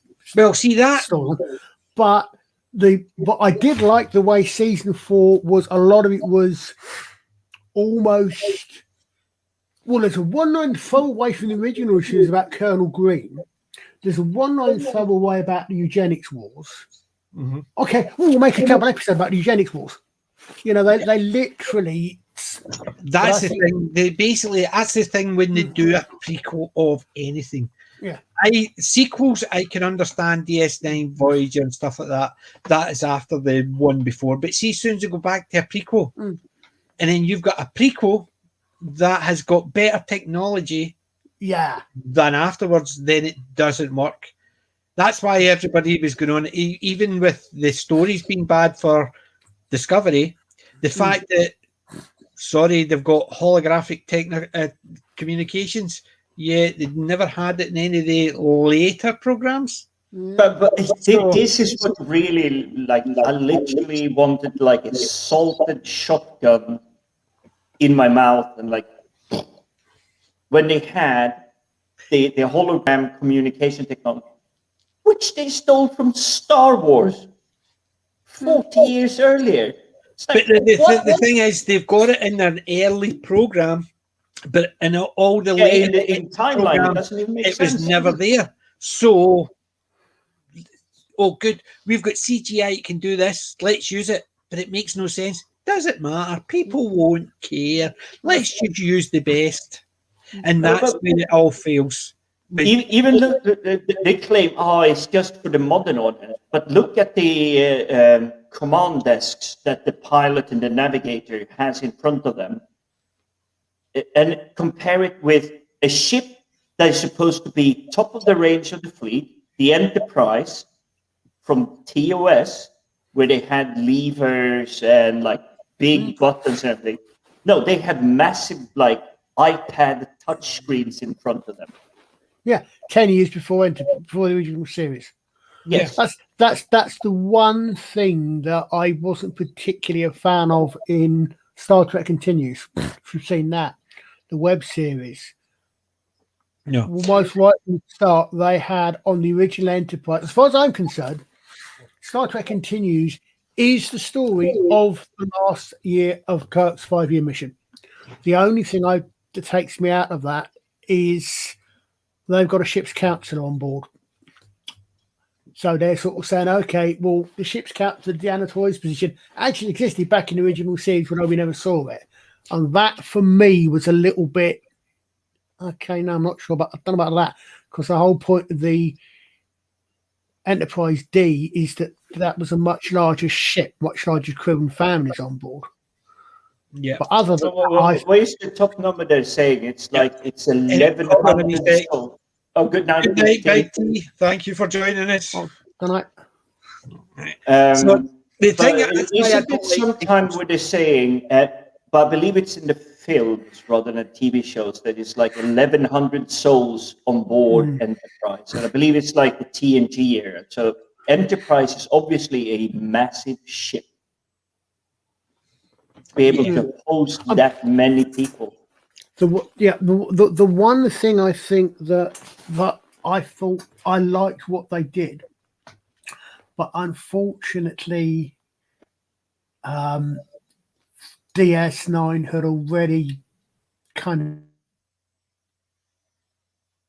of liked the way they tried to, or they had a storyline to explain why the Klingons in the original series and animated did not look the same as the Klingons in Next Generation onwards. Very clever idea. The only problem was DS9. From then. No, it wasn't like that. It wasn't like that. It was that DS9 had one or two characters played who were actually from the original series, played by the same actors, but they were in TNG era Klingon makeup. Yeah. So that kind of didn't work with the idea that the humanoid Klingons are Southern Klingons, whatever, however you want to put it, however you want to do it. Yeah, the disease had actually get rid of the ridges, and the ones that were diseased they didn't want to associate with, or they kept them separate and stuff like that. I mean, I suppose they could have actually says they got plastic surgery to correct it. Yeah, possibly, but because of course, it wouldn't even have to be. Well, plastic surgery is sort of along the line. It could have been, even though being vain and following fashion trends, it's nothing I would ever associate a Klingon with. Oh, my ridges are too high. I'm going to do plastic surgery to reduce them or extend them. Yes, No. but they actually, in the thing, they actually says it was a thing of dishonor to lose the ridges. So yes, I can see somebody who doesn't have the ridges getting them. But I think that's the thing, as you were saying, that's a problem where you've got the prequel made after all the following ones. I love that they did that. Great. I thought when Arch comes up against Shran, and he deliberately he cuts off one of his antennas because he knows that antenna is going to go back, but he also knows, because he knows Shran, because he knows the Andorans, that is going to take him out of the fight without killing him because he respects him. Yeah. You by the way, Shran, the guy that plays him, he's literally been all over the Star Trek universe. Yeah, hasn't the actor, he's been everywhere. Yeah, yeah. He's one of the big faces of. Well, you don't recognize him because he's always in like massive amount of makeup. But yeah, I can't remember what guy. I've forgotten the guy's name, but I did. It's slightly. I met him. I believe he's part of the Star Trek quartet. So like barbershop singing. Oh right. So it's him, and it is two of the big guys from DS9. I keep forgetting who the fourth is, but they are really good, fantastic, like barbershop quartet singers. Oh, wow. It's fantastic. If you ever get the chance to see them live, do it. Really do it. See, it's music. I wouldn't. Basically, it's music. Oh no! You'd be laughing. You'd be loving it. You would be recognizing it. I usually have music. I don't listen to music. I don't like it. I'm not a great one for music. Even comedy stuff, I basically bear. So, like, if I'm watching a Billy Connolly thing and he does these occasional, if it wasn't for your wellies song, I would watch Billy Connolly, but when it wouldn't count for your wellies, I know the song, but would I listen to it if it wasn't for all the comedy around it? Probably not. I would skip it. So music. I'll sell it to the chat then. Anyone in the chat, and you watch it. Well, Archie, you're also still in the chat. But it is. I thoroughly enjoyed it. I usually don't go for barbecue chat and stuff like that. I mean, I'm a heavy metal freak. For me, the only way music is played, it's electric guitar, bass, drummer, and a guy that sounds like his testicle is being squeezed.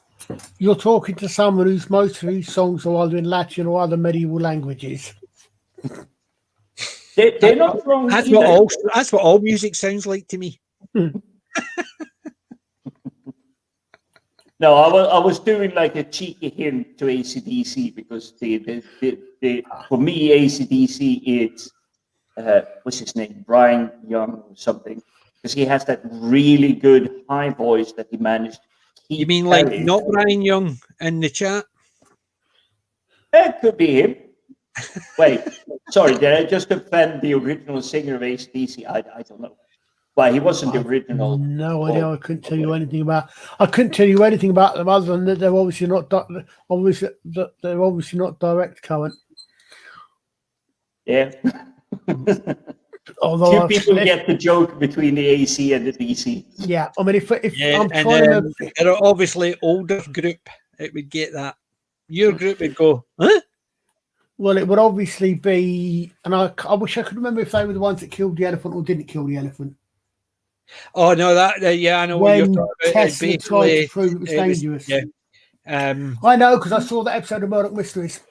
Yeah, I think it was what gets into the house. I'm sure it's the direct current which they tried to use to prove it was dangerous because that's what was it Edison was using or planning, and he wanted to show how dangerous it was, and it didn't it didn't kill the elephant. It actually it maimed it, and then they had to switch it to AC to kill the elephant, or they had to shoot the elephant because the DC didn't do it. So what was getting shipped into houses was what they were wanting to prove, and it disproved it because it couldn't kill the elephant.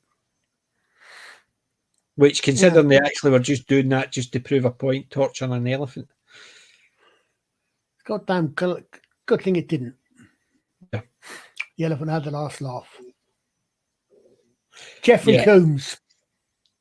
Jeffrey Combs, that's his name. Yes. That's who it was, yeah. And if you look at his IMDb resume, it's like it's longer than my distance from here in south of England up to your place in Scotland, PJ. That's his IMDb list. Yeah. I mean, oh Christ! I didn't realise Tucker Smallwood was in. It was one of the Zindi. Yep. Wow. See, I was never a great fan of the Zindi. I don't know. Maybe because they went straight into a world death-defying event. And I'm sitting there thinking, could they not have actually just introduced us to get it on the ball, then something happened? But the fact that they brought this in straight away, it was just almost a case of, really? You see, I blame that part of the story going wrong, mainly because they're not Time Lords, whatever, time travel, time cheater, time agents, whatever they are. I believe that you could have taken out the whole temporal agents. That's the name for them. You could have removed that entire part, and all those minutes taken out of the TV show could have been added. Why do the Zindi do not want the Federation? Well, Earth, because Federation doesn't exist. Earth. Why do they not want the youngest sibling in like the closest stellar system to join the space travelers? I've got a feeling that at some point they did, at the end of the World War II one, I've got a feeling that they did just that. They did quite literally utterly cancel out the temporal Cold War. I've got a feeling they did that. It's effectively anything to do with temporal Cold War never happened. I think I could be wrong, but I've got a feeling they did that.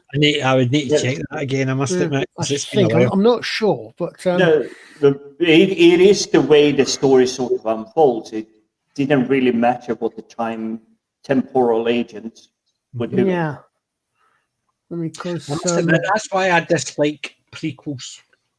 Because they always try and do something to big flashy, but then they realise we have to actually change it so it goes back to, like, you look at R2-D2 and C-3PO. Take these droids and wipe their memories. Really, just so you wanted them in, just so you can say, oh, here's R2 and C-3PO. Right, go and wipe their memories, so we can have them in the next movie that you don't remember. But here's also the thing that I don't use hate a lot because I think it's a waste of energy. But if you look at Star Wars, and for us, the numbers I'm saying now is the year they came out, not the numbers in which they came. There is no numbers. There's only 3 movies. Star Wars. No. Listen to this one. R2-D2 and C-3PO exist throughout all the 9 of them. 1, 2, 3. Then there's a 20-year gap. 4, 5, 6. 20-year gap. 7, 8, 9. There's probably going to be another 3. We don't want them. Disney will give them. But there's a 20-year gap. And it was just the droids' memories that could wipe. Between each of these 3 blocks, it's a 20-year gap. And people, entire civilizations just forgot. Oh, Jedi's. Never heard of them. Well, that's something, because I must admit, I don't know if I wasn't paying attention or not, but I, all the way through the original Empire had been around. I got slap into that. All the way through the original trilogy, I had the impression that the Empire had been around for quite a while.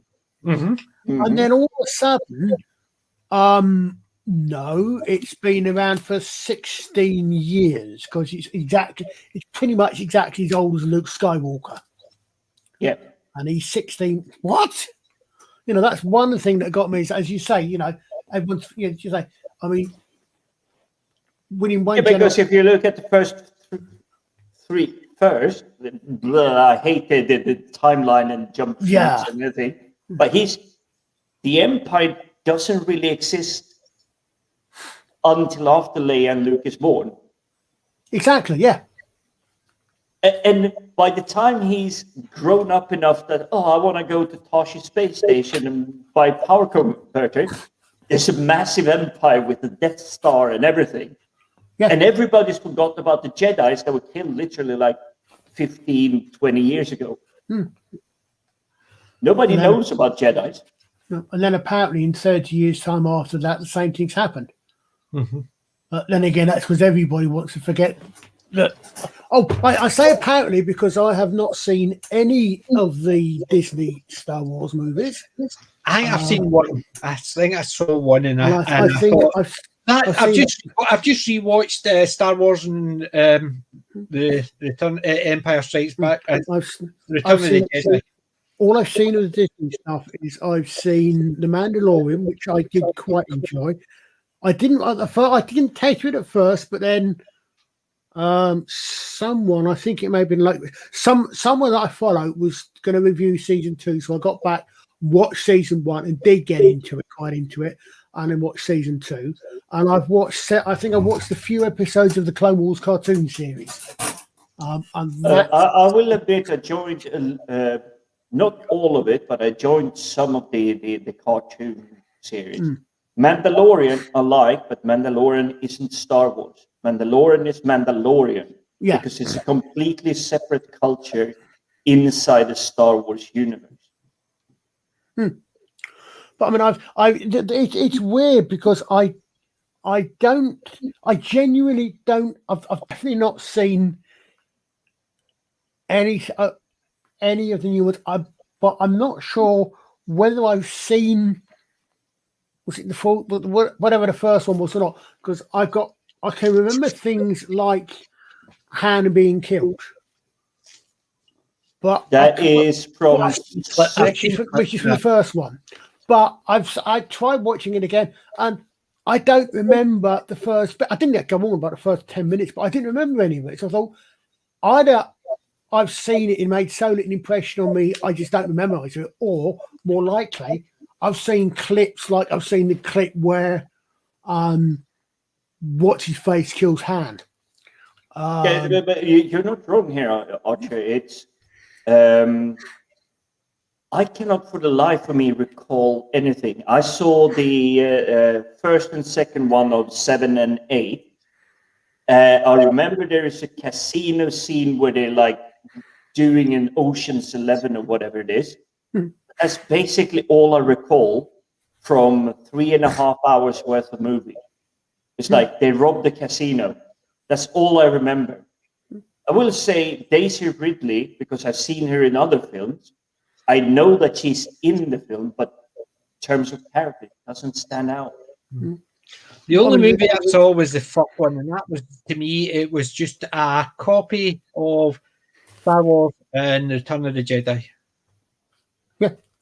It was basically... Empire Strikes Back. Well, that's the reason J.J. Abrams is now by, what is it, the Fandom Menace, or whatever people classify themselves as, a group that exists but doesn't exist. He's now called Jar Jar Abrams because people hated Jar Jar from the 1, 2, and 3.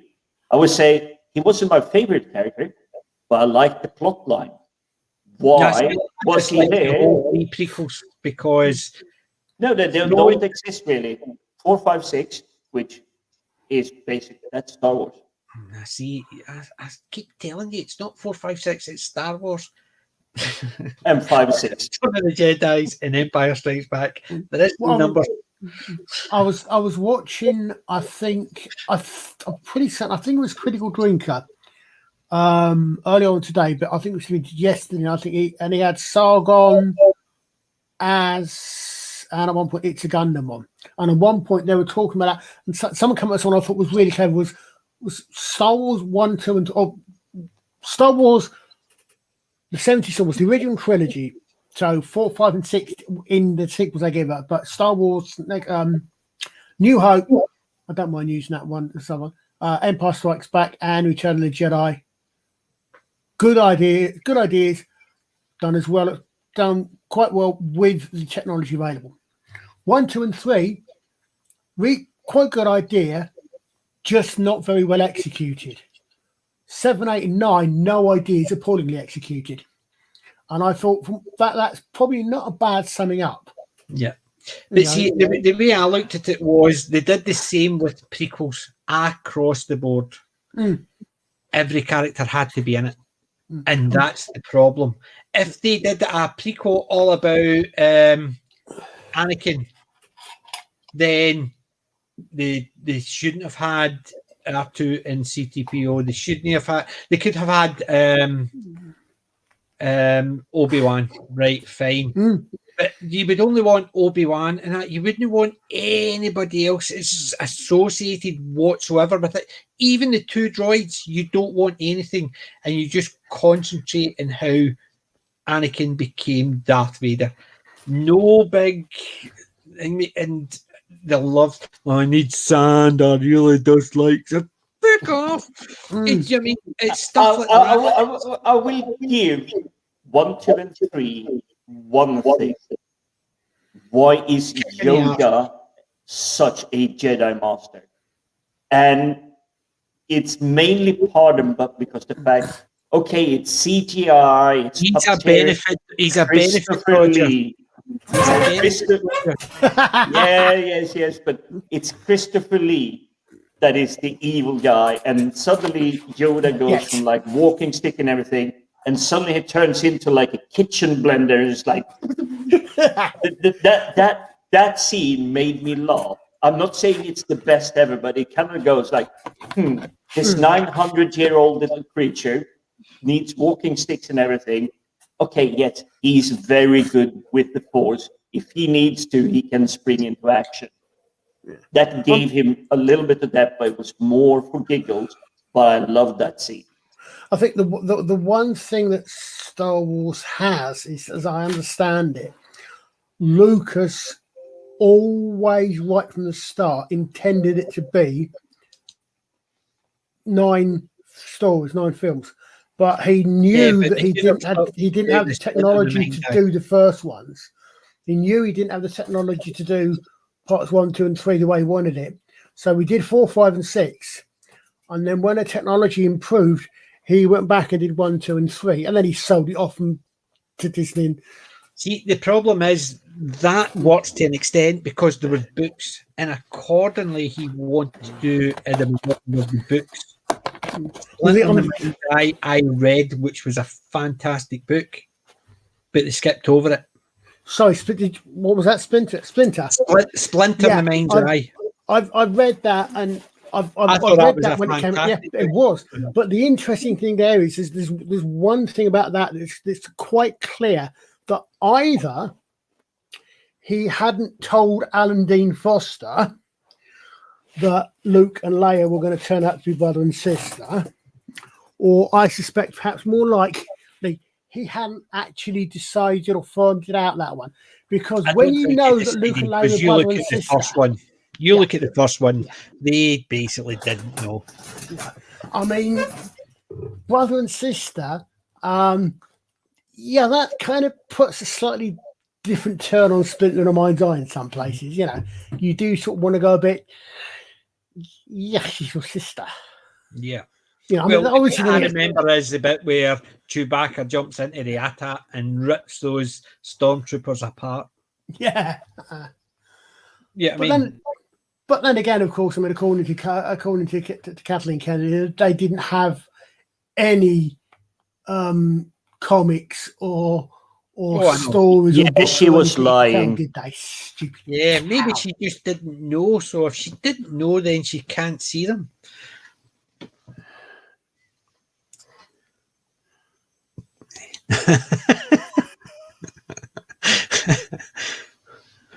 You leave my Willy Winky alone. Are you starting? Because I'm just trying to work out where it is. I've not got wee Willy Winky. That's amazing what happens when you bite your own, when you clap down on your own Wally. Sorry, I can't do a Scottish accent even to Neither can I. Billy Connolly. There's no such thing as a Scottish accent. It's just us Scots don't have an accent. It's everybody else that has one.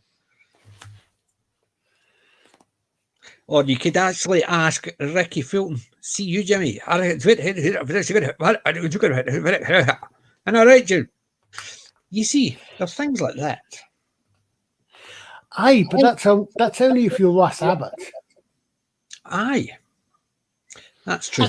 Was Russ Abbott Scottish or Scots or not? I don't think he was he? Russ? No. No, I don't think he was. He wasn't. Basically, he was a northerner. I think he was somewhere in North England, but no, he was not Scottish.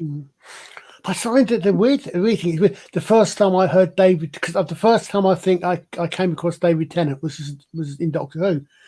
The first time I heard him talk with his normal accent, I thought, "What the fuck?" No, Yeah, I realised he was Scottish until I heard him speak in his own accent rather than as a doctor. See, the thing is, because we basically grew up with everybody on TV who was from Scotland actually speaking normally or abnormally, whereas we grew up watching things like Scotch and Rye, Ricky Fulton, stuff like that, Rabs Inez, but we watched the TV the way nature intended it. I was saying to someone the other day, last night, one of the weirdest bits of double take for me, and I'm embarrassed at those, was, and it's still something occasionally, is when I see people of Indian descent origin. So we say, I'm trying to be like Indians. And obviously been born and brought up in Scotland, and I've got a broad Glasgow or whatever accent. For some reason to me, that's just total what the. No, see, I used to work for the Glasgow Multicultural Volunteers. So we used to do summer schools, and it was for people who English wasn't their first language. Oh, right, yeah. Or their parents' English wasn't their first language. So it was a summer school, so they could come along and basically they were using English in school. So it was the summer school to help them. But we always found that hilariously funny because it didn't matter who came in, someone who was Indian, Pakistan, or someone, there was a guy. Did you ever see the advert for BP? There was the coloured guy, and he turns in and he's got a very broad Scottish accent. That's what this wee boy, who was 9, he had a broader Scottish accent than I did. And people are turning around and says, it's to help people with their English. And you're sitting there thinking, have you actually met all these people who grew up in Scotland? And you're helping them with their English? They're basically speaking they're Scottish. The end of story. They're basically, doesn't matter what they look like. We're creating this. It's not really to help people. It's just a summer school to help families who are working, and it's basically allows the kids to basically get out and mingle. We had that where I grew up as well. It's like, I think this is because this was the 70s, 80s. I think this is where the seed, shall we say, bigotry. What we see a lot of today is like, oh, they have black skin, therefore they must be this character, blah, blah, blah. What were they accusing? It wasn't Idris Elba, it was someone else. He wasn't eating enough chicken or Jamaican food in this. I think it was. Was it him? Yeah. Because the character didn't like chicken. They were actually saying how racist it was. And you're sitting there thinking, are these fake-wits nuts? Believe it or not, I'm from Italian descent. Apart from my family spaghetti, The only spaghetti I like is with a carbonara sauce. I do not like tomato sauce, a tomato puree. I do not like it. Just don't let the rest of the Italians hear this, because they will go, my family one, which my grandmother, my mother, my sister and all that makes, is got a tomato puree base, which I love.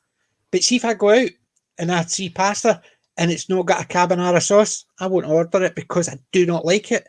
But that's like turning around. So it's like turning around and saying that person's Indian, so they must like curry. Bullshit. Yeah. That's like turning around. I must like. Fair enough, I do like haggis, but that's like turning around and saying you're Scottish, so you must like haggis, or you're from London, you must like jelly deals. It's the worst type of stereotyping. Of course it is. It's the worst type of stereotype. Fair enough.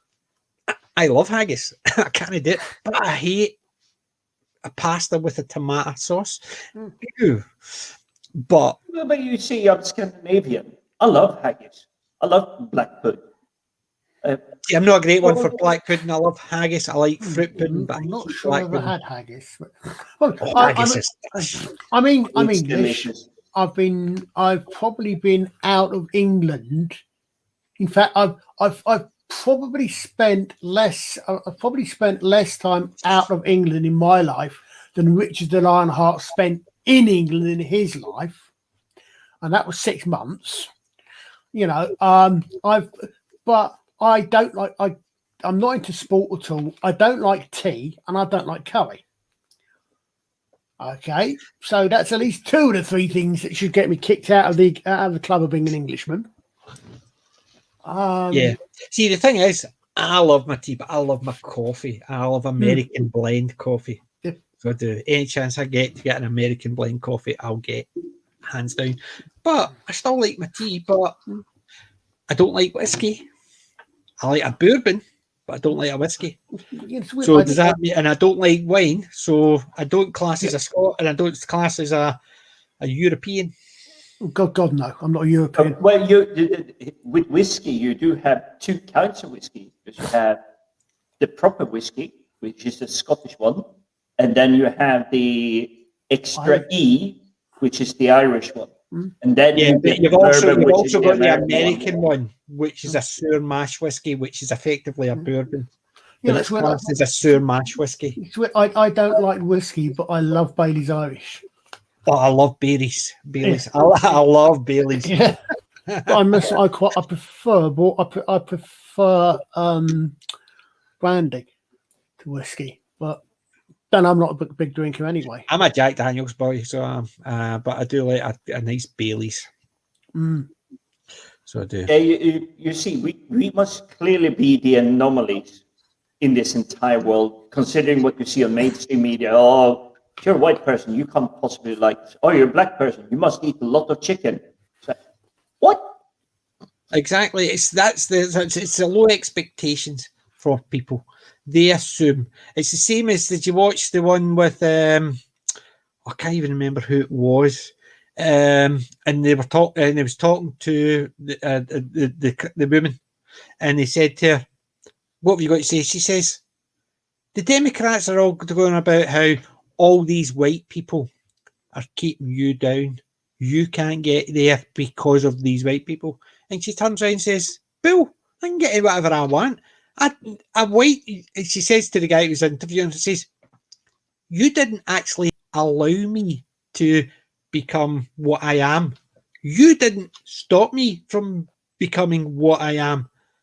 And if anybody thinks that because I'm black and a white person can dictate to me what I can and cannot do, they're the racist." And he basically, and that's what it was. It was just asking her, "What did you think of this?" And that's what she was saying. She was saying critical race theory was effectively telling her that she was hard done to because of somebody else based on their skin color. So they're telling her that somebody else who was white is more important than her because they can dictate to her what to do. And she said, "Bullshit." And I thought, I wonder if she's a politician, because she fucking should be. What's People with brains should be politicians. None of these feckwits who have got zero brains. Or you can't do that because you're a woman, or you can't do that because you're black. But do you know why we don't have these clever, creative, smart individuals in there? It's because you have something like the shortlist. Oh, well, we need... Who is it? There are 3 of them currently in the English Parliament. All of them got in on shortlists rather than being voted in. Essentially, they just said, this is the only individual that you can vote for. I think Diane Webb probably did. I don't know about, what's her face? The one that can't count. Diane Abbott. Diane Abbott. Half the Labour MPs, I think. Yeah, but would you, if you were what they class a diverse character, you had those characteristics, but you're intelligent, you're driven, you're successful, you have a career, you've achieved a lot of goals, would you go, oh, I'm going to have a free ride now, just because I fit those criteria? I wouldn't go for it. Do you know the worst part of it? And I've seen it in me. I've seen, oh, you can't do that because you're a woman, right? I've seen that. I'm not denying it. It used to be around. That was a big thing. Like, for instance, I used to work in building sites quite a lot. I grew up working in building sites because my dad used to work in building sites. So I used to work with them and stuff like that. And I would see somebody coming in for a job, and they'd say, you can't do that. You're a lassie. And they'll say, why can't I do it? Oh, because it's a lot of heavy lifting. I can lift heavy stuff. Might not be able to lift as heavy as him. I can still get the stuff done. But it might just take me twice as many trips, but I can still get it done. Well, you're basically going to be working with a load of guys and there's only one toilet. Is it big enough for us to share? No. Then what difference does it make if he goes in first or I go in first? And it's stuff like that. So I've seen that. But I've also seen the fact is somebody's come in and they'll say, oh, you can't get that job. You can't apply for that job because you're a guy. Why? Or this is women's work. And you're sitting there thinking, how can you tell me that I can't apply for something because I'm a guy, but if I told you you can apply for that because you're a girl, you get annoyed? That's different. And you're sitting there thinking, these people are nuts because they're the ones that go off and are nuts because so-and-so can't get employed because she's a woman. But he get told he can't get employed because he's a man. But that's different. That doesn't count. They don't complain about the gross. Yes, I want to see as many sewer workers, divers. Yeah, I want to see divers, female Duncan divers. People who complain, they only complain about high-paid, high-profile jobs. That's not entirely accurate. If you're a deep-sea welder, you're earning a bucket ton of money.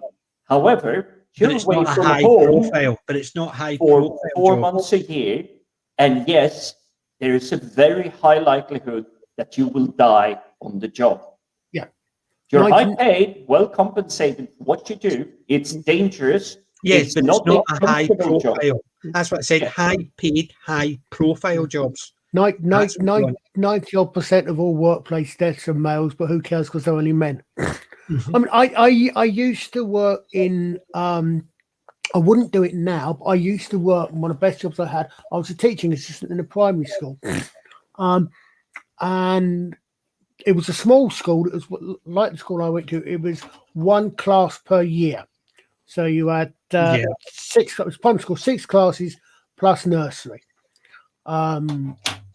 The only males on staff were myself, when I was only there for a year, a locum school, it's not locum, it's whatever, a school teacher, a temporary school teacher, while another one was on maternity, I think. Caretaker. Yeah. All the other members of last wee bit. And school caretaker. So the 3 members of staff, everybody else on that staff, admitted a small school, was female. The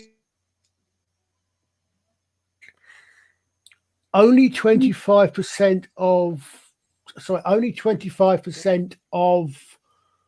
male of staff in primary schools were male, or only 25% of primary schools had any males on staff. I can't remember which one, but it was something like that. The entire education and care sector, vastly predominantly female. But no one says anything about that. Yeah, of course. I worked in data processing when I started after I'd finished working with my dad. I decided to go to university and stuff like that. The other way around, I did data input, right? There was, in our company, there was something like 30 people working, and there was 4 guys. One of them was the manager, the chief exec. Then you had the 3 senior managers, then you had supervisors, and then you had the lot of us. Not once did I hear people complaining, "Oh, there's too many women here." We're not doing the same job. It's not as if we all have to lift and carry, so there's no disparity on thing. So I can understand if you're in and everybody has to lift and carry, but certain people only lift half what you are expected to lift, not what you can lift. But if everybody's expected to do the same work for the same pay, I understand that. But if there's no disparity, like for instance, if I was going to get employed to, I can't even think of a job that I can't even think of anything, because there's nothing that I can do that a woman can't. There's nothing that a woman can do that I can't. It's biological stuff, but that's not jobs. It's basically. There is one thing, but this is obviously anecdotal because it's my observation. A lady friend of mine when I was at uni, and I do mean lady friend, she had lady bits, but we were just friends. There was none of that, so get your mind out of the gutter. She used to temp as a teacher just to supplement extra income as a student at university, because when you're at uni, you need the extra income. And she said, well, there is an opening at the school here. It's for like kids 7 to 10, 7 to 9, I think it was. And I thought, well, I need the money. It's not the greatest money in the world, but it's either that or stand at the kitchen in McDonald's, and it's the same money. And I thought, well, I'll give it a try. I was the only, well, shall we say, male teacher. I wasn't a teacher. I was an assistant, just to like help with like, oh, this is 7 times 9. This is how much it is. Those things, help correcting books and everything. But what is getting missed with this, where there's a heavy one kind of characteristic versus another, there was in this school 7 different classes, as in 7 different class groups. So it was about 210 students. As soon as they heard there was a guy teacher, every time there was the breakouts, go out, run around, do the swings and everything, I had literally 50 kids around me. It's like, amazing, play with us. Can you show us something? I think that is getting missed from absolutely. Kids. Yeah. But I wasn't there for like, oh, I'm a man, I can do this. I was there as like, education is important. That was kind of my thinking. See, that's another thing as well, right? I've got 3 daughters. Believe it or not, my 3 daughters grew up as geeks. Not because they were girls, not because they were both. It was a case of, we want to get this. Aye, all right then, sounds fine. But I didn't turn around and say, oh, you're not allowed to get that, because guess what? I'm a geek and I like geek stuff. So my kids grew up, can we get a doll's house? Yeah. So I built the doll's house. It was one of these, what do you call them? Playmobil, but it's a big doll's house. So I got it. I was the one that built it. I would be the one that would fix it every time it had fallen apart, and we would get the furniture on it. But if they wanted to play, aye, I'll play. It's a doll's house. big deal. I'll play with the dog's house, same as I would play with the ranch or the pirate ship they got. But if they want to play Warhammer, I would play that as well. If they wanted to sit and paint my nails, big deal. Paint my nails, do my hair. But you know what I mean? The way is when you get these nutcases, it says you can't buy a girl a doll, and you shouldn't buy a boy sorry, if my daughter wants something, she will get. If my son wanted something, he will get. If my daughter wants to play with a gun, she'll get a gun to play with. She wants a doll, she'll get a doll to play with. I don't dictate what they get. They do. If I want to, like somebody comes up and says, "I've bought your daughter a Barbie doll," and my daughter didn't play with Barbie dolls, I'm not going to turn around and say, "She's not going to play with that. It's too girly for her." I would say, "Thank you very much. That's really nice." Gives them a daughter, and she'll say, "But I don't really play with that." Say, "It's a present. Put it away somewhere and just say thank you. Be polite." It's the same as if my nephew, because I've never had any boys, so I can't even actually comment on other. But my sister actually says, "So and so wanted a Hoover. What should I do?" Get him a Hoover. If he wants a Hoover, get him a Hoover. If he wants to play with, if he wants a Hoover, he wants an iron. It doesn't matter. If he wants a doll, he wants a tank, he wants a big deal. Don't give a toss what other people say. I mean, for starters, if he wants if he grows up, and when he leaves home, he lives on his own, or he lives in a situation with other blokes, rather than he's going to have to cook for himself and learn to use the Hoover and the iron. It's the thing is, people were. She was worried because people say, "But he's playing with girly toys."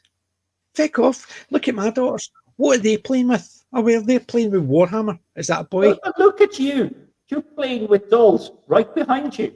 I was about to They say just happen to exactly be really epic dolls. I will give you that. Action figures. I was going to say, yeah, okay, fine. Yeah, I used to play with dolls. The problem is my dolls were called Action Man. Yeah, exactly. Eagle-eyed Action Man. I would dress them up. I had the Highlander outfit. I had the sailor outfit. I had back off, big deal. Well, so my favourite was the space outfit. But mine was the sailor outfit. I must admit, I loved it. And I had the outfit. Yeah. I had the parachuters. We used to throw them off. We used to stay in tenements, so 4 up, and it was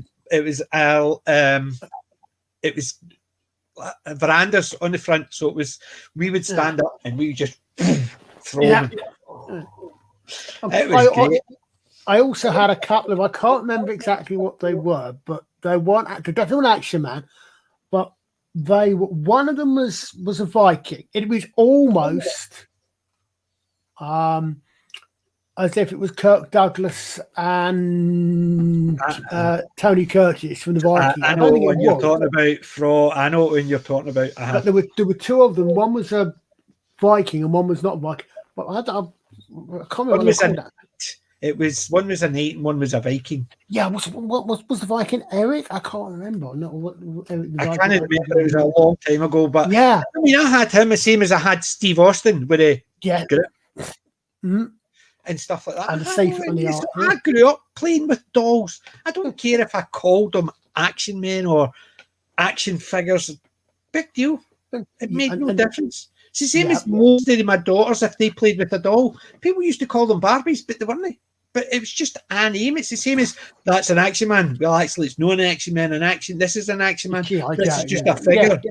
It makes no difference. It's basically they were called Action Men or Barbies. They weren't Action Men or Barbies. And they were cheaper versions. And the kids played with them still to this day. Generally, I can hear myself echo from somewhere. And generally, they will play with the girls will play with the quote girly unquote things, and the boys will play with the boy things. And that's what I do because they'll go into it because that's what they want to. Okay, whatever these morons get at Mermaids Make Hair to say, kids don't understand what the gender is. They know what they learn from. they know what they want to do, what they feel comfortable, they and their friends feel comfortable doing. And if the girls mostly feel comfortable playing house, doing the makeup and all the rest of it, and these dolls, and the boys generally playing more comfortable doing a slightly more masculine, generally masculine, adventuring, roughy, toughy stuff, fine. And if they want to spread out the other way, okay. But that's the thing as well. Like, I have said before, I'm basically going to be a grandfather for the first time come April. On April. People keep saying, "Is it going? Do you want it to be a boy or a girl?" Yes, I want it to be a boy or a girl. Yes, I prefer that to the alternative. So if it's a girl, they'll not be able to play in your room. Why? Why would they not be able to play in my room?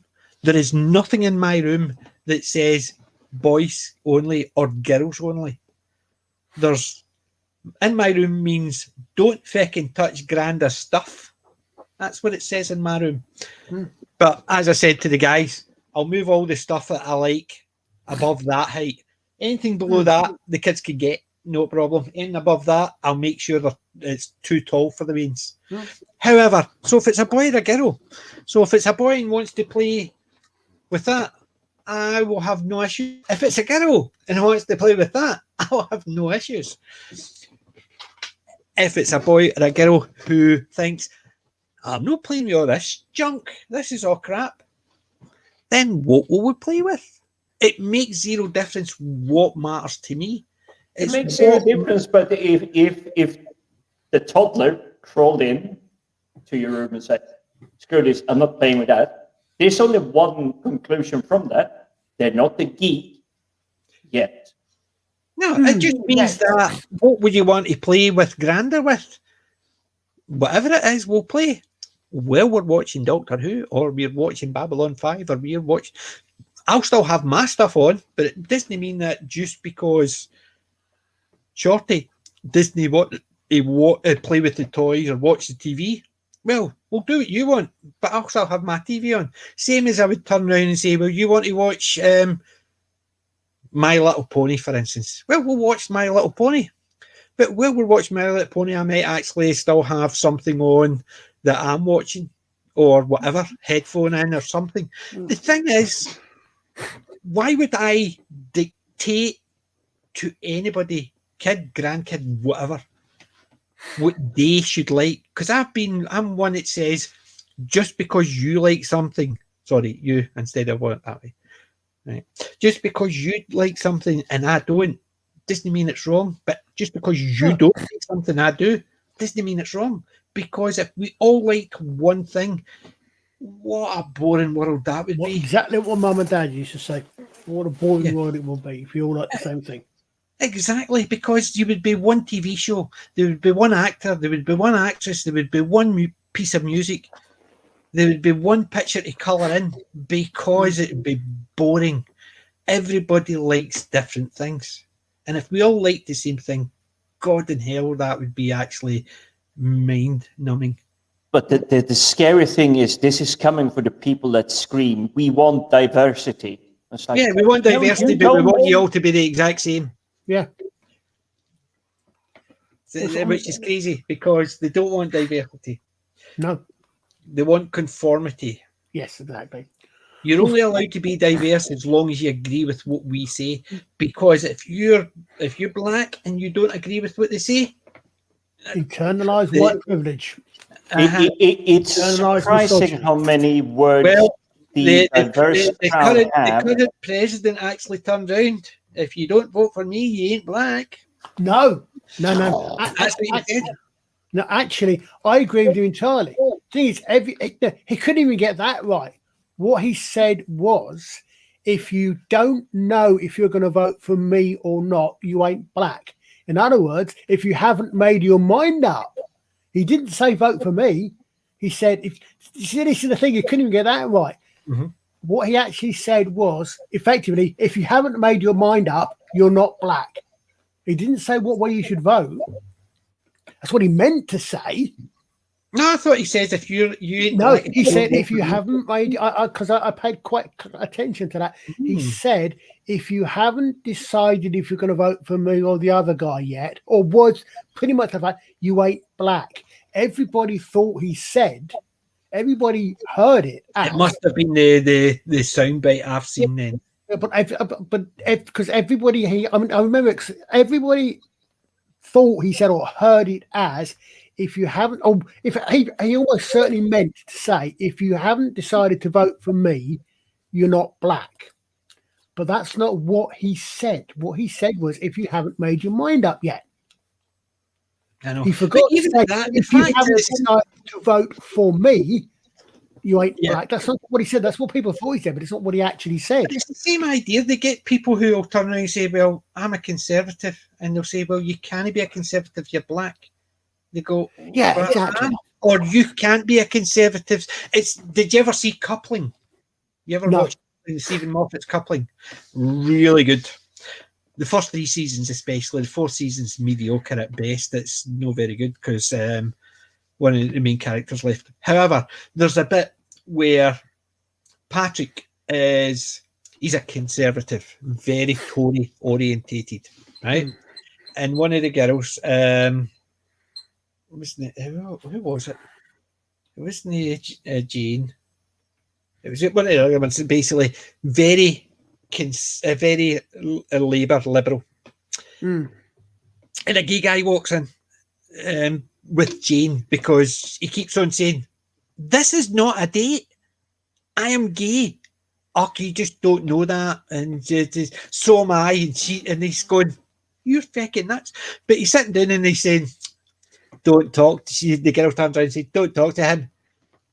He thinks Maggie Thatcher is one of the best." And the guy turns around and says, "So do I." And he says, "See, you're with me." He says, and the girl turns around and says, "You can't agree with him because you're gay." And he's going, "Why? What has that got to do with who I vote for or who I believe?" And it was very good because Stephen Moffat actually had it shown people turning around and saying, "You can't believe that because of what you are." And he's turning around going, "No." And he's turning around and is almost implying that Patrick has gone it because he's straight and is a womanizer. He's going to dislike him, not because he's gay or Labour. He's going to disagree with them because he's gay and because he's a Labour supporter.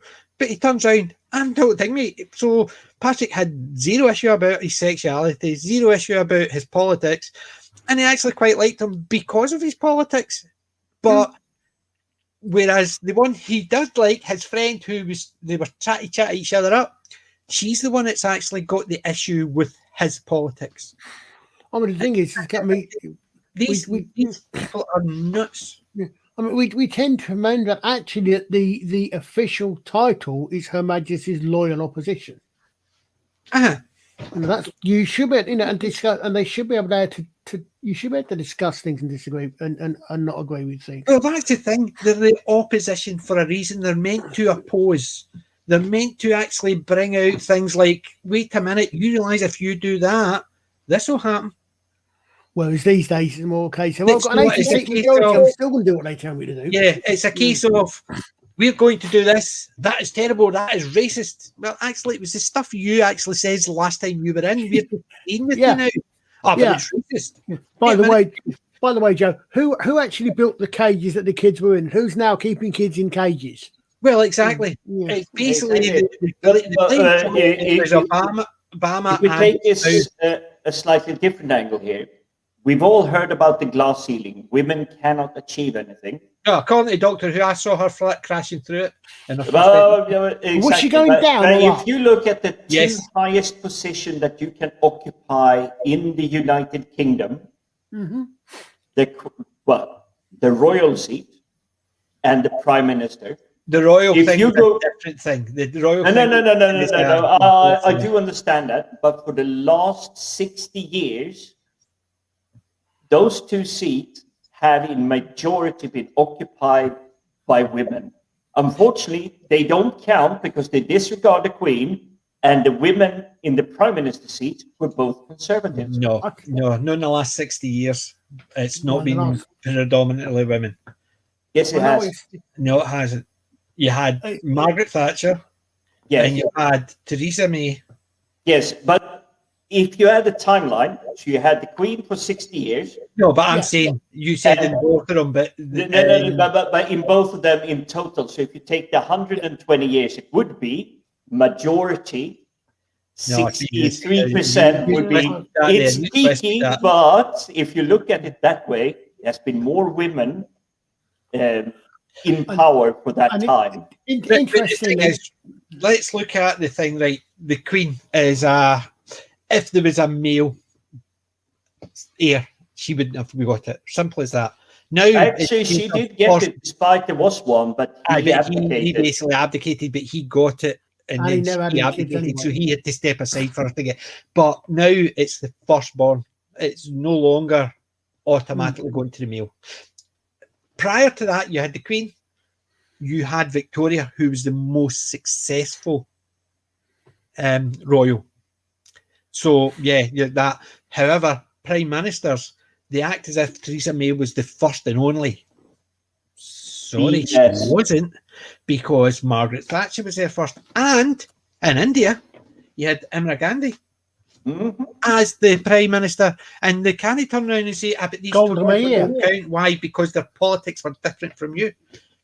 and the other thing is, of It's course, the same across the globe. Finland has and I hate to say this, I do not know anything about the politics, but she's smoking hot, as well as being like a leader of a country. Can't say the same for Australia. I don't think it's Australia, but New Zealand. New Zealand, that's a lady running that country. Jacinda Ardern. Yes. Well, I'm not sure about Justin Trudeau, but he looks very feminine to me. Don't know what it is.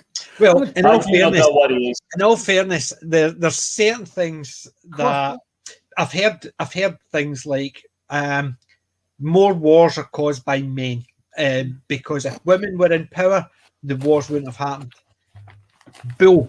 Because it's not to do with the person's aggressive tendencies. It's usually to do with how they stand up to people. And women will stand up for their people as well as a man. So a man turning around saying, "You bully us, you're out of it." A woman will turn around and say, "Really? You want to try and bully us?" So my name's Boudica, and this is my friend Joan. Exactly, but it's the fact is if people think, if it was a woman prime minister, we wouldn't have gone to war. Actually, no, because we might have gone to war earlier, because she wouldn't have put up with the shite that you put up with trying to save face. The thing that really makes me laugh about this, though, is again, yes, we've had 2 female prime ministers. We've possibly got a third one on the way. Priti Patel seems to be getting a lot of attention. But sorry, remind me again, which party have they come from? Have they come from the party that requires all female shortlists here and push identity politics left, right, and centre, or have they come from the other party that is sexist? And actually, yeah, I know exactly. I quite agree with that, because it shows that it is a load of bollocks. I thought by the way, people out there, my father was a big Maggie Thatcher fan, and I respect the lady. Yeah, absolutely. Don't give a talk. I think she had too much power towards the end, but absolutely right. At the end, I think she got a wee bit too much, but I still respected the what she managed to do. Absolutely. Well, you see, I'm not that in depth on what they did or didn't do, because the actual complaint coming from the party saying, "Oh, more women should be in power," they just like, "Oh, it has to be a woman in front." They haven't ever had a woman in front. Exactly. And the people they say, "You're sexist, you hate women, you push women down, you can't do anything." It's like they've had 2. In the same time, they've had 0. What really made me laugh also a little while ago was I think it was Priti Patel, and I can't remember who, but it was one of the black Labour lady MPs arguing about racial prejudice, racism. Yeah, it was Diane Abbott. It was Diane Abbott. And I'm thinking, excuse me, ladies, you are. One of you is the holder of one of the highest offices of state in the land. The other one is an MP of quite some standing, and you're complaining from those high offices and so was that the one Priti Patel turned around and says you are actually saying that this place is racist, sitting in Parliament after being voted here, after being voted in by the place you said is racist and wouldn't vote me in. Because I saw one with the girls turning around basically saying, you're saying this place is racist, yet you're sitting in Parliament voted in by the people you are saying is racist and wouldn't vote you in. How does it work? You can't say you wouldn't vote me in because of my colour of my skin, but you're voted in. So how does that work? It can't work, and that's where it falls down in their arse, because they don't listen to what they say. They turn around and say, you're a lot of sexist, and if I was female, I wouldn't be here. Well, you are female and you are here. So how can that work?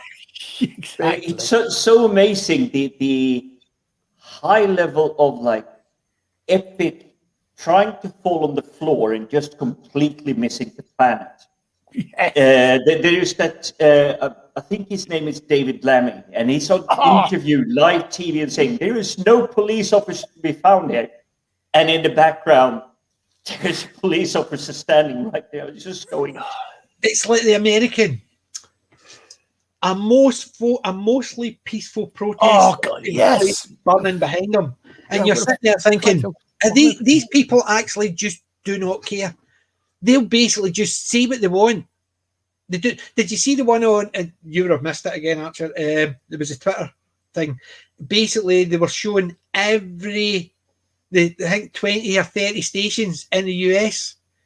Every single one had the word for word exact same article. They basically showed them all side by side, saying it word for word. You can still find it on YouTube. It's literally like it's starting with one "Good Morning America." Yeah, and then it shows you the next one, and the next one. It's all word for word, and it's not just a case of they're saying roughly the same story. They're saying it word for word, and they're turning around and saying, "And these people are actually you meant to trust." They're basically they're telling we're you independent news source. They're not independent. They're reading a script. I watched the Lotus Eaters, so I catch up with a lot of this. But one of the ones I do remember seeing was when they're talking all the American news agencies pushing vaccination this, mask that, and every single one of them. Sponsored by Pfizer. Every single one of them.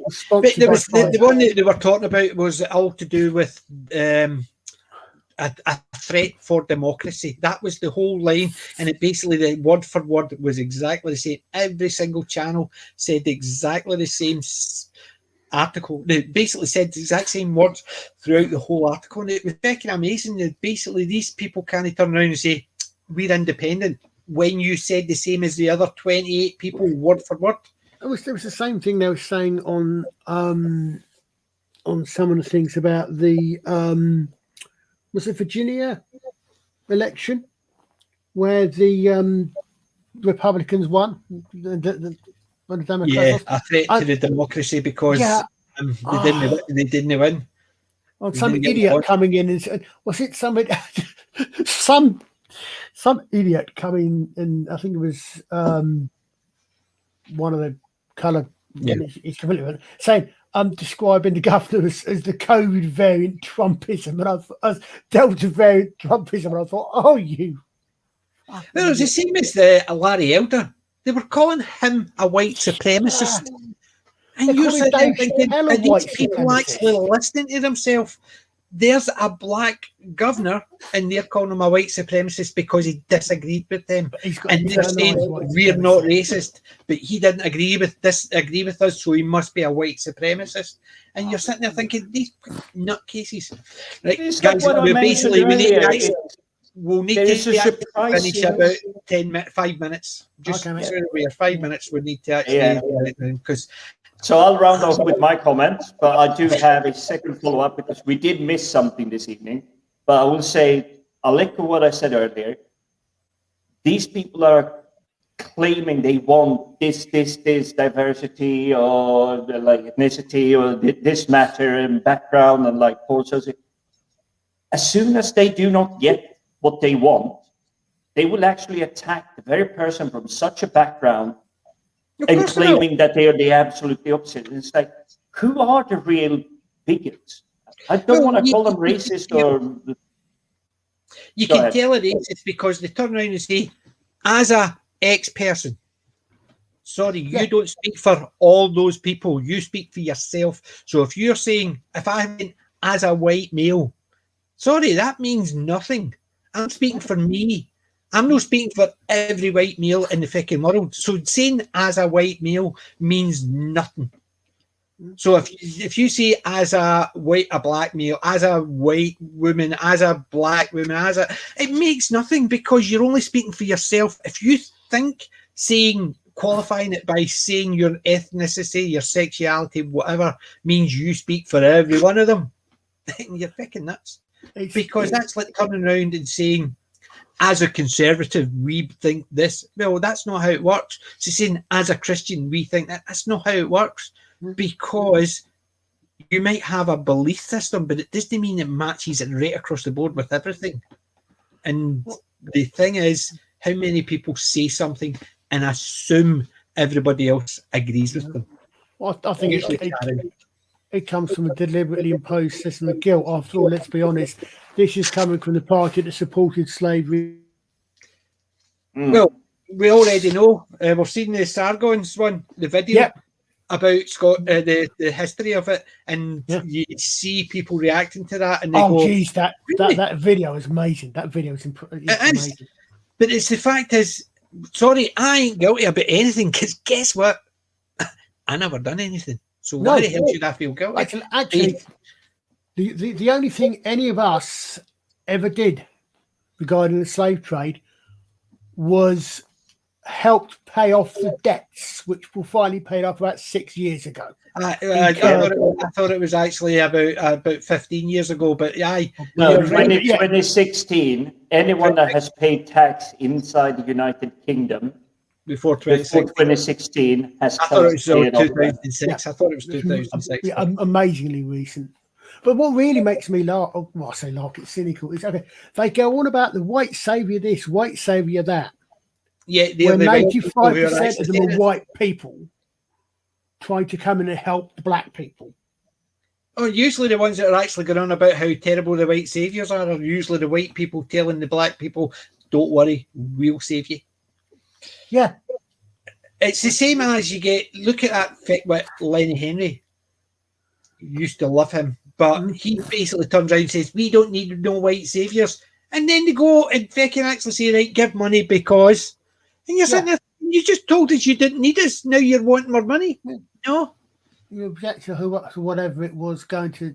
Well, maybe it should have been a black celebrity going to Africa to help out. You know?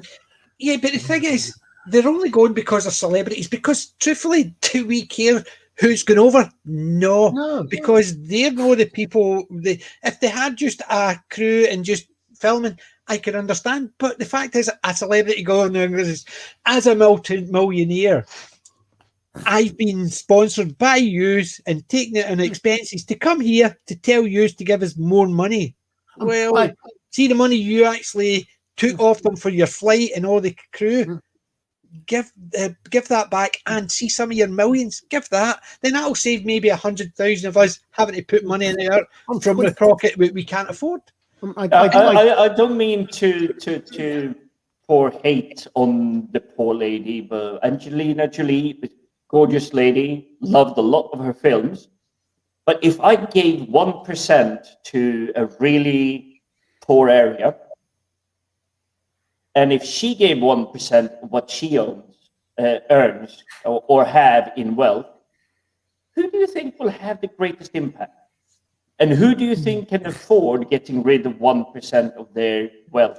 You work in IT, you fucking minted. To be honest, I have no problem with people actually.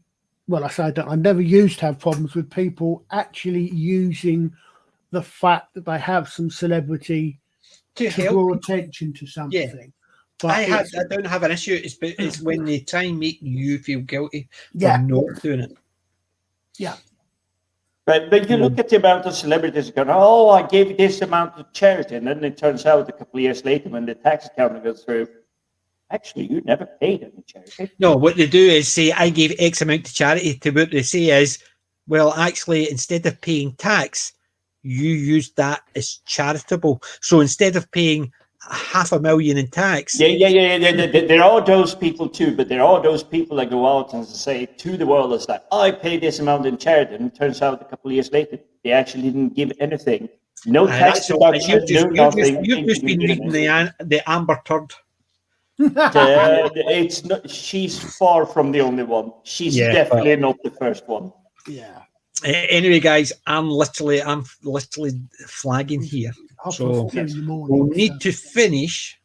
But before we go, Archer, thank you for joining us. This has been fun. Welcome, mate. You definitely join us again. And it's just unfortunate. Twitter handle, message me on Twitter, and I'll add you to the group. And that way, you can have access to the link, or we can just get Jim to send you it via Discord again. Might be as easy just to Discord, to be quite honest, because the only Twitter is I went on with one yesterday to try again. I thought I'd actually got into our existing FFSI Twitter channel. I'd actually created another one because I don't know Twitter. I don't understand it. I know. As I said, I started using it a lot more.